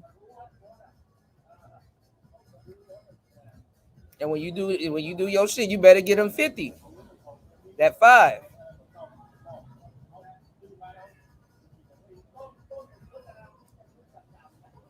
Drake not getting extorted by no Bloods, and he hang around Bloods all the time. Bitch, your pants might rip. You better do that motherfucking show inside the bitty. Maroon 5 need a verse, you better make it witty. Then we need a verse for the Swifties. Top say drop, you better drop and give them 50. Clearly about Kendrick, Drake is repeating the recurrent rhetoric surrounding Kendrick Lamar, which is he's overhyped and he really doesn't produce great music as often as people will reward him for. And he's also saying that last album that Kendrick Lamar dropped, which is pretty much that consensus it was a flop, right? The album was a flop. It came and went. Hip hop really didn't receive it how they received his other albums. And the album was just a bad album. It was a poor album. And Drake is just repeating the rhetoric. Now, we know this one is about Kendrick Lamar because Drake brings up Maroon 5, and Kendrick Lamar and Maroon 5 had a song together. Now, Drake also makes fun of Kendrick Lamar doing these weird off-brand like features. And he also tells Kendrick, man, like, hey, listen, drop more record, man. Feel me? Top needs his 50, which is also a play on Kendrick Lamar's, I guess, contract dispute with TDE, which led to him leaving the label. Pimp squeak, pipe down, you ain't in no big three. SZA got you wiped down, Travis got you wiped down, Savage got you wiped down. Like your label, boy, you in a scope right now. And you gon' feel the aftermath of what I write down. I'm at the top of the mountain, so you tight now. Just to have this talk with your ass, I had to hike down. Big difference between Mike then and Mike now. What the fuck is this, a 20v1, nigga? What's a prince to a king? He a son, nigga. Get more love in the city that you from, nigga. Again, clearly more distance to Kendrick, but let's break down the context clues just in case they weren't obvious. So Kendrick Lamar responded back to Drake's and J. Cole first-person shooter when J. Cole essentially said the big three was Kendrick, Drake, and him. Kendrick Lamar responded back on like that when he says, F the big three is just big me. Motherfuck the big three, nigga, it's just big me. And Drake is saying, sir, no. You can't be the big three because the numbers don't say you are the big three. Kendrick Lamar's last album, Mr. Morale, sold 295,000 copies first week. His label mate, a former label mate, associate SZA, outsold him with 318,000 copies first week. And Travis Scott obliterated him with 496,000 copies first week. So Drake made a great point, right? You're not big three if SZA wiped you down and Travis Scott wiped you down, and you certainly can't be big three if you're not even like the highest selling artist on your label, on your like your little label. Now Kendrick Lamar has left TDE, so SZA isn't really his label mate anymore, but still the point still goes, bro. You can't be no big three, bro, if SZA is outselling you. Sorry. Now, the second half of that bar is probably the hardest line on this song when he says, big difference between Mike then and Mike now. What the F is this, a 20v1? Nigga, what's a prince to a king? He a son, nigga. That was a direct response to Kendrick Lamar's line on Like That when Kendrick says, Prince outlived Mike Jack, alluding to the fact that Prince and the Michael Jackson debate was Prince was the pure artist. Michael Jackson was like the star, was the person who was sort of presented the songs he was being written for. He couldn't play no instruments.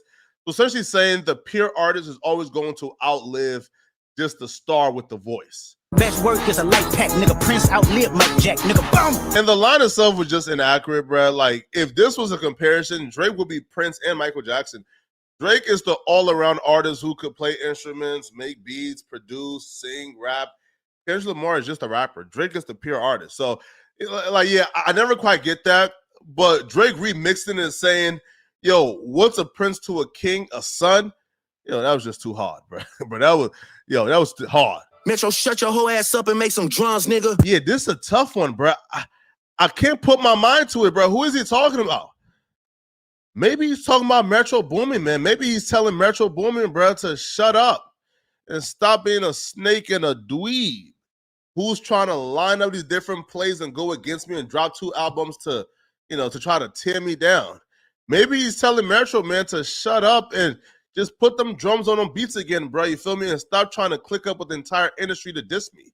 Yeah, I'm the 6th guy, I'm the front runner. Y'all nigga manager was Charles' little blunt runner.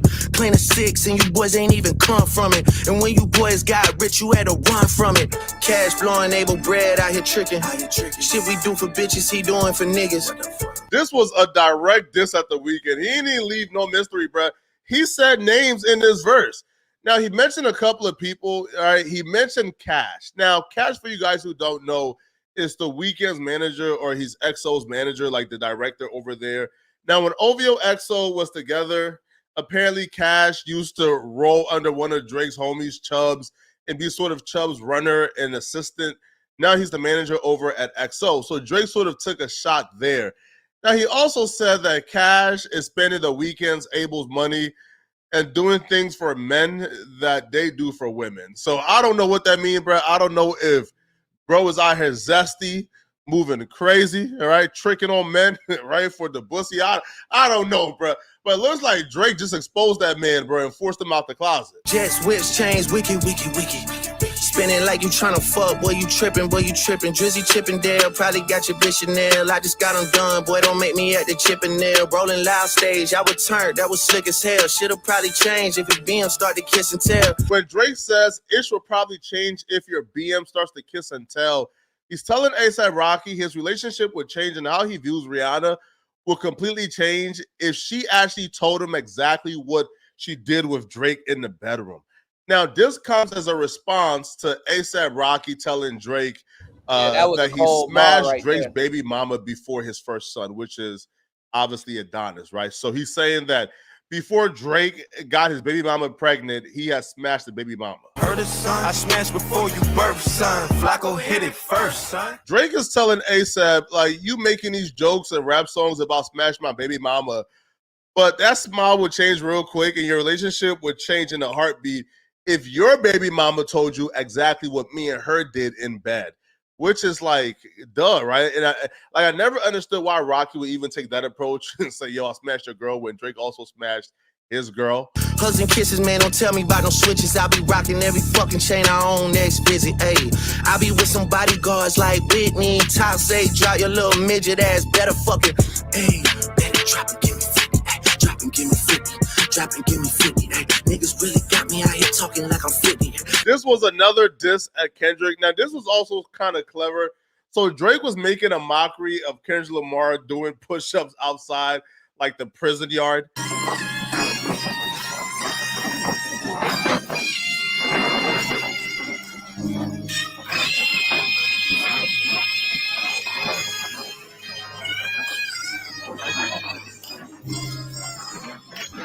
Kendrick kind of walked into this. It was also a double entendre because on top of drop down and give him 50, when he says, yo, you better drop when Top say drop and give him 50, he's referring to you better drop that music when Top Dog of TDE, you know, the head of TDE, when he says drop music, you better drop music and give him 50% of everything.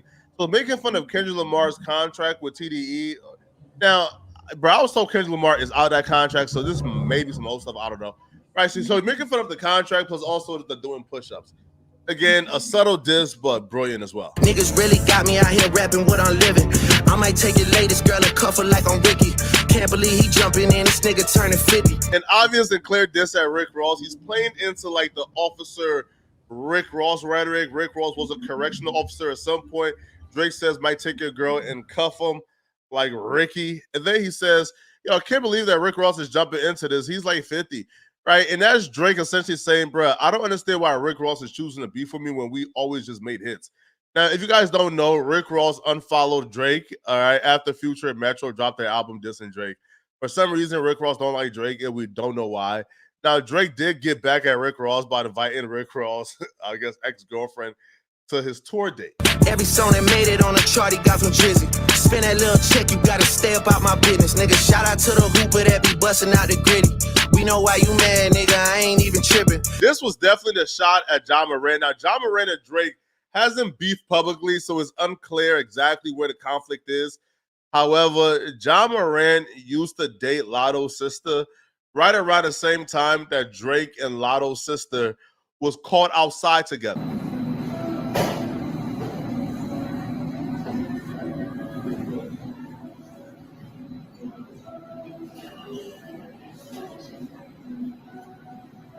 Thank you. So apparently John Moran and Drake have been beefing behind the scenes ever since. All that little heartbroken Twitter shit for bitches. This for all the top dog. Drop and give me 50. Drop. In that fucking song, y'all got to not start the beef with us. This shit been brewing in a pot, now I'm heating up. I don't care what Cole think, that dot shit was weak as fuck. Another very direct diss, but Drake is making it clear that Kendrick Lamar's verse on Like That was not the beginning of this beef, because a lot of people think that that's the beginning of the beef. Is not. Drake is making it clear that's not the beginning. And then also too, he takes a shot at J. Cole apology. So if you guys don't know, J. Cole dropped a diss on Kendrick Lamar, And then J. Cole took to the stage to essentially apologize to Kendrick Lamar for calling his first album a classic, but then his second album, Born, and his last album, a brick. So I say all of that to say, in my spirit of trying to like get this music out, I ain't gonna lie to y'all, I moved in a way that I feel spiritually feel bad on me. Like I try to like jab my nigga back and I try to keep it friendly. But at the end of the day, when I listen to it and when it comes out and I see the talk, that shit don't sit right with my spirit. That shit make me feel, that shit disrupts my fucking peace. So what I want to say right here tonight is in the midst of me doing that and in that shit, trying to find a little angle and downplay this nigga's fucking catalog and his greatness, I want to say right now tonight, how many people think Kendrick Lamar is one of the greatest motherfuckers to ever touch a fucking microphone? When J. Cole dropped the Kendrick Lamar diss, it was a narrative going around based on the diss track that Kendrick Lamar first album was good, but every album since was trash. And that narrative was heating up because J. Cole dropped a lyrical masterpiece so potent that people couldn't help but think, damn, maybe J. Cole is right. Maybe Kendrick is dropping like overrated pieces of work. But then that narrative got squashed as soon as J. Cole apologized. Well, Drake is back to heat up the narrative, which is why he's telling fans, forget what Cole says, bro. Believe me, Kendrick Lamar last album was bricks, is overrated. Kendrick Lamar is trash. Champagne tripping, he is not fucking easing up. Nigga calling top to see if top want a piece of the top, want a piece of the top, want a piece of the nah, pussy, now you on your own when you speaking up. You don't roll deep to this, you not fucking deep enough. Begging cops or not, boy, you not fucking beating us. Numbers wise, I'm out of here, you not fucking creeping up. Money wise, I'm out of here, you not fucking sneaking up. Cornball, your show money, merch money, feed us. I'ma let you niggas work it out because I seen enough. This ain't even everything I know, don't wait the demon up. This ain't even everything I know, don't wait the demon up. Drop and give me 50, all you fuck niggas teaming up. What top five you smoking on, Kendrick? Yeah, drop a 50 bag for the mob. Shout out to Drake, man, for putting my boy Academics on the outro, man. Now, when Drake is telling Kendrick to drop, he's telling Kendrick, bro, like, bro, I'm sick of it, man. I'm done with the, I got a nuclear against Drake. Now, Kendrick Lamar has been, like, kind of floating this out there for a while now that he has a Drake diss track so potent it would end Drake's career. And nobody has really challenged Kendrick Lamar, like, to really drop it, right? It's sort of been this vague threat, this open threat that Kendrick Lamar has always had. Drake is saying, bro, I'm done with the threats, drop it. Let's go to war, drop it. All right. Now, I'll be doing another breakdown of the actual disses. So, like, watch out for that, man. And if you're still watching this, man, click on this video somewhere on my screen to find out how Sharp and AD. Yeah, we don't care. That shit ain't about to start no goddamn gang war.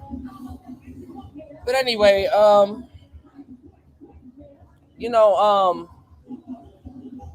like I said, like, you definitely don't want Drake in his bag. You know what I'm saying? He got way too many bags to get into. And,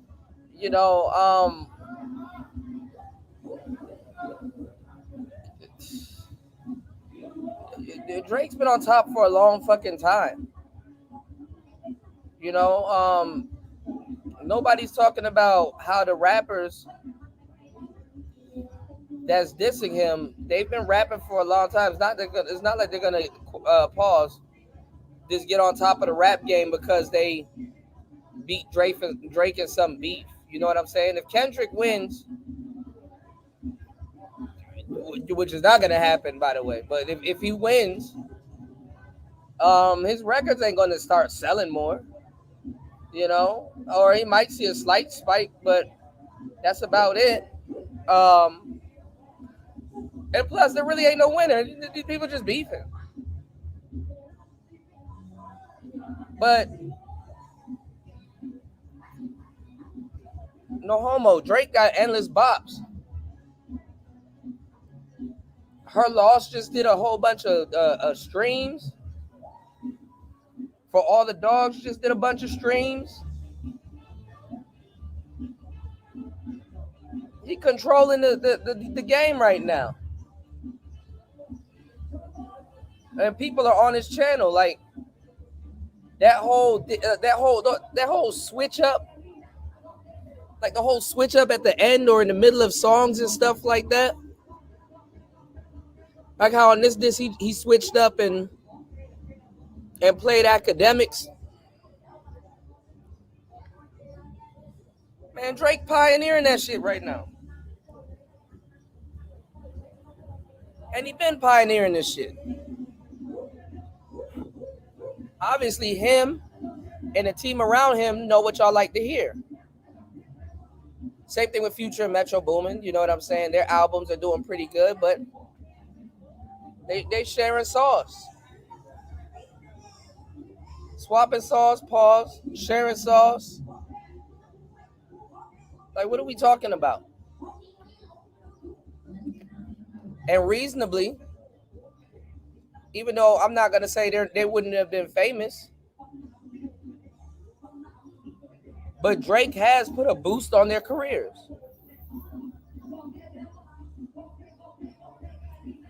They probably would have been in more fucked up deals. They probably wouldn't have been as big as they are now. Or had to do double or quadruple the footwork.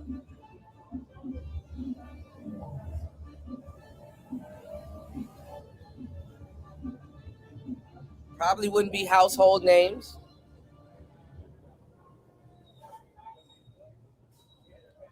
So yeah, man, 4 hours and 21 minutes into the madness, man. We out. It's Player Talk Radio.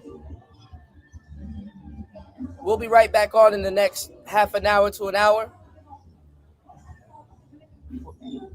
Got some Manosphere topics to cover. That's what y'all here for anyway. Make sure y'all hit the like button, support the show. If you're watching this on the replay, support the show on air, off air, anywhere if you care. But while you're here, support the show. It's Player Talk Radio. We out.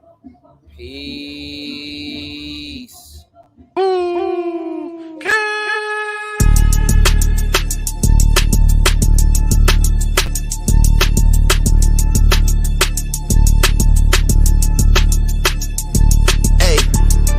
Never be nobody number one fan. Your first number one, I had to put it in your hand. You pussies can't get booked outside America for nan. I'm out in Tokyo because I'm big in Japan. I'm the hit maker y'all depend on. Backstage in my city, it was friend zone. You won't never take no chain off of us. How the fuck you big stepping with a size 7 man's on? This the part with the bite, nigga, what's up? I know my picture on the wall when y'all cook up. Extortion, baby, whole career you been shook up. Cause Top told you drop it, give me 50 like some push-ups. Hood, your last one brick, you really not on shit. They make excuses for you cause they hate to see me lit. Pull your contract cause we gotta see the split. The way you doing splits, bitch, your pants might rip. You better do that motherfucking show inside the bitty. Maroon 5 need a verse, you better make it witty. Then we need a verse for the Swifties. Top say drop, you better drop and give them 50. Pip squeak, pipe down, you ain't in no big three. SZA got you wiped down, Travis got you wiped down, Savage got you wiped down. Like your label, boy, you in a scope right now. And you gon' feel the aftermath of what I write down.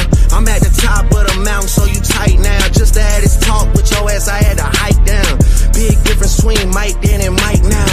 What the fuck is this, a 20v1, nigga? What's a prince to a king? He a son, nigga. Get more love in the city that you from, nigga. Metro, shut your whole ass up and make some drums, nigga. Yeah, I'm the 6th guy, I'm the front runner. Y'all nigga manager was Charles' little blunt runner. Clean a 6 and you boys ain't even come from it. And when you boys got rich, you had to run from it. Cash blowing, able bread out here tricking. Shit we do for bitches, he doing for niggas. Jets, whips, chains, wicked, wicked, wicked. Spinning like you tryna fuck, boy, you trippin', boy, you trippin'. Drizzy Chippendale, probably got your bitch Chanel. I just got undone, boy, don't make me at the Chippendale. Rolling loud stage, I would turn, that was slick as hell. Shit'll probably change if it BM start to kiss and tell. Hugs and kisses, man, don't tell me about no switches. I be rocking every fucking chain I own, next visit, ayy. I be with some bodyguards like Whitney. Top say, drop your little midget ass, better fucking, ayy. Better drop and give me 50, ayy. Drop and give me 50, drop and give me 50, ayy. Niggas really got me out here talking like I'm 50. Niggas really got me out here rapping what I'm living. I might take your latest girl and cuff her like I'm Ricky. Can't believe he jumping in, this nigga turning 50. Every song that made it on the chart he got from Drizzy. Spend that little check, you gotta stay up out my business, nigga. Shout out to the hooper that be busting out the gritty. We know why you mad, nigga, I ain't even tripping. All that little heartbroken Twitter shit for bitches. This for all the top dogs, drop and give me 50, drop. In that fucking song, y'all got to not start the beef with us. This shit been brewing in a pot, now I'm heating up. I don't care what Cole think, that dot shit was weak as fuck. Champagne tripping, he is not fucking easing up. Nigga calling top to see if top want a piece of it up. Top want a piece of it up, top want a piece of it up. Nah, pussy, now you on your own when you speaking up. You done roll deep to this, it's not fucking deep enough. Begging Casa not, boy, you not fucking beating us. Numbers wise, I'm out of here, you not fucking creeping up. Money wise, I'm out of here, you not fucking sneaking up. Cornball, your show money, merch money, feed us. I'ma let you niggas work it out because I seen enough. This ain't even everything I know, don't wait the demon up. This ain't even everything I know, don't wait the demon up. Drop and give me 50, all you fuck niggas teaming up. What top 5 you smoking on, Kendrick? Yeah, drop a 50 bag for the mob in a spot. Drop a 50 bag, 29 for the thought. I was really trying to keep it PG.